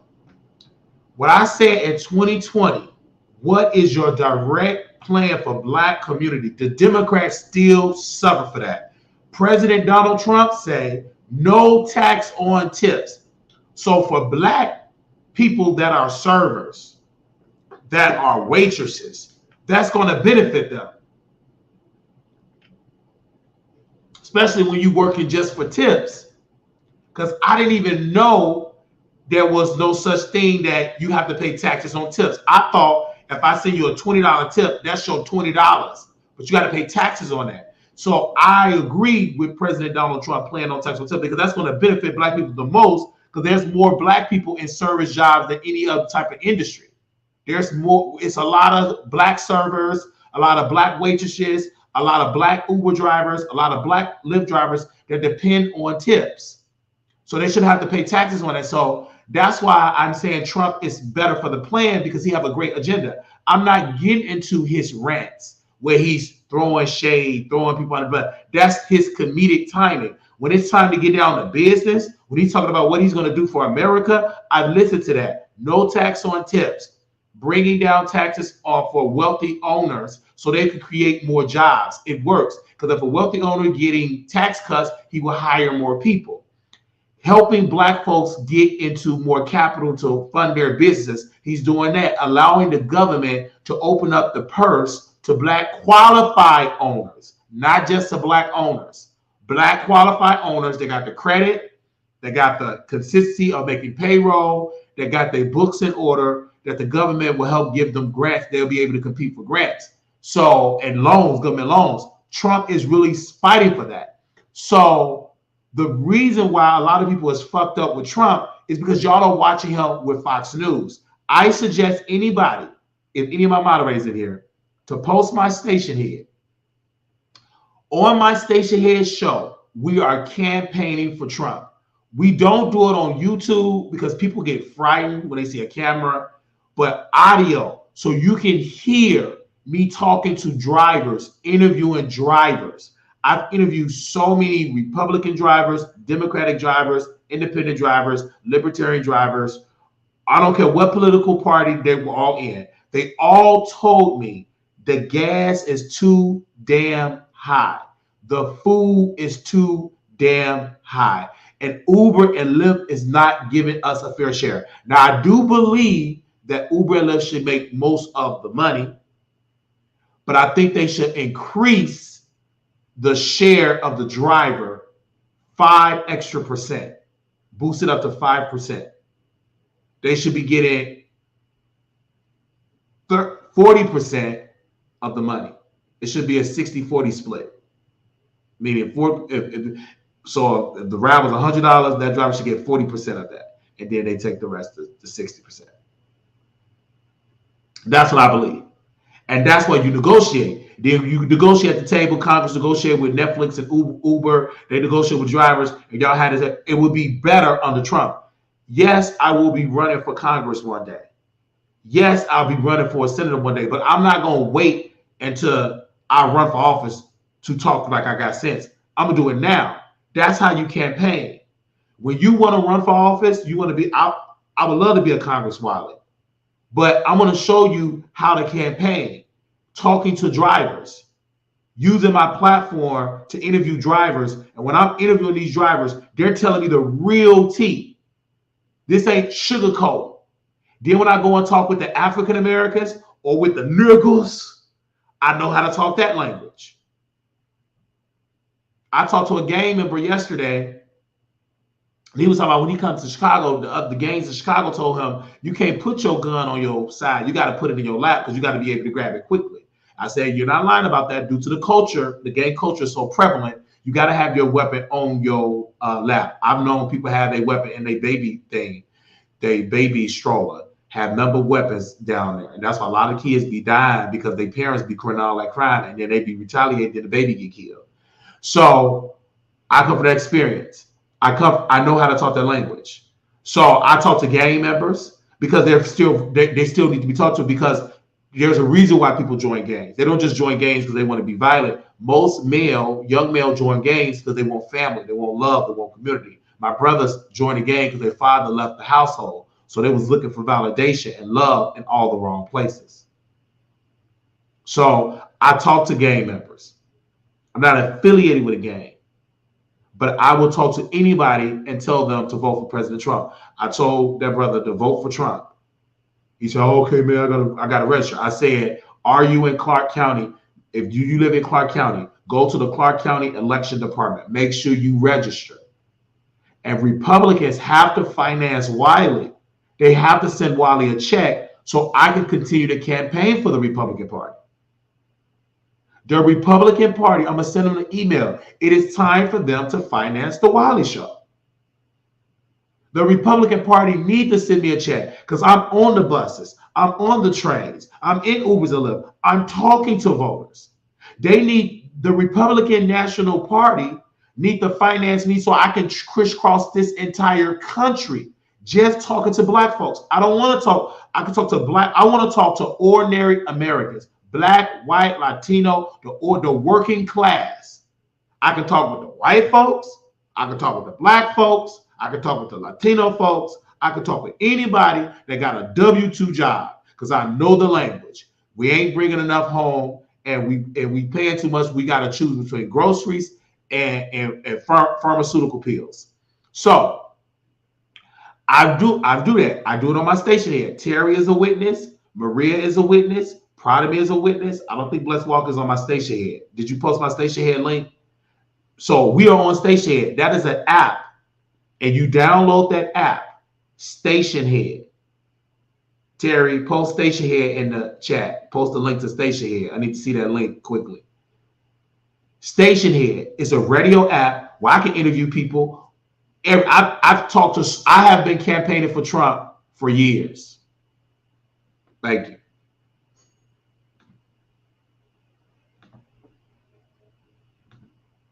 People from this soil who ancestors have helped build this entire country.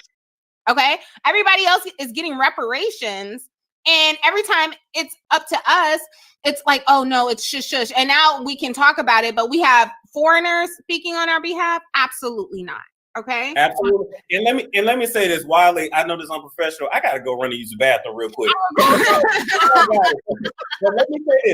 let me say this.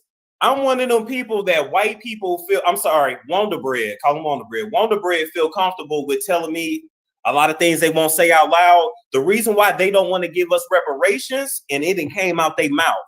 Well, you guys are better off here than you ever would have been in Africa, so you should be grateful. So that is what we are fighting against. Right. And what they need to understand, Africa is doing it well. It's a lot of part Africa just like here. It do. Yeah. It do. And your money really stretched. I work with a lot of African people, and I remember this African nurse showed me where she stayed and everything. She had made okay, because her money stretches 3-4 times longer over there than they do in America. So they stack their bread up in America, take that back to Africa. They have a beautiful standard. So again, if you think Africa is just poor, that means you're just sitting at home watching TV and watching the Feed the Children ministry. You need to get a passport and go and do like what I'm going to do, get a passport and go travel. But I also like to say this. I did say I was going to publicly endorse Kamala Harris. I'm going to renege on that. Because talking about anything of substance, she have literally lost me. When I saw that she did not show up to the black journalists, to show up to the Black Journalists Convention with Roland Martin and all the type of people, she did not show up. I looked at her differently because I'm like, if you really want the black vote. Wow. Oh my gosh. She didn't even show up to that back in 2020. The National Association of Black Journalists, that's the one that Trump went to, and Kamala didn't go to it in 2020, and she didn't go into it in 2024. Wow. Y'all better invest in the Wiley Show.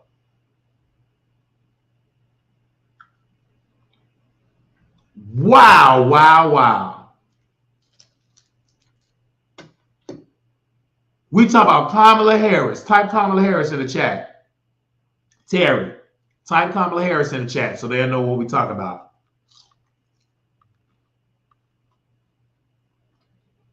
She don't care nothing about. Type Kamala Harris in the chat. I need to see Kamala Harris' name in the chat.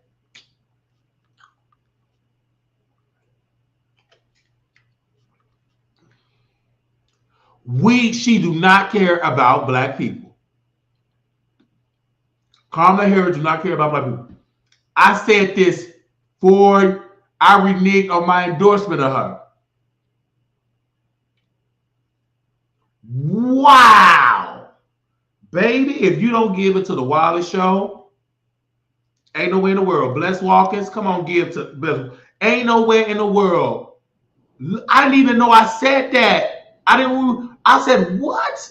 Because this video, I haven't watched this video in so long. This is the first time I've seen this video in its entirety, the replay. Because I had this replay playing, but I never sat down and watched it. That's why it's important to go back and watch her content. Wow, wow, wow. Mr. Manic, call me. I'm ready to be a Fox News contributor. You can put me on Fox News. You can put me on Fox Soul. I'll take $1,000 an episode.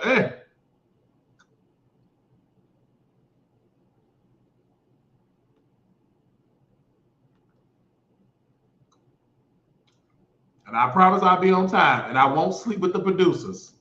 The same thing with Cory Booker. You got to talk to black people. Do not think just because you're running for president that we are automatically going to vote for you because you're black. You're black. We did that for Obama. Manchurian candidate. Okay, but go ahead. Go off. Absolutely, you need to talk to black people and don't be afraid of them. I don't even like that whole talk black thing because she tried that. Did you see her come out with the Converse on, the Chucks? And I said, who the hell are you? Yeah, prosecutor.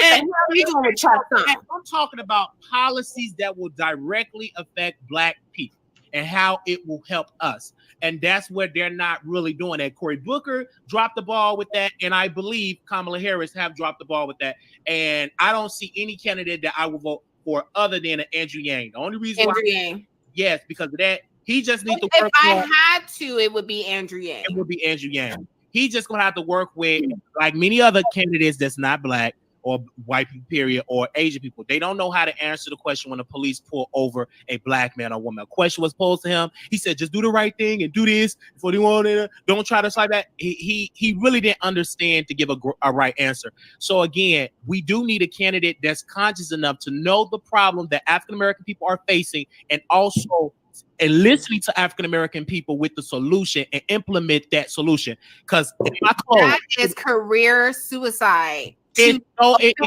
like that about against the police. We all know. Why do you think none of them do it? Right. None of them do it. Because African American people, and I'm going to say this, and I'm going to let y'all get into this. We're not funding politics. We vote, but we're not giving. We're not giving money. If you all were running for president and vice president, I give you $550 million in a super PAC. Guess who call you gonna answer when he show up in there and say, "Good morning, Mr. President." The blacks are calling again. The blacks are calling. Yeah.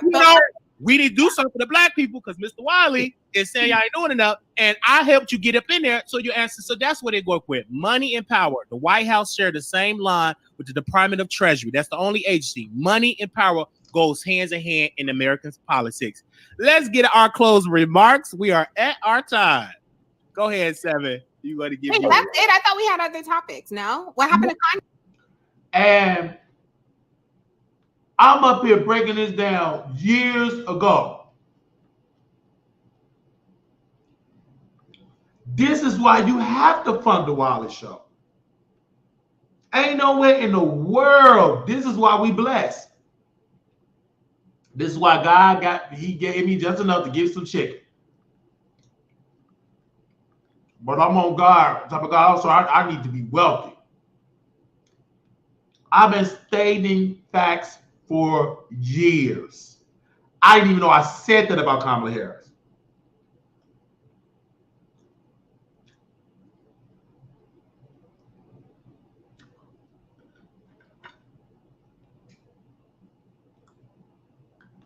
All right, Blessed Walkers. Love you, sister. Thank you for subscribing to Wiley Control. Thank you, sister. Thank you so much, Bless.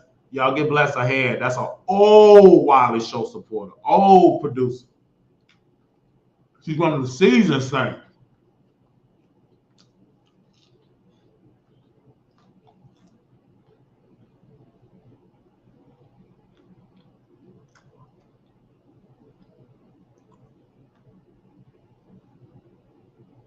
Thank you so much, Bless. Make sure you hit the Cash App. Bless, hit that Cash App.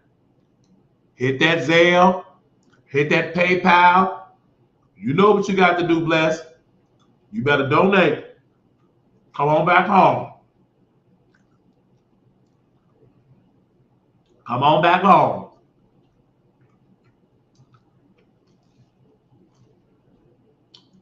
Post the information, Terry, in the chat. They say, are you tired of eating chicken drumsticks? No.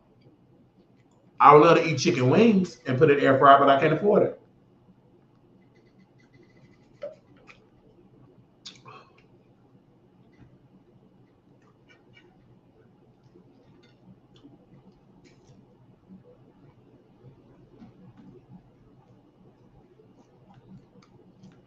Kanye. Well, we did Kanye. You were late. Wait a minute. You told me okay. We started right on time. You know what? I don't appreciate that. I don't appreciate that because I got Kanye figured out. Okay. No one has him figured out but me. Okay.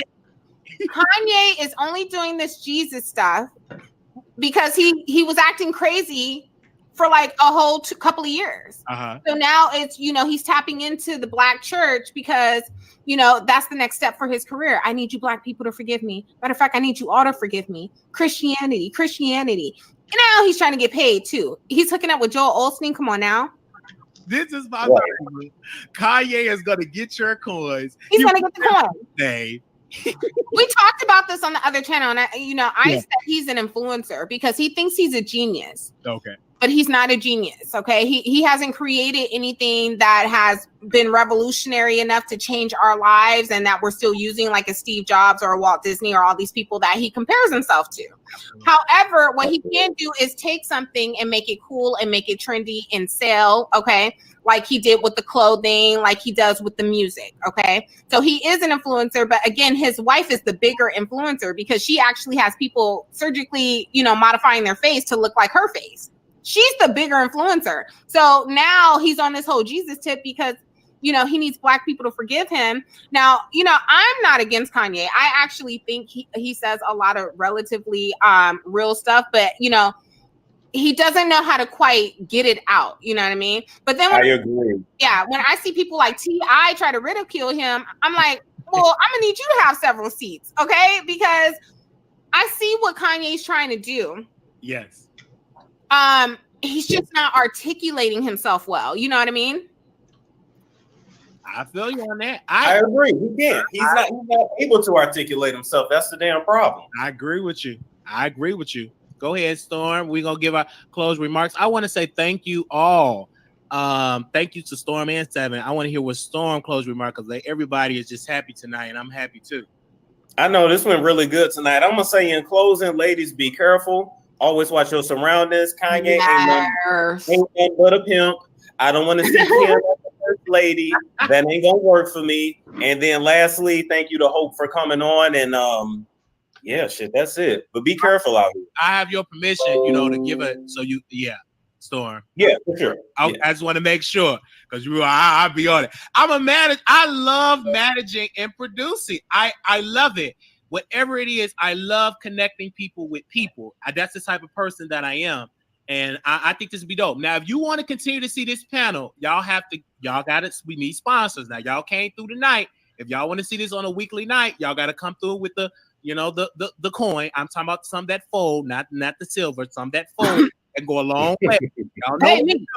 Y'all know what to do, people. If y'all this is not the sweatshop. We get paid over here. And okay. Also, support your creators. Support your content creators. Yes.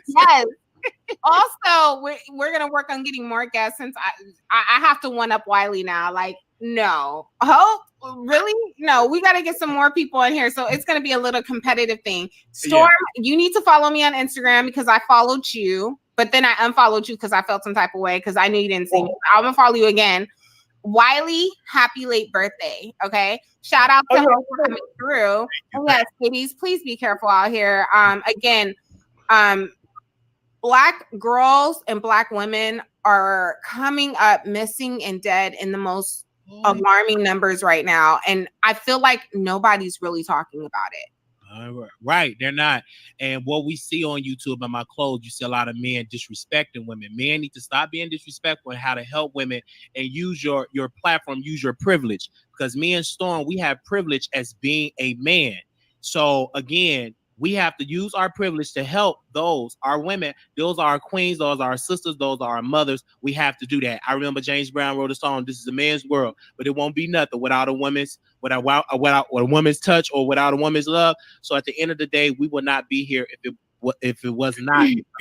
So I just want to say thank you to y'all for tuning in and watching. One more thing. Shout out to Armon. We saw your picture, honey. You look like a magician out there. Did you see it? Yeah, come on, y'all. Being messy. Okay. When I see him coming in, me at the Whitney Williams, so I'm at work. I said, did you see the gums? I said, he is happy. I was at work, doing my work, taking care like a baker in that outfit, that Wendy Williams outfit. And then your crazy behind was like, I saw him all the way in the back row. He was in the Negro section. He was in that section back in the day. Sitting in the back. He was all the way in the back. Baby, when that camera went on, all you just see is him. And all you just see is that white shirt. Y'all are too much. I mean, I'm like, what in the world's going on? That man is way up yonder. That is funny. Yeah. I can't wait to see it. I just can't wait to get into some commentary. I'm just here for it.